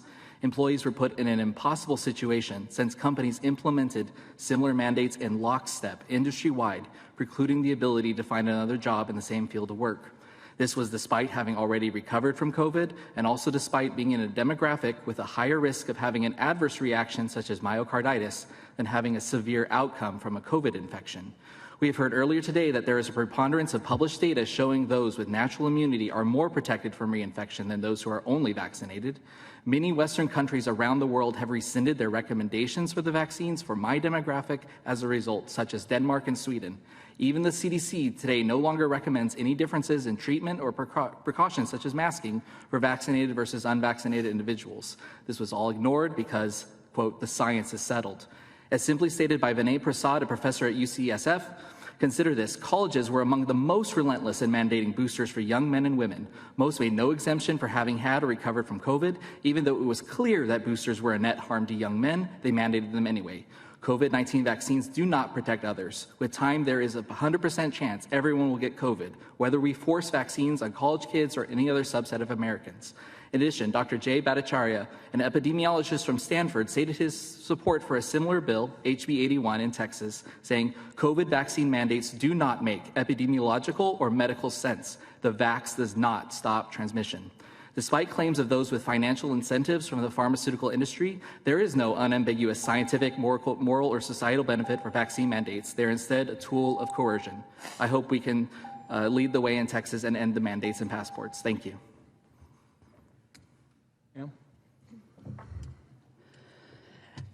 My name is Lacey Waller, and I'm here to testify against SB 1024 on behalf of myself and the Health and Vaccine Empowerment Network, formerly Immunize Texas. Chair Colcourse, Vice Chair Perry, and members of the committee. Session after session, I come to this building to plead with the legislature not to take away my rights and freedoms, not to bully my husband's employer, not to threaten my kid's doctor, not to risk the safety of my family and community. As a proud fifth-generation Texan, I come to this building expecting to find the principles of freedom and liberty that are part of the DNA of our state. But instead, freedom flows one way, choice only applies to a special group, and granting special rights above those of other Texans are the only rights that matter. Special rights above all other children, families, hospitals, doctors, businesses. I want to see a Texas true to its word that respects the freedoms and liberties of all Texans, not just those that are the loudest or most intimidating. I respect that all kinds of choices are allowed under the law. I simply want to protect my choices and freedoms too. Basic fairness. Instead, I'm regularly in danger of being forced by the state of Texas to put others' choices above the interests and safety of my own family. As my 9-year-old would say, that's not fair. No one should be forced to bear the consequences of others' choices. I urge you to take a moment to remember that when you are mandating and banning, dictating medical decisions, or deciding lawmakers know vaccine policy better than state experts, there are millions of real, live Texans whose liberty and livelihood are being infringed upon. Everyday Texans who should not be forced to cater to a special group with special rights in ways that put their own families and livelihoods at risk. Thank you for your time. Thank you, ma'am.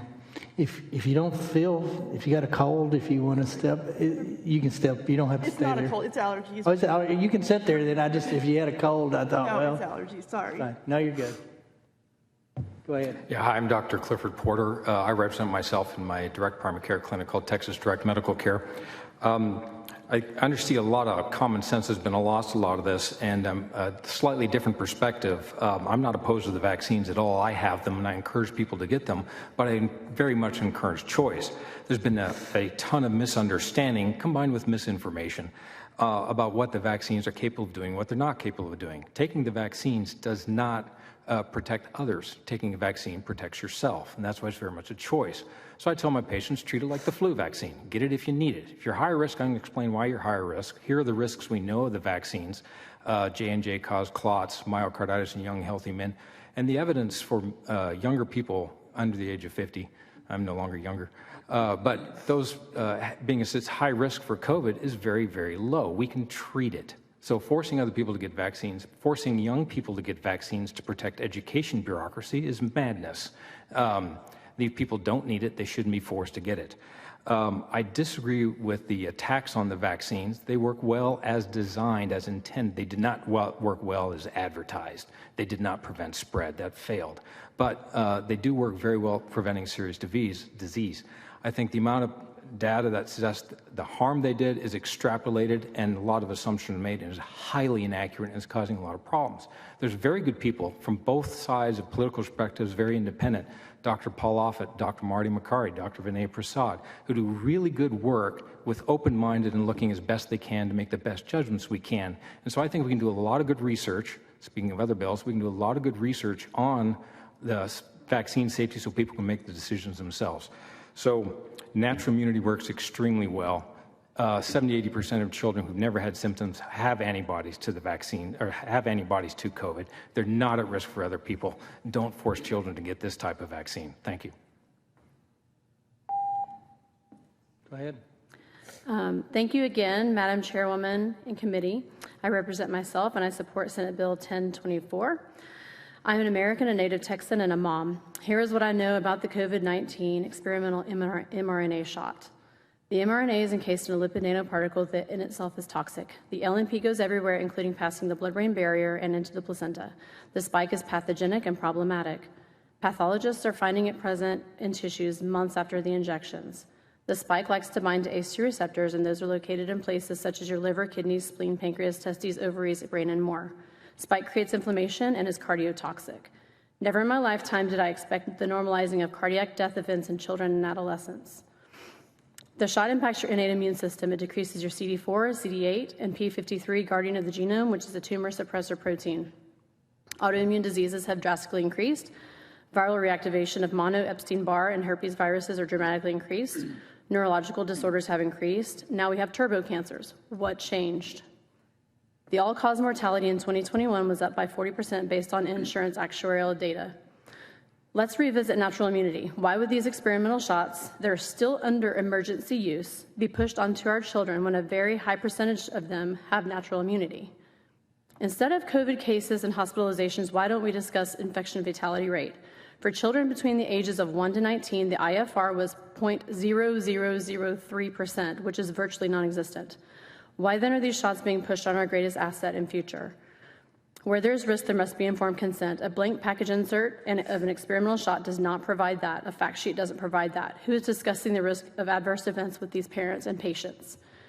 If there is pushback from the Texas Medical Board, we need to know why.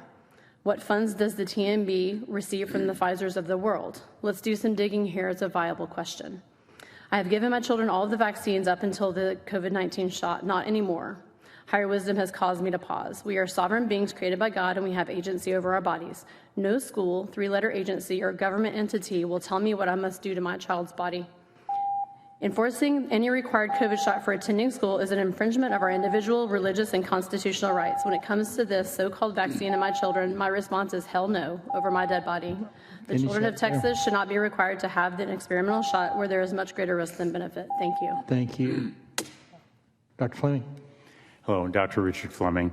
I want to note that the last person who sat here was an airline pilot. I've spoken to several of them on flights, and they could not understand what was going on from the tower or speak to each other to the tower with their mask on. So they would go into the cockpit, take off their masks while everybody else sat in the body of the jets with their masks on. The Hopkins report that was published showed that 90% of the benefit that occurred during this pandemic was a result of two phenomena.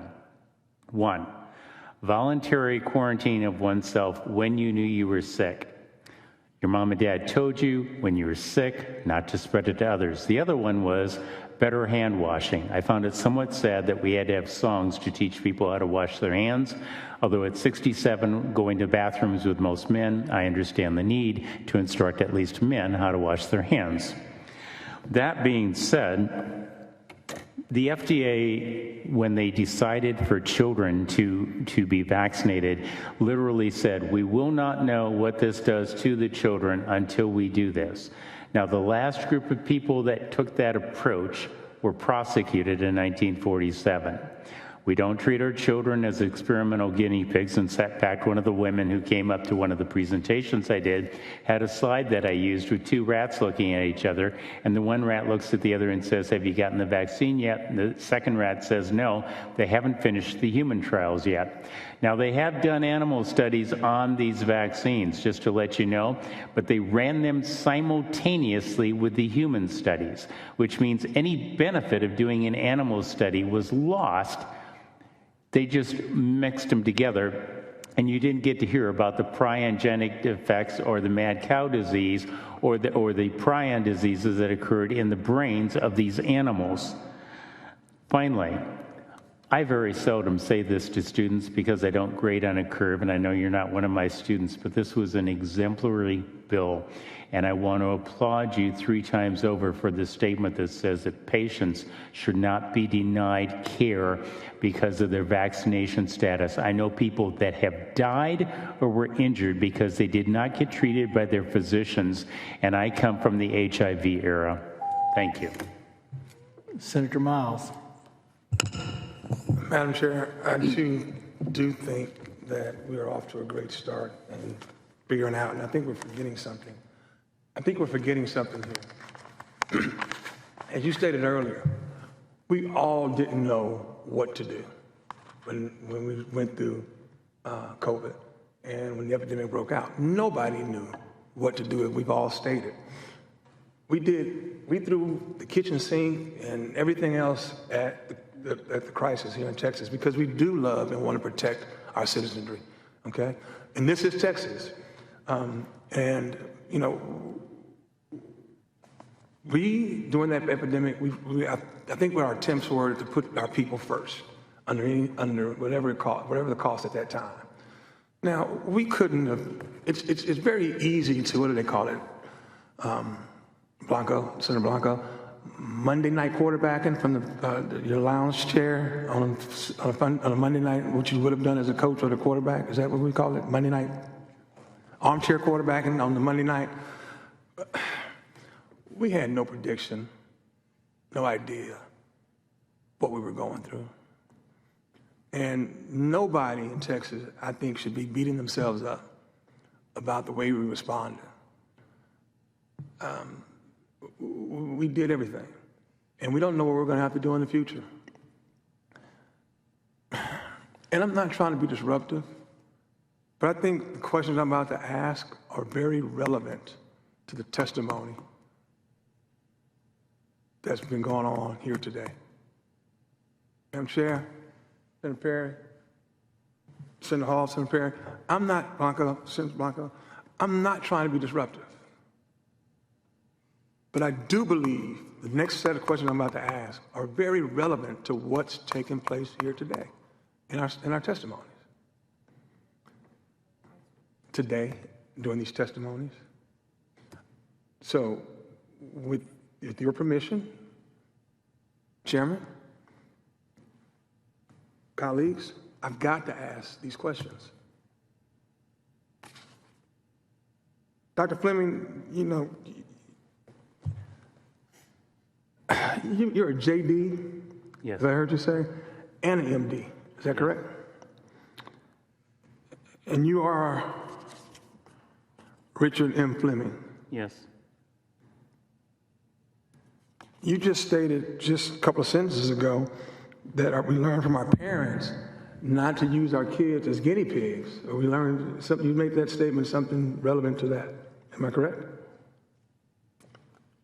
Am I correct, sir? Yes. You want to repeat that statement? The approach of we won't know what happens until we do it is the same approach that was used in Nazi Germany. No, you said you learned something from our parents about, or something from history, and not to use. Oh, our parents taught us to do fundamental things. If we were ill, not to go around coughing and spreading it on people, and to wash our hands. Well, I don't know why I heard it, and I referred to it right after you said it, that we learn not to use our children or our humans as guinea pigs, something of that nature you said. Am I correct? I think I just heard. So I did not say that about my parents saying that, but I would say that we shouldn't use anybody as guinea pigs. We should be using guinea pigs for that purpose. Okay. So did you think that in 2016, 17, 18? I'm sorry, what? Did you think the same way in 2016, 17, or 18? I did, yes. You did? And you're the same Richard M. Fleming in 2016, 17, 18, Senator Perry, was before COVID. So the conversation we had about, he may have an answer that I don't want to hear. I do want to hear anything he's got to say on this one. Are you the same Richard Fleming that, admitting your guilt to the federal government, pled that he received approximately $35,000 for conducting a clinical trial, but he fabricated the data for certain subjects? Is that the same Richard Fleming I'm talking to today? If you actually read what I pled to, so let's put it on the table. Let's put it on the table. No, you asked the question. Let's put it on the table. Today, right now, it's a fair perspective. I'm not happy about being in this context, but I do understand. I want you to respond in full. Absolutely. Confidence. I knew. Absolutely. To Senator Miles's credit, he did point that out, and I said, obviously, we put a lot of stake in what you have. No, that's fine. That's the problem. So let me answer the question. Don't interrupt me. Yes. In 1989 to 1992, when I was a cardiology fellow, I ran the research experiments on the nuclear isotopes that are now currently used. They were research at that point in time. I wrote the protocols, as Big Pharma told me to, with 2 radioactive doses. At that point in time, I began looking at the nuclear machines to see if they actually did what they said they did. And it turns out that the machines are not calibrated quantitatively. They are qualitative pictures. So I set out, and the U.S. Patent Office has issued a patent, actually with the information that you're referring to on that, because I own the only quantitative method for measuring what's going on inside the body. I've also presented the Society of Nuclear Medicine meeting several times, the international organization, and it has been confirmed that I was right, that patients were double radiated and double billed for that radiation, because what I did is I looked at it and I said, patients do not need 2 injections of the new isotopes. They need only 1 because the isotopes move around. That has been confirmed by Hopkins University, UCLA University, the University of Korea. If you listen to the web case, FlemingMethod.com, where I lay out the federal case, you will hear a federal judge say, the jury does not need to know the whole truth. The wool can be pulled over their eyes. That case revolved around the fact that a soy study that was done, the public defender lied to the expert witness, and then the judge covered it up. And so what I did was I did a plea for 1, billing the way I did and doing the images I did, which happens to be the only federally accepted way according to CMS. I never said I falsified any data, and nobody ever suggested that. In fact, the expert witness said the opposite, but she was the one lied to. And if you'd like to know why I did a plea, the plea that I gave were not to crimes, but the plea I gave was because my youngest son wanted to come live with me. He was being beaten up by his mother. He had ended up in the emergency room, and I was given a choice. You either cop a plea or you will go to jail, and you can argue it there and let your son rot in the ER. And I'm not going to let it go any further. Well, I'm just not. I'm not going to let it go any further. The gentleman explained the situation. I will tell you, in your own words, on this Senate floor, multiple times, you have said there are innocent people in jail today because the system has failed them. I will tell you, the gentleman just answered the question. And I would agree with you. That's why there's 10 charges here. I hear you. There's 1034. We need to get back on the bill. Has everybody testified on the panel? I'm sorry for the interruption. It was brought up. I don't need to know. I practice in a world where I deal with federal government. I have seen people get rung up by the federal government. And at the end of the day, what you just said at the very end, they will threaten you with your wife, your life, and everything else if they think they need to get something. You got something. I don't need any further explanation. Thank you for playing. Yeah, there you go. I hear you. It's just we need to move on. I got Cesar Lopez and Jimmy Widner. I just know how feds work.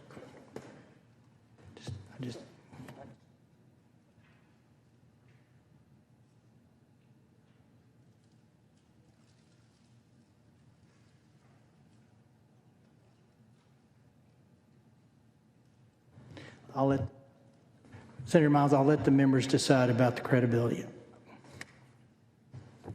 Cesar Lopez and Jimmy Widner, state your name, position on the bill in 2 minutes. Thank you. Okay.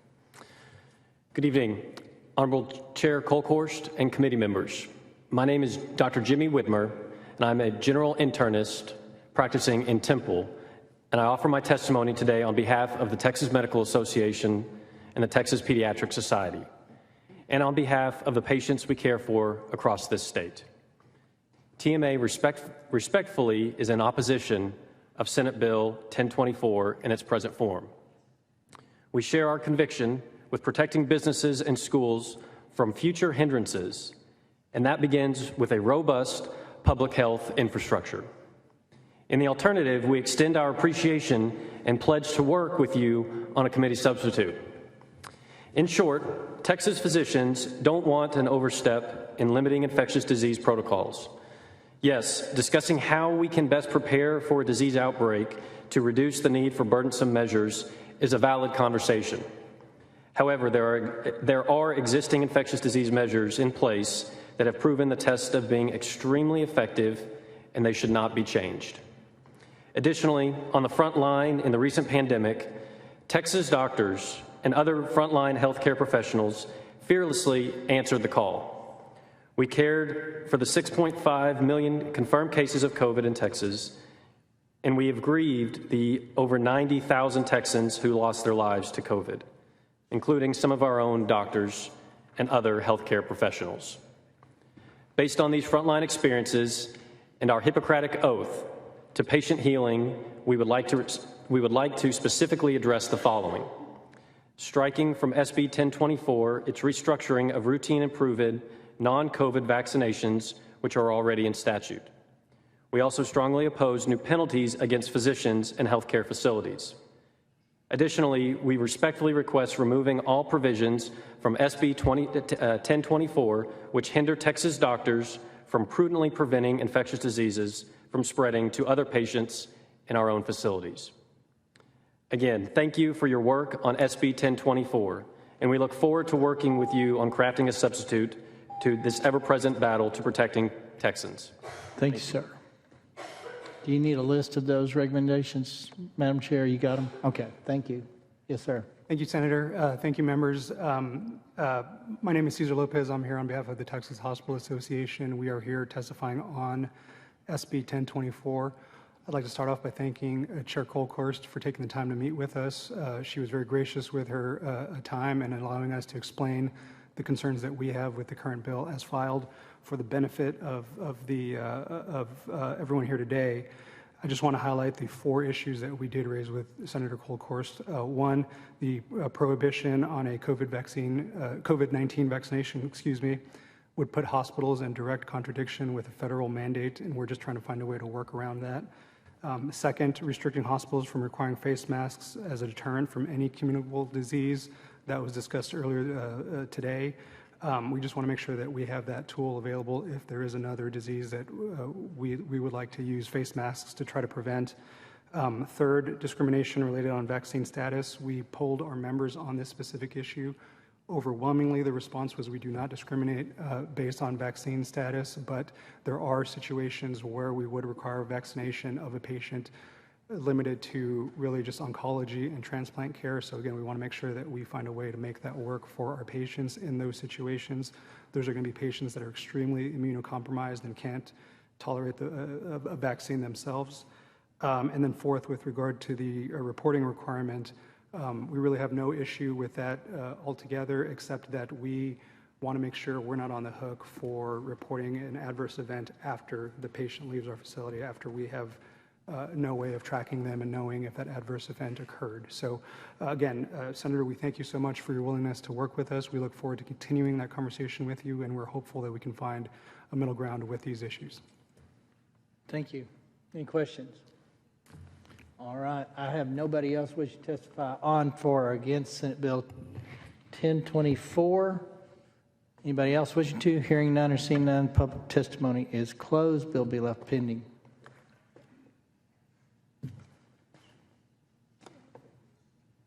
Members, we have testimony on 3 more bills. The chair lays out as a matter of pending business the committee substitute to Senate Bill 177 by Senator Middleton. The floor is now open for public testimony. The chair calls Dr. Robert Malone, Dr. James Mahoney, Michelle Evans, Rebecca Chanel, and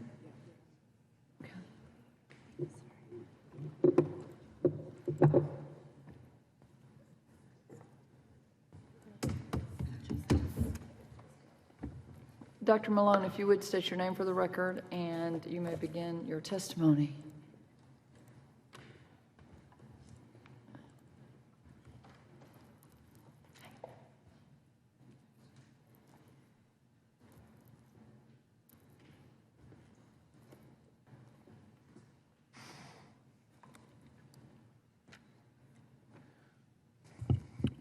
My name is Robert Malone. Regarding Senate Bill 177, very brief comments. I strongly support this well-written bill. I have some reservations, and the bill is restricted to COVID-19 vaccination, and in my opinion, it should be applying to all medical procedures. I recommend amendment of the language to read compel, coerce, or entice.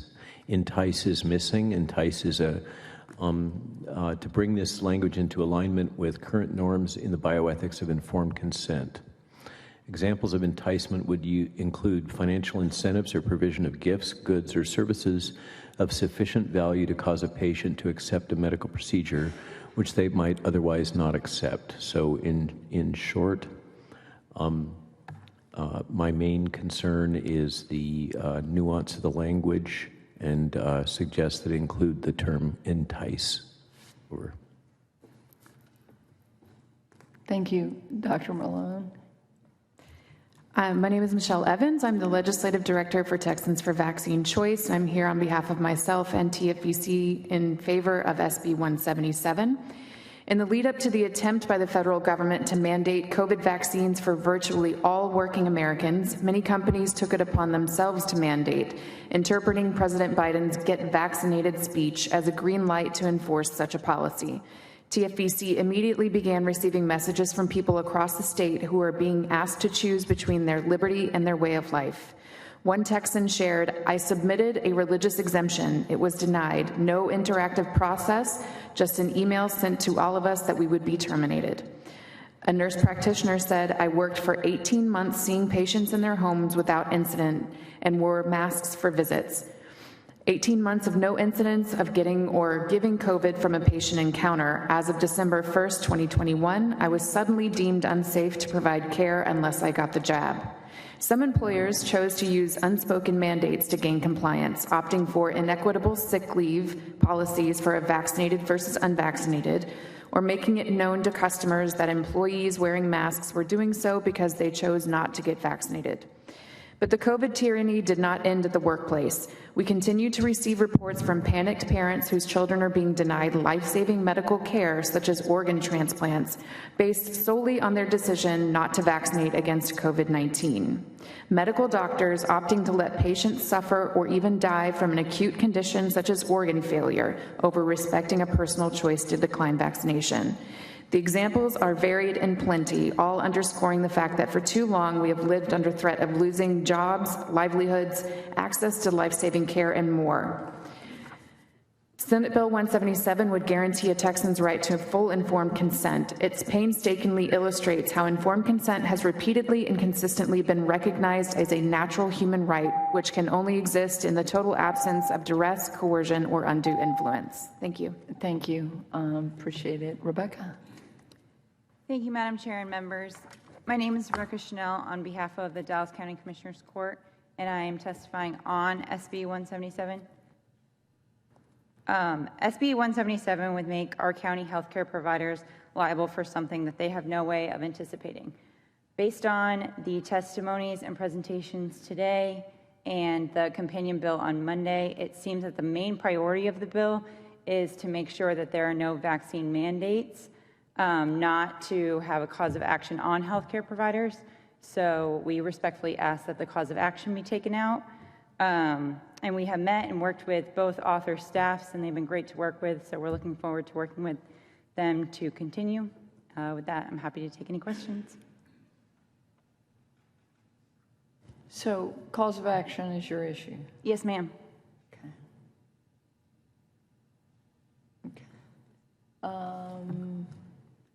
I think y'all are dismissed. Thank you. Appreciate it. Now, the chair calls Gloria Danielle Gamboa, Tom Glass, Jennifer Bridges, Eric Coulter, Sheila Hemphill. Sheila. Oh, there's plenty of chairs up here. Keep coming. I got 5 chairs. I'm going to call a couple other names. You're coming. They're all here. Mr. Glass. Tom Glass, Texas Constitutional Enforcement, representing them and myself in favor of this bill. The first thing I want to remind everybody is COVID-19 is an experimental substance. And so forcing people to use something experimental is contrary to everything we know in Western society. I want to go, and this is going to talk about, essentially this bill is trying to get at bodily integrity and the rights to bodily integrity. The way I look at things is that we are blessed in this country to have a foundational document to tell us why our government exists. And that government, it's called the Declaration of Independence. And in the Declaration of Independence, it starts off saying we have certain unalienable rights. And then it goes on to say governments exist among men to secure these rights. That's why we're here. We're trying to secure our rights. And we need to define them. And so we need to know what unalienable means. Unalienable has 2 key components. It's associated with bodily autonomy. And the second thing it means is you cannot bargain it away. In law school, they taught me there are contracts that are contrary to public policy. Okay? A contract that requires you to bargain away your bodily autonomy is contrary to public policy. We don't support employers when they say, I get to have sex with you if you're my employee, and it's a condition of employment. We don't protect employers when they say, I can punish you in any cruel and inhumane way I want to or you're fired. It's just the same way with the vaccines. And so this is a fundamental, unalienable right that needs to be protected. We're using the words informed consent, and it's narrowly construed. We could construe it to all experimental vaccines, kind of the way your previous bill did, Vice Chair Perry. But this is a great bill. Never heard it said like that, Mr. Glass.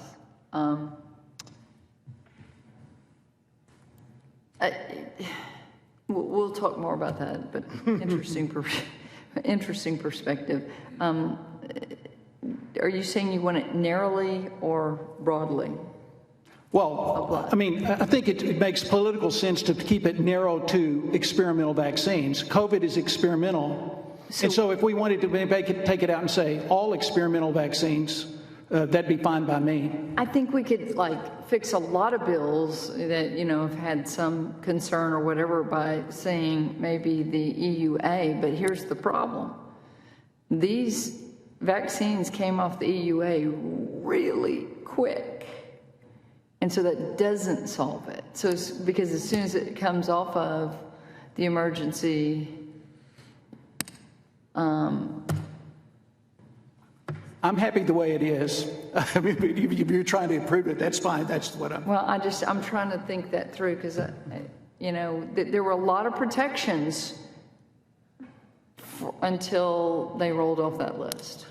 I will say this. It's very clear to me, Pfizer wanted to put all their research and hide it for 50 or 70 years. It took a lawsuit to find out that they really didn't have a safe or effective drug.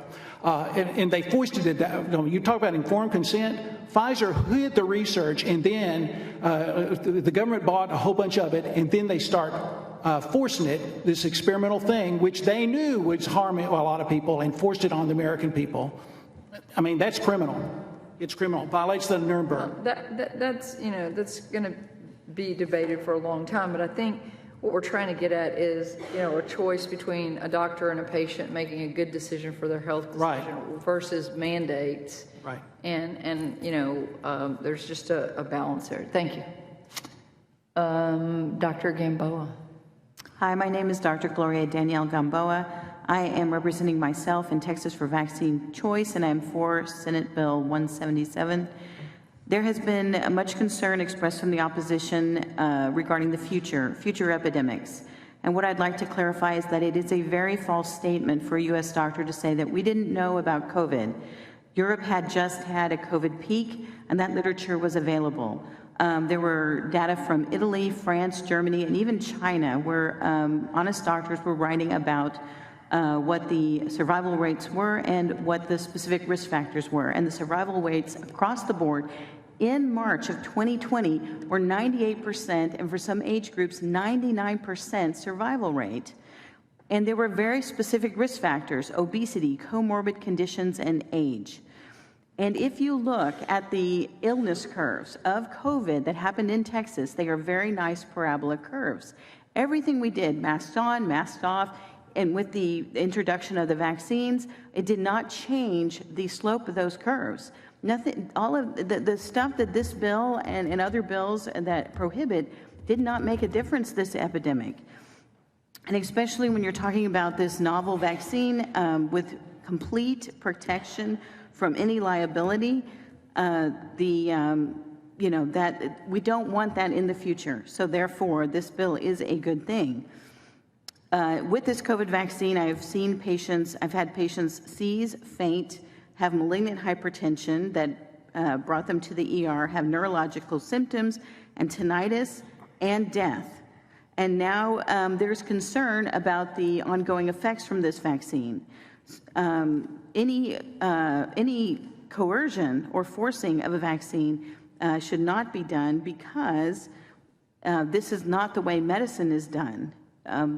Just briefly, I don't have any time left, but anyway, this is why I'm for the Senate Bill 177. Thank you, Dr. Sheila. Thought I was last. My name is Sheila Hemphill with Texas Right to Know, and again, I will reiterate, changing COVID-19 to pandemic disease will cover COVID-19 for our moving forward, as well as some protection for what's alleged to be coming at us, which is being chattered as Marburg. I will direct you again to the contracts. These vaccines were purchased in the Department of Defense, other transaction authority, such that there is no requirements for good clinical practices. There's no FDA related. They are military medical countermeasures, which are not under the authority of FDA. So the clinical trials that I couldn't get my head around until the last 3 weeks, I read the clinical trials with Pfizer. I saw that they only tested on healthy people. They told everybody to use contraception. And at the end of it, they unblinded it and vaccinated the placebo group.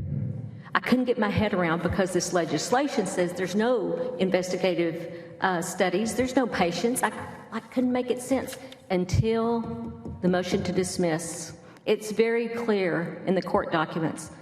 Pfizer is not at fault here. Actually, they should be given an award of the contract of the millennia.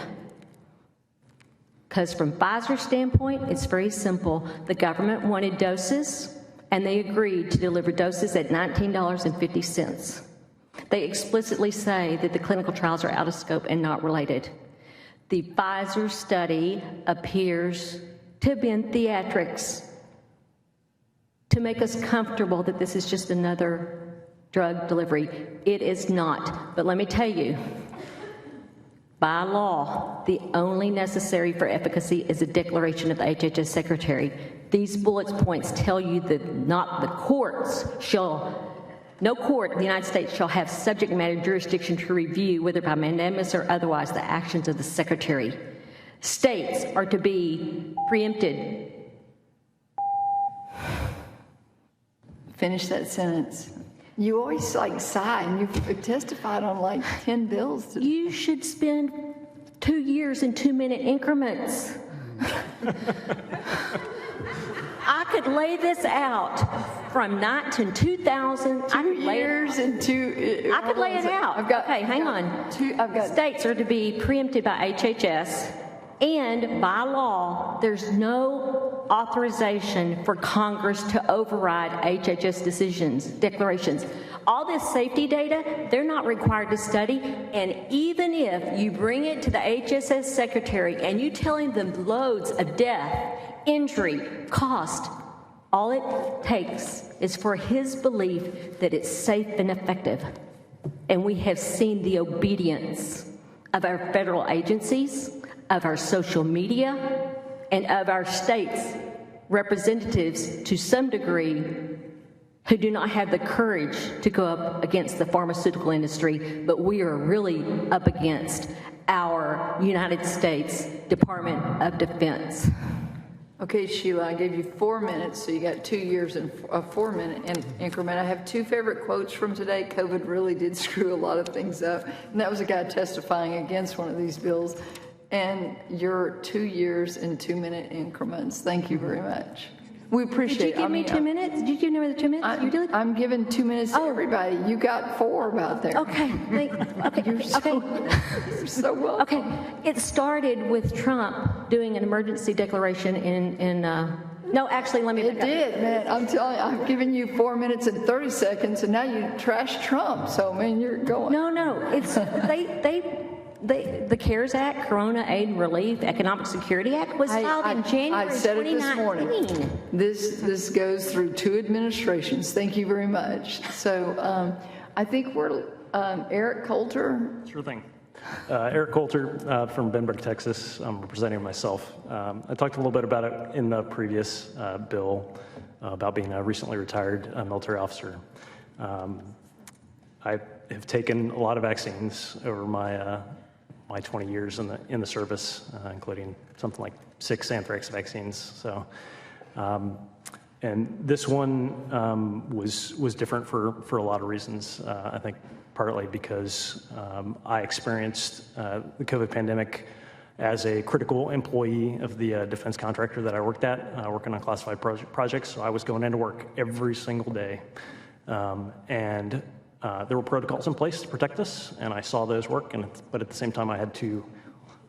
Senator Miles, you said, "Hey, we didn't know what was going on." You're absolutely right. We didn't, and it was scary.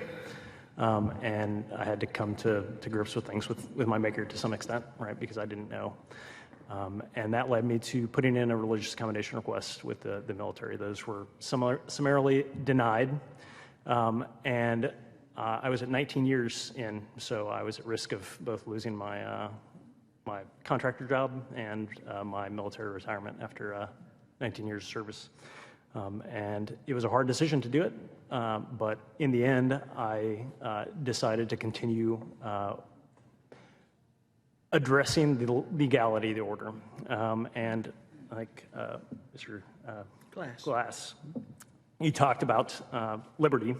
And we as military members give up a lot of our liberty, but we don't give up everything. And that was one of the things that came out of a lot of research and the love letters that I wrote to my JAG and my commander in this binder about why they should not be able to mandate a vaccine. So in the end, they agreed with me so much that they let me retire. They let me get to the end of my time. But no Texan should have to go through this type of legal rigmarole to not take something that is A, experimental, and B, that they don't desire. And so I fully support this bill. Thank you. Appreciate your testimony and your service to our country. Senator Miles? Because let me thank you for your service of 19 years and for what it means coming from me. I apologize, but putting you in that position as an elected public servant. I just wanted to say thank you, and sorry for you. Appreciate that, sir. I think that's all. No, have you testified, right? I have not. State Are your you name ready? for the record and who you're with. Sheila might have taken 2 of Do I them. get the time Sheila took from me? Just kidding. Right. No, that was great. All right, so we're talking about informed consent. I do support this bill, SB 177.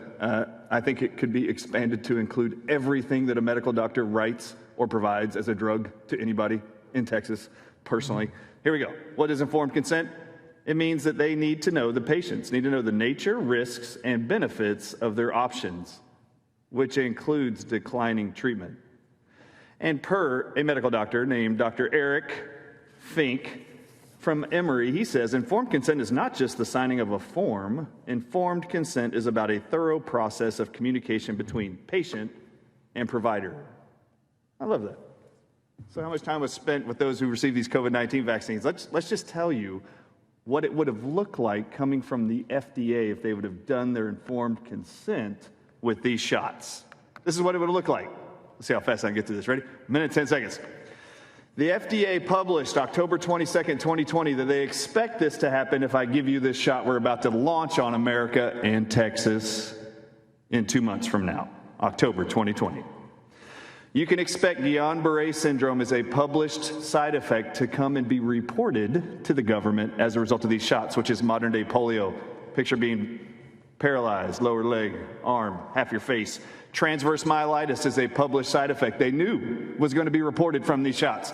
Did they tell anybody in Texas that? That is being paralyzed somewhere in your spinal cord and below. Did they tell you that? Did they tell you that miscarriages were expected? Did they tell you birth defects were expected? They published it. What about deaths?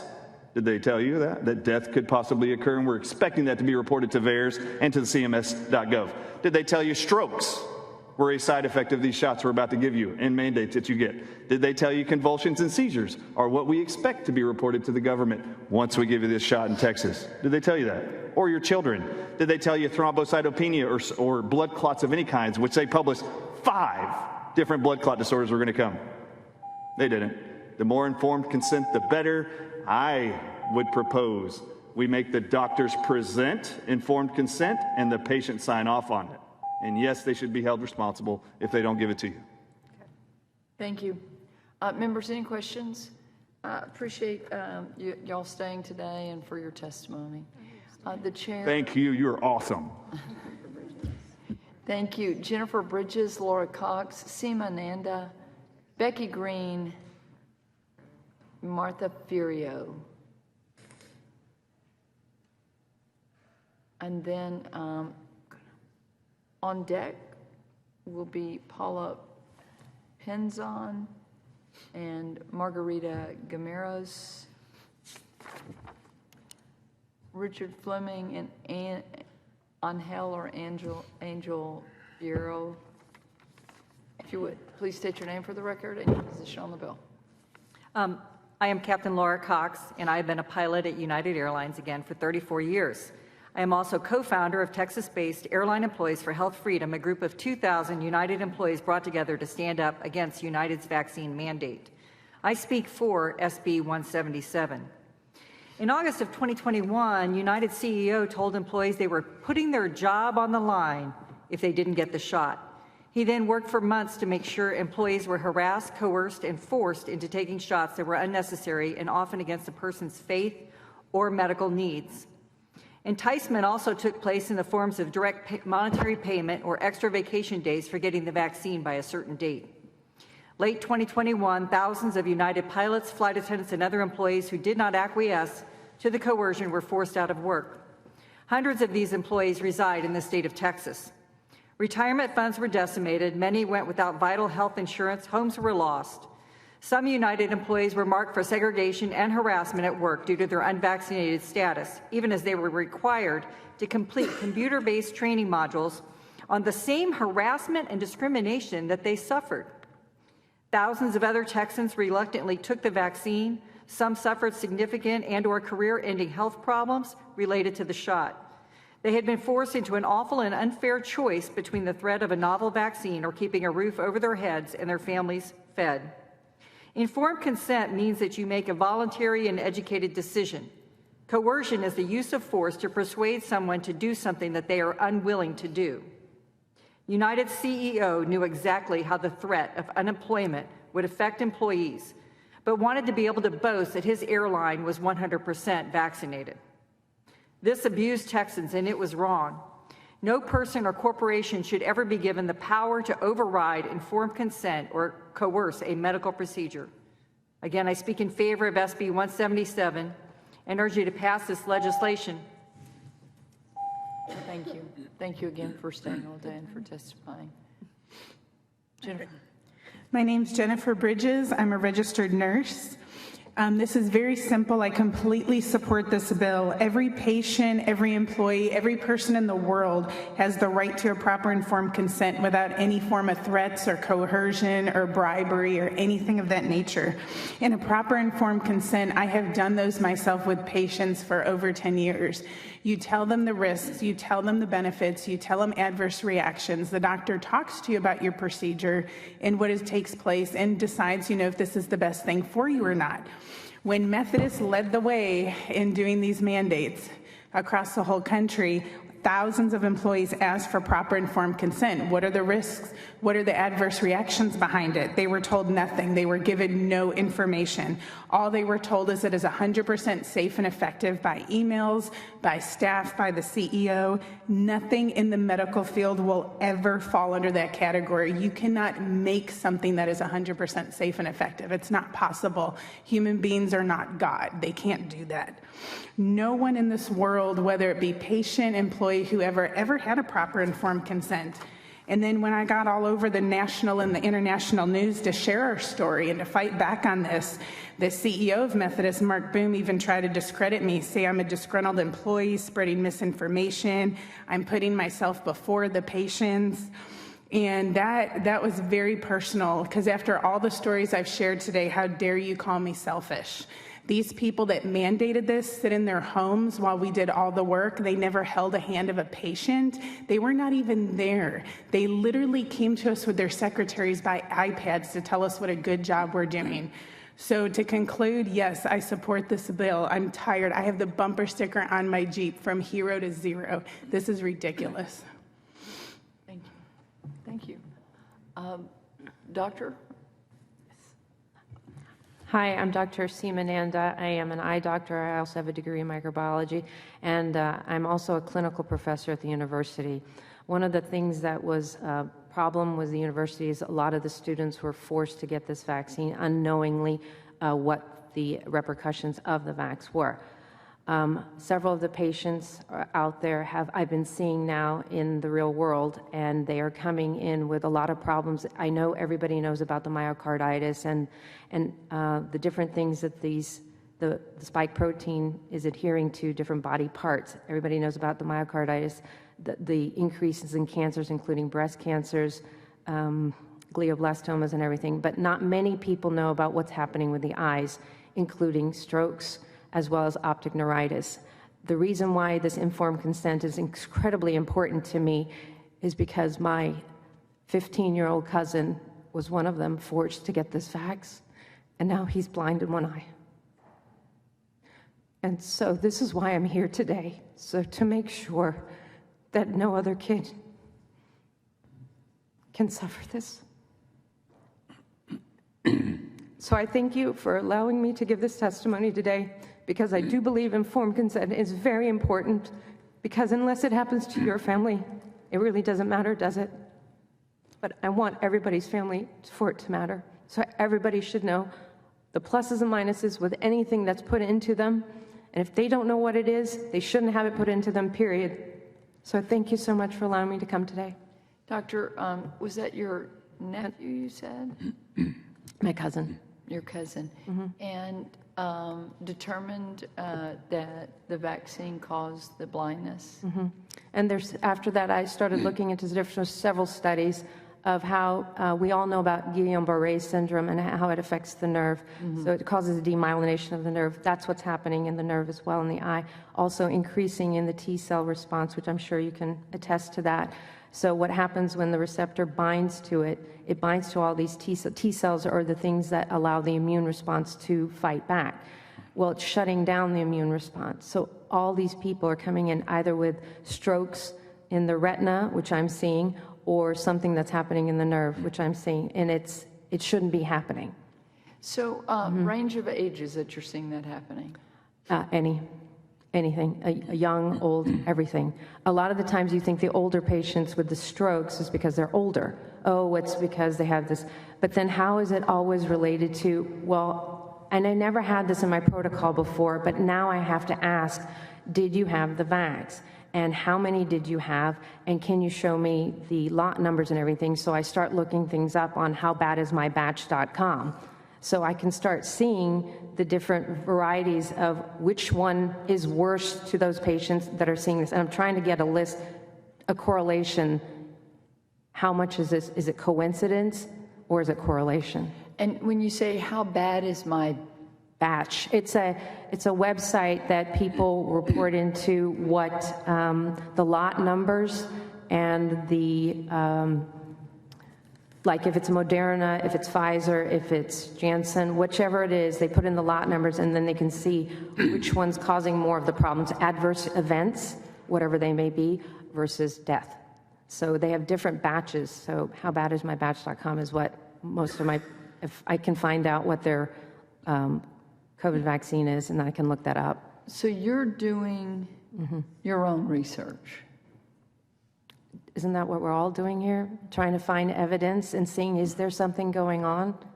And if there is, then we need to tell people about it so they can let us know. That's why I'm working, again, as a professor, I'm working on a lecture to tell all the doctors, start looking for these things and start asking so we can get together and get this information. More numbers, more people watching it. And that's all we can do right now, unless you guys stop this fax. So as a follow-up on other bills that have VAERS, as a doctor, would you want to input this about your patients, or is it too burdensome? Saving a life is burdensome since when? I'm sorry, I'm sorry, I can't. This is the feedback that I'm getting. So then they don't really, then they shouldn't be doing what they're doing. They should be CPAs or something. Sorry, sorry, that was bad. Taking down Perry over here. Well, you know, I'm dealing with taxes too. It's a lot of work. It's like, yeah, okay. Madam Chair, that's I just threw somebody under the bus and reversed. Okay. No, we need levity now. It's really late. I'm tired. We're hungry. You haven't eaten. This coffee doesn't count as food. But I think, you know, when you look at what's trying to be accomplished here, I'm just going to throw this out as an idea, is, you know, maybe there could be some controlled input, like so that we could start seeing things. What I'm seeing, yes, on a larger scale. Well, that's what Dr. Artis was talking about, getting a software program, something very simple. You're already doing through insurance. When you do the billing and coding for everything, it's like, okay, how many like strokes are coming? How many optic neuritis are coming? As I said, the insurance actually exactly going to be the answer. Exactly. That's where you're going to get the answers, not right, because you're not right now for medicine, and I'm not in any way disrespecting medicine. There is just, it seems like you've heard today, the different camps, and nobody wants to say they were wrong, and all of the different theories. And at the heart of this, I think to restore the faith in public health, and I have said this to our own state health department, I keep saying this about vaccine efficacy and, you know, hesitancy, because we know not only are some people vaccine hesitant, that there are certain cultures that are vaccine hesitant for a good reason. And so, you know, it's really, if we do not begin to gather the data and be really honest and not have to have open records and all these different things, just to put it out there so that we can restore the faith and say, there were mistakes made, we're not going to make these in the future, this is how we're going to move forward the best that we know how. Again, We didn't know what we didn't know at the time. Correct, but that open information has to be, that exchange of information, hiding it under a rug, saying nothing's happening, is not the way to fix it. If there is a problem, we need to know. If there's not, we also need to know that, because not everyone's getting affected, okay? Not everyone is having the same reaction. So Yeah, why is so certain that's an important point today. Everyone that was vaccinated does not have an adverse. Correct. I mean, I have brown hair, she's blonde. We're all different. Right? Or maybe if you're blonde, somehow blonde. Okay, bottle. Here's But anyway. my last question. Are you seeing adverse reactions in people that just had COVID but not the vaccine, that have the spike protein? So the vaccine is the virus. I mean, it's just one part of it, okay? Right. But it's just mass replication of it. So I guess since most of my patients are vaxxed, how would you not know? Yeah. Okay. Yeah, but that's really smart way to look at it, because it's an unknown. We just have to figure this out. Well, it is an unknown, and again, Congress just voted unanimously I would say, investigate the origins and so forth. So we're on a path forward, hopefully. Right. Well, the German minister just came out yesterday saying that, yes, we do admit now 1 in 10,000 are having adverse events in Germany. The health minister said that yesterday. So, and Denmark has banned it, and other countries have banned it. If you don't know, then why are you doing it?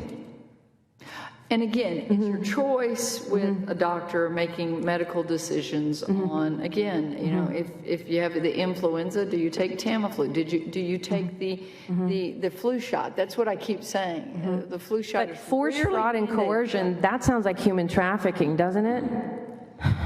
Not vaccines. Thank you. Anyway. Dr. Fleming. Thank you. Hi, Dr.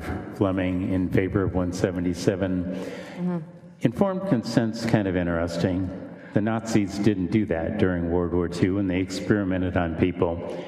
Eleanor Roosevelt insisted on the passage of the International Covenant on Civil and Political Rights to do away with that. The Nuremberg Code insisted on doing away with that. The Declaration of Helsinki decided to do away with that.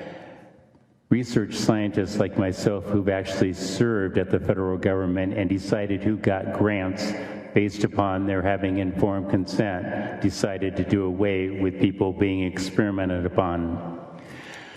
Informed consent requires that the physician or the provider know what the risks and know what the benefits are.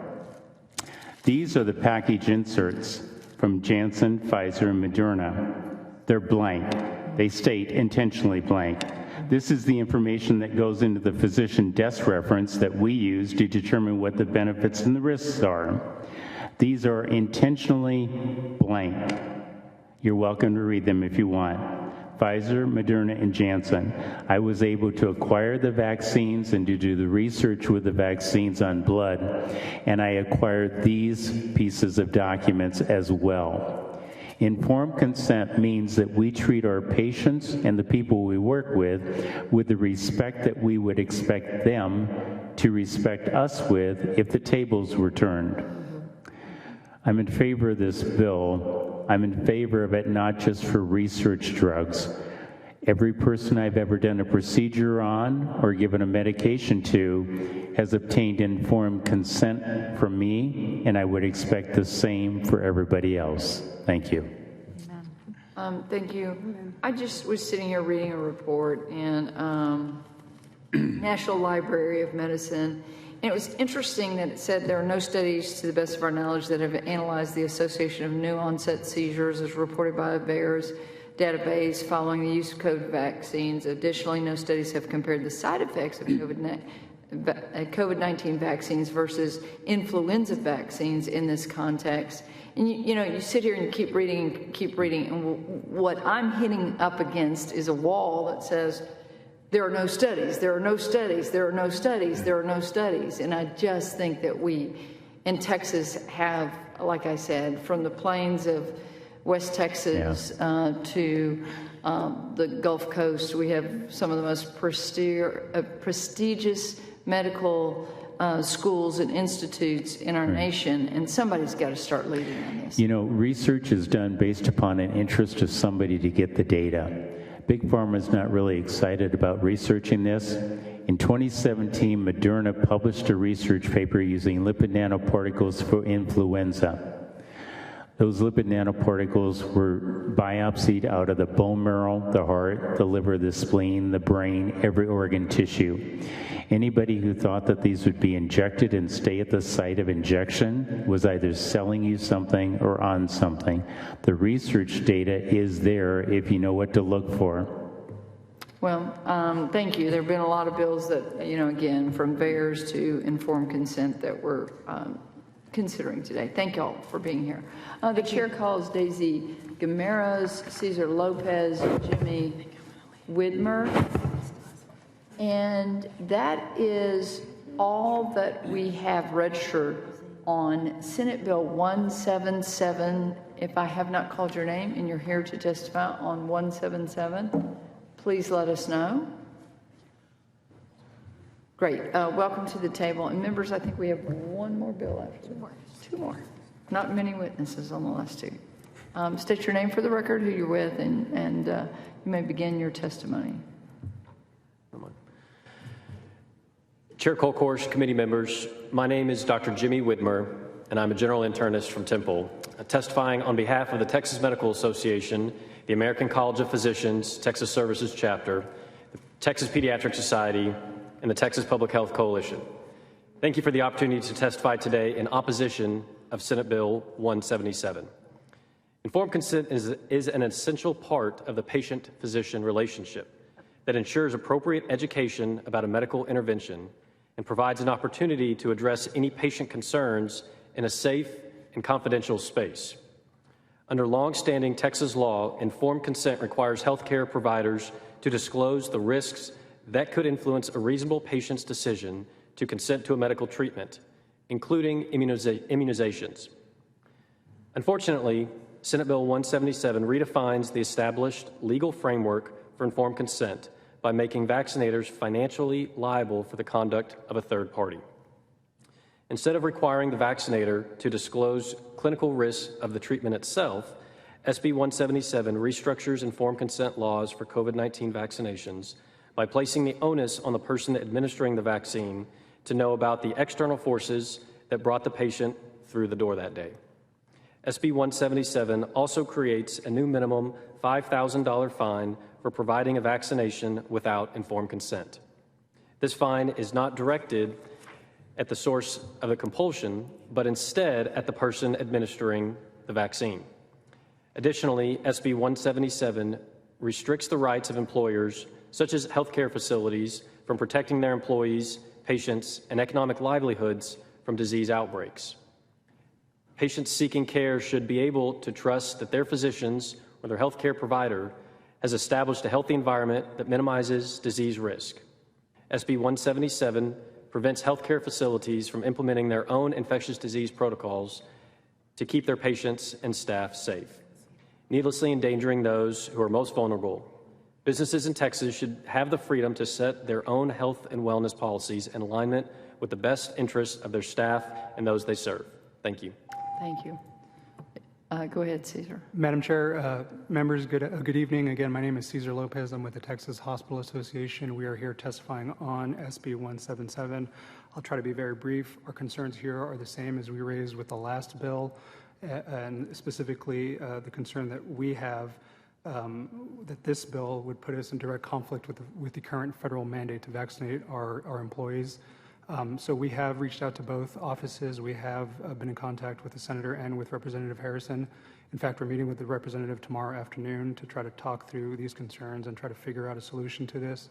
We're hopeful that we'll get there. We hope to come back to you all with a solution, and again, appreciate the opportunity to be here this evening. Thank you. Members, any questions? Appreciate y'all. Members, that's all I have on Senate Bill 177. If there's no one else to testify, public testimony is closed. We will leave this bill pending at this time. The chair lays out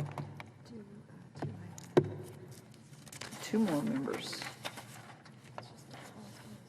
The chair lays out Senate Bill 299. The floor is now open for public testimony. The chair calls Dr. Robert Malone, Steve Wolub, Gloria Danielle Gamboa, Tom Glass, Seema Nanda,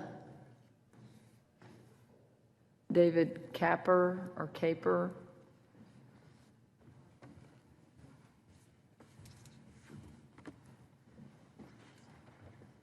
The crowd is thinning.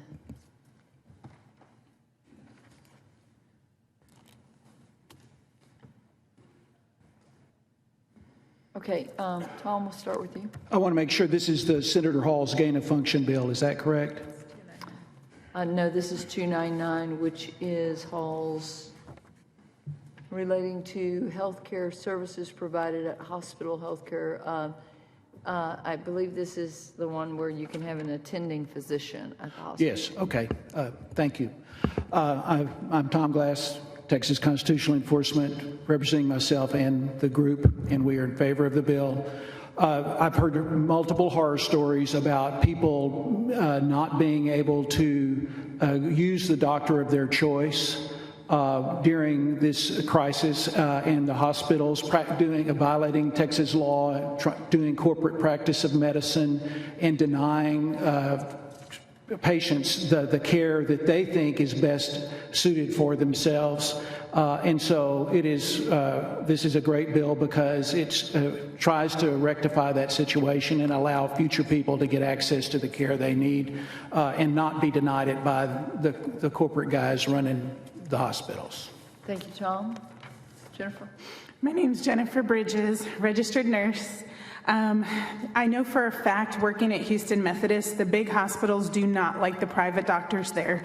Right at the same time as our COVID vaccine mandate, they were issuing to all the private doctors that had privileges there either become hospitalists or you're out, basically.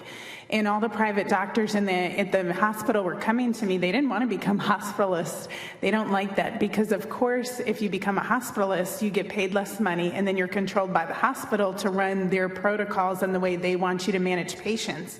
So the majority of these private doctors who didn't sign on, they lost their privileges. So now they can no longer care for their patients in the hospital, and the patients can't see their doctor anymore only because they refuse to become a hospitalist. And let me tell you, through all my years working in the hospital, those private doctors gave the best care.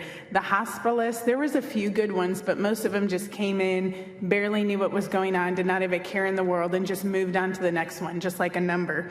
Those private doctors treat the patients with more care, more dignity, and they treat them a lot more thoroughly, which the hospitals don't like. Per insurance, they want you to do that one diagnosis they came in for, and that's it, you're done, kick them out the door, turn the bed. That's how they work. Because if you find anything else or touch on anything else with them, then they're afraid the insurance won't pay for it and the hospital has to eat the cost. So that's why they prefer the hospitalists. So let me tell you, they kicked out hundreds of private doctors, and I guarantee other hospitals will probably do it as well. So that way they can make them basically follow the protocols they want. Thank you, Jennifer. Dr. Gamboa. Yes.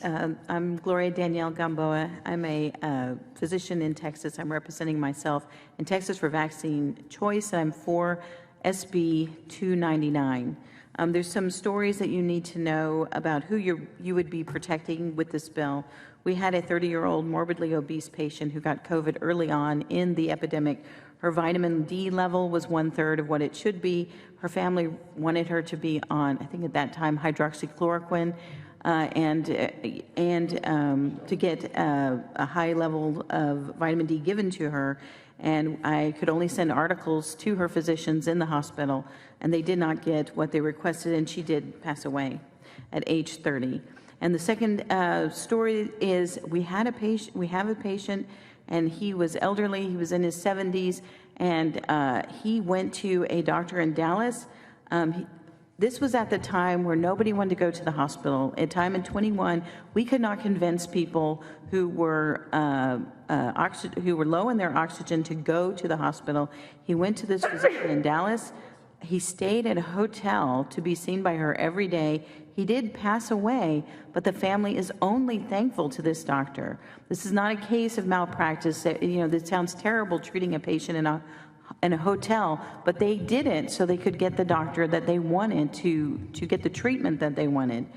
The other thing is independent practitioners are outside the politics of the hospital, and it would allow a physician to work with a hospitalist on a patient. Maybe I can't be there 24/7. I've got my clinic, but I could be, we could work together on a patient. And the final thing is the hospital would argue that you have to credential physicians, and I've been credentialed, but the Texas Medical Board is not a light board. They are watching the physicians, and I think we do have a governing body that watch the physicians enough. Thank you. Well, I would just say this, again, credentialing at certain hospitals, just because you're credentialed at this hospital doesn't mean you're credentialed at that hospital. So I think that's the most unworkable part of the bill. And there's a payment that goes along with it. I don't walk in and get credentialed. I pay to be credentialed. Right. So anyway, let's see, Steve. Yes, Steve. Thank you, Madam Chair. Steve Wallop with the Texas Hospital Association, here on behalf of THA, testifying respectfully against Senate Bill 299. This bill would require hospitals to allow any physician who's not a member of the medical staff to provide care or treatment to a patient in the facility at the patient's request without any limitations. Seemingly, this would require a hospital to provide care, allow a physician to provide care and treatment in the hospital, even if the physician doesn't meet the minimum qualifications for practicing in the facility. The process hospitals go through to validate the credentials and professional competence of the people who practice in the hospital is lengthy and extensive. It involves verification of education, training, work history, certifications, prior or current hospital affiliations, malpractice coverage, practice locations, call coverage arrangements, and more. Often, those things needing to be verified through primary sources. There's extensive reference checks with individuals familiar with the physician's training and past medical practice. We do this to keep patients safe, and there should be no shortcuts for that. The extensive process is designed to ensure that the physicians who practice in the hospital are who they say they are, and that the representations they make on their applications related to their education and training and those other matters I mentioned are accurate. The section of the Health and Safety Code that governs hospital credentialing allows a hospital 5 months to complete a credentialing application on behalf of a physician. That just reflects the extensiveness of this process. The Texas Standardized Credentialing Application, which hospitals are mandated by statute to use, is 20 pages long, including attachments. It contains dozens of data elements that must all be verified by the hospital prior to the physician seeing patients in the hospital. We appreciate the liability limitation found in Senate Bill 299, but that only shields the hospitals from civil liability, not from citations for violations of state and federal law or accreditation standards requiring hospitals to verify the competency and qualification of the physicians treating patients in the hospital. Thank you. Thank you. Senator Hall? Yes. Wow, what a list you went through. Then why in the world do we have so many COVID patients dying in the hospital where we had COVID patients that were treated by doctors outside the hospital that were living? I don't bother to answer. A question I have is, what was the average bonus payment the hospitals got for COVID patients? I don't have that information, Senator. Would you provide it to me, please? We can, if we have that information, we can certainly provide it to your office. You don't keep financial records? Of individual Are you telling me that you don't have the records? I do. I do not believe my association has the financial records of every hospital in Texas, no. Okay, I'm asking you to provide me a copy, a report on how much the hospitals were receiving as bonus payments for patients that tested COVID or given remdesivir. And that's the other question. Why did the hospital set a policy to use an expensive drug that was demonstrated to actually kill 53% of those that it was tested on in Ebola? And it got the nickname from hospital personnel as run, death is near, because of a high mortality rate of using it? I've never heard that, Senator. Pardon? I have never heard that. So, Steve, Senator Hall, let me ask it in a different way, because I have consistently asked for a question, this question of, and it should be known because it's federal dollars, but no one can tell me what, or has refused to tell me what a COVID code diagnosis, what the federal government did fund that at. And we know that it was funded at. And so, you know, I'm told it's $39,000. Is it not $39,000? But I do think that it is time to know that. It's not an indictment. We know that people died. We know that people came to the hospitals and to doctors' offices with COVID. And everyone, again, we have to not accuse people. We didn't know what we didn't know. I know that what we're trying to get at today and through session and interims is, you know, to put best practices out there. But I do not think that it is out of order to ask what a COVID-19 diagnosis was given by the federal government. Y'all didn't do it. You didn't do it. You didn't demand to say, if I do this. It was given to you. It was, and again, this is not a Democrat or Republican thing. This all started with a Republican administration and carried out through a Democrat administration. So we all shared the blame, right? Or they shared the blame. We were down here in the States doing our thing. So with that, respectfully, and y'all have been very respectful today, it would be good to know. And you can give it to Senator Hall and myself. Certainly, I feel certain we can figure that out and provide that to you. And again, you know, as we unwind this, you know, understanding that, and again, I don't think y'all faked any test. It just is what it is. I mean, it's the fact. I've asked consistently with nursing facilities what they received in the CARES Act and different tranches. Again, it is federal dollars. This is not a free market system. This is not proprietary information. It is the federal. It is the people's money paying for that. I think. Senator Hall? Madam Chair, I got one other question. Yes, Senator Hall? While you're gathering that data, I'd like to also know what the percentage of patients that were put on a ventilator lived. If that information is available, we will provide that to you. Okay. And Senator Hall, and a couple of the study bills are, you know, like, there's been a lot of input today. So, you know, any bill that passes, and not all these bills are going to come out of the committee, so everybody can take a deep breath here, because there are some that are very similar, and, you know, and there's a lot of work that needs to be done. But that is something that we should look at, right? So, I mean, I think President Trump actually enacted the, it's a war clause, I mean, to create more ventilators. We didn't know what we didn't know, but if we could study that to understand it, to move forward, would be great. So thank you. It's an excellent question. May I be allowed to answer your question real quick? Really quick? This is not supposed to be a panel where we go back and forth, but like 2 seconds. Yeah, very quick, 2 seconds. Anything y'all are needing on codes, I can get that for you. I have several coders that are now on my lawsuit that can give you any information you want. Wonderful, thank you. So let me know. Dr. Fleming. Hello, Dr. Fleming here. I'm in favor of 299. I think it's interesting that much of the consideration that the Hospital Association has about qualifications of physicians is the same thing that the medical board asks when we get our medical licenses. And I'm guessing they're probably qualified to determine if physicians are qualified to practice in the state. So I'm not certain why the hospitals would think that somehow they're not qualified to practice there. I'm also not certain how a physician taking care of somebody is competent when they're outside of the hospital, and then when they go into the hospital become incompetent. It's the same patient being taken care of by the same physician. I like hospitals. They're a great place to book ill patients, but hospitals don't treat patients. And it's become problematic, I think, for a couple decades with hospitals deciding what will and won't be allowed. It places the patients at a contest of interest. It places the insurance companies in conflicts of interest where they will only cover one hospital versus another, and it's really not assisted with patient care. So I am in favor of physicians being able to follow their patients for continuity and provide care once the state medical board gives you a license.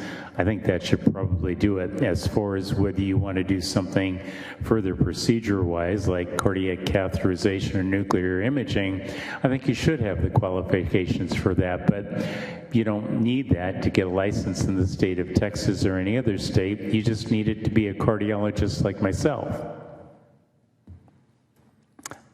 Thank you, Dr. Fleming. So is there anyone, y'all, some of y'all, Dr. Fleming, you're not registered on the last one, and I don't think, I just think I'll call you, most of y'all need to stay. I don't think you're registered on the last one. So is there anyone else wishing to testify on Senate Bill 299? Hearing none, public testimony is closed, and Senate Bill 299 will be left pending at this time.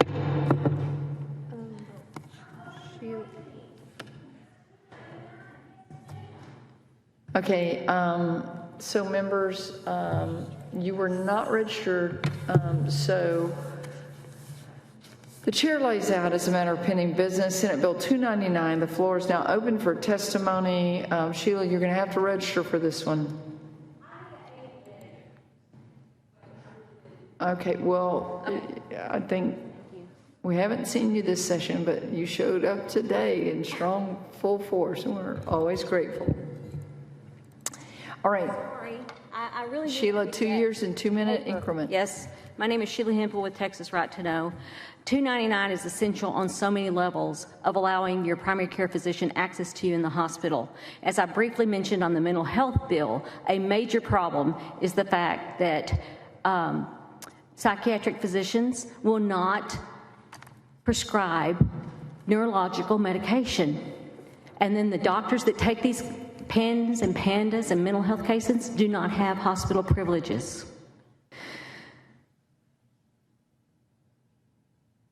After I had interviewed the Italians and we knew that ozone worked, negative test swabs in 5 days in March of 2020, and I did that national press release, I got connected with the largest teaching hospital in Florida. I asked them, how do you handle getting treatment to patients? He goes, well, we tried our best to get them whatever they want. If the patient wants it, I said, how do you handle privilege? They said, we just treat them. They go through a little HR evaluation, and we treat them as unpaid employees. They do everything they can to get the treatment needed by the patient. What you saw is revolving around money. This entire pandemic is about money. The compliance that the department, that the federal government has gotten is through the CARES Act filed in January of 2019 and the American Rescue Plan. With a letter from the White House says a plan to vaccinate America. We're on the path to vaccinate America. Then it's followed up with the ARPA money of $16.3 billion come to Texas with terms and conditions of compliance with not just federal statutes, regulations, and executive orders. Something that has never been in federal contracts. But boy, everybody signed it. And you know what? Nobody at this Capitol knew about the contracts that were between the city and the U.S. Treasury, or the county and the U.S. Treasury. The state, because y'all's law was just what entity got how much money. It's about money. It was controlled CMS by payments, and we saw the grossest violation of the practice of medicine. Thank you. Finish that sentence. This between the physician and the patient, and they breached that with administrative force of doctors of how to treat their patients. Thank you, Sheila. Thank you. Appreciate it. Thank you for all your handouts today. Is there anyone else wishing to testify on Senate Bill 299? Hearing none, public testimony is closed. We will leave this bill pending at this time. The chair lays out as a matter of pending business Senate Bill 1583 by Senator Hall. The chair calls Gloria Danielle Gamboa, Tom Glass, Sheila Hemphill, and that is all that we have on testimony for Senate Bill 1583. Is there anyone else? If there is, please join me at the table. Tom Glass. Tom Glass, Texas Constitutional Enforcement, representing both the organization and myself, in favor of this bill. It is fitting that this bill is the last bill of a very long and productive day, because in my opinion, this goes back to the root cause of why we're here today. What we've learned about all this is that gain of function, the producing of a pathogen from something that's not a pathogen, done at taxpayer expense, has created this. And I'm going for the Chair Kolkhorst, I'm going for the quote of the day. And the quote of the day is, got two ahead of you. COVID, another example of your federal taxes at work. And if we want to stop this from happening again, we need to make sure that we're not doing more gain of function, because the other thing we asked the questions earlier in the day, why would you ever do gain of function? Well, you wouldn't do it to produce bioweapons because they are indiscriminate and you don't want to kill your own people. And certainly if you're doing that kind of research, you wouldn't want to outsource it to your enemies, now would you?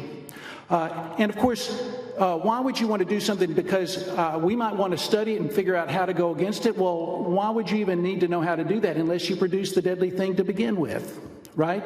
The only people who benefit by this gain of function stuff are the guys who get to sell the therapeutics and the vaccines who produce it. Vice Chair Perry, you asked, what's the proof that these guys are doing this? Well, we have Pfizer on tape, the director of research with Project Veritas, admitting that they're doing directed evolution. And so I very much believe that with Dr. Malone that we should put directed evolution in here. And he said it. We're doing it so we can figure out how to make drugs for it and make money off of it. That's a clear conflict of interest. The other best meme is Mr. Bean. I've been trying to follow the science, but I keep finding the money. Thank you, Mr. Glass. Appreciate it. Sheila. Thank you. My name is Sheila Hemphill with Texas Right to Know. I will take my last 2 minutes to say that gain of function, as well as messenger RNA, that is designed to supersede the divine structure of the human cell, that should go to the nucleus to find out what protein to make. But it's being hijacked, and it can happen quickly. They don't really know what's in it because, remember, there's no manufacturing guidelines. We don't really know what's in it. How do you know what to look for when you're not even supposed to be able to have access to it? Gain of function is the holy grail because all you have to do is reconfigure like a computer program. You listen to their words. This is the end. This is Noah Harari, who's an AI for Klaus Schwab. It is the end of free will. We know how to hack humans. And the moral of the story is they have technology to really muck it up. Do I think they can really supersede God? Absolutely not. But can they make a mess in the meantime? Yes, they can. And we have a biotech lab coming to us in San Antonio, Texas, of which I'm getting information from Sweden that this is going to be privately funded. So, Senator Hall, I'm not real sure where all your safeguards are, if it's just strictly to state. This is from a mutual colleague. I have received information from one of my colleagues in Sweden. There's been approached as a prospective co-investor in a biohub, looks like a bioweapon development facility that has been established by the Department of Defense in San Antonio, Texas. I'm kind of concerned, I'm kind of shocked they're not here today. Here's the brief description below. A white paper has been sent, and I'm trying to get permission to share. So I'll be waiting on a white paper. I don't have it yet. It's important that Texas legislators know about this. Perhaps someone can identify the project in the description. You have to finish that sentence. You have to understand the structure that I've clearly defined, that Pfizer defined in the motion to defense. No liability, no good clinical practices, no FDA regulations. All we do is produce doses, and the government pays us $19.50. Thank you, Sheila. Thank you. Appreciate it. Dr. Fleming, did you mean to testify on this bill? Yes. Hello, Dr. Fleming, in favor, obviously, of this bill. You know, one of the interesting things that has been discovered with the research going on is that the more frequently you vaccinate people with these lipid nanoparticles and adenoviruses, the more it shifts the immune response from an IgG3 to an IgG4. And what that does is it allows the human body to recognize the vaccine as part of the human body, and it ceases to reject it, allowing more genetic code to be sequenced and injected into people. At no time in human history have we ever vaccinated anybody this many times for this type of problem. What they have discovered, and they're doing their research, they're watching what you do, and they're watching the data. The shift in the human immune response to these vaccines allows for them to put whatever they want into these genetic vaccines and incorporate it into human bodies. 18% of the human DNA is composed of what's called long interspersed nucleotide elements 1, the express purpose of which is to take outside genetic material and encode it in human DNA. We knew this with CD4 helper cells with HIV, and cardiologists like myself have known that platelets are rich in this, and we've been watching this for decades. Gain of function combined with CRISPR technology has allowed a new era of experimentation to occur. It's not requiring informed consent, it's requiring people to roll up their sleeves. And Americans and Texans will either roll up their sleeves to address the problem like Rosie the Riveter did in World War II, or you will roll up your sleeves to be vaccinated. This is one of the most dangerous scientific endeavors we've ever undertaken. Thank you. Thank you, Dr. Fleming. We'll have to have you register for this bill. So with that, is there anyone else wishing to testify on Senate Bill 1583? Hearing none, the public testimony on this bill is closed. We will leave this bill pending at this time. Members, let the record reflect that Senator LaMontagne and Senator Hughes have submitted a motion in writing requesting unanimous consent to be shown voting aye on Senate Bill 182, Senate Bill 25, Senate Bill 944. Is there objection to accepting their motion in writing? Hearing none, it is so ordered. Members, thank you for your time and attention today. It was a long day. Is there any other business to come before the committee? With no other business to come before... Just yes, Senator one quick Hall. closing statement to kind of summarize my view of what happened here today. Yes, sir. We heard a lot of really good information, a lot of good exchanges, a lot of things said. I agree with what my colleague, Senator Miles, says about we didn't know. We didn't know a lot in the beginning. And we got bills, we could stack up bills like what we've got here, and we will never solve the real problem that got us into this mess. And that is the role of government. The role of government is supposed to be to protect our individual liberties. Instead of doing that, the role of government took charge and told us what to do on little or no information, which led to other problems. The role of government in this should have been to inform, like what we're talking about in the bill, informed consent. The role of government should have been to inform us of what the risk and the benefits were of what we were faced with and let people make their own decision. Under no circumstances should we revert back to Germany's practice of requiring experimental drugs to be put into a body under any circumstance. I can come with no circumstance could I see the government having the authority to do that. Or is it the right thing for them to do? And so we will work with these bills trying to fix a problem that exists because we have allowed our government to assume a role it should have never assumed. That makes our job a whole lot harder. And some of the bills not to make sense to people, but we have no other choice because we're not going to fix what the real problem is of getting our government back in the role it's supposed to be of limited government, protecting our individual rights. Thank you. It was a good hearing today. Thank you, Senator Hall. Is there any other closing statement? Hearing none, and with no other business to come before the committee, Senator Perry moves that the committee stands in recess, subject to the call of the chair. Is there objection? With no objection, it is so ordered.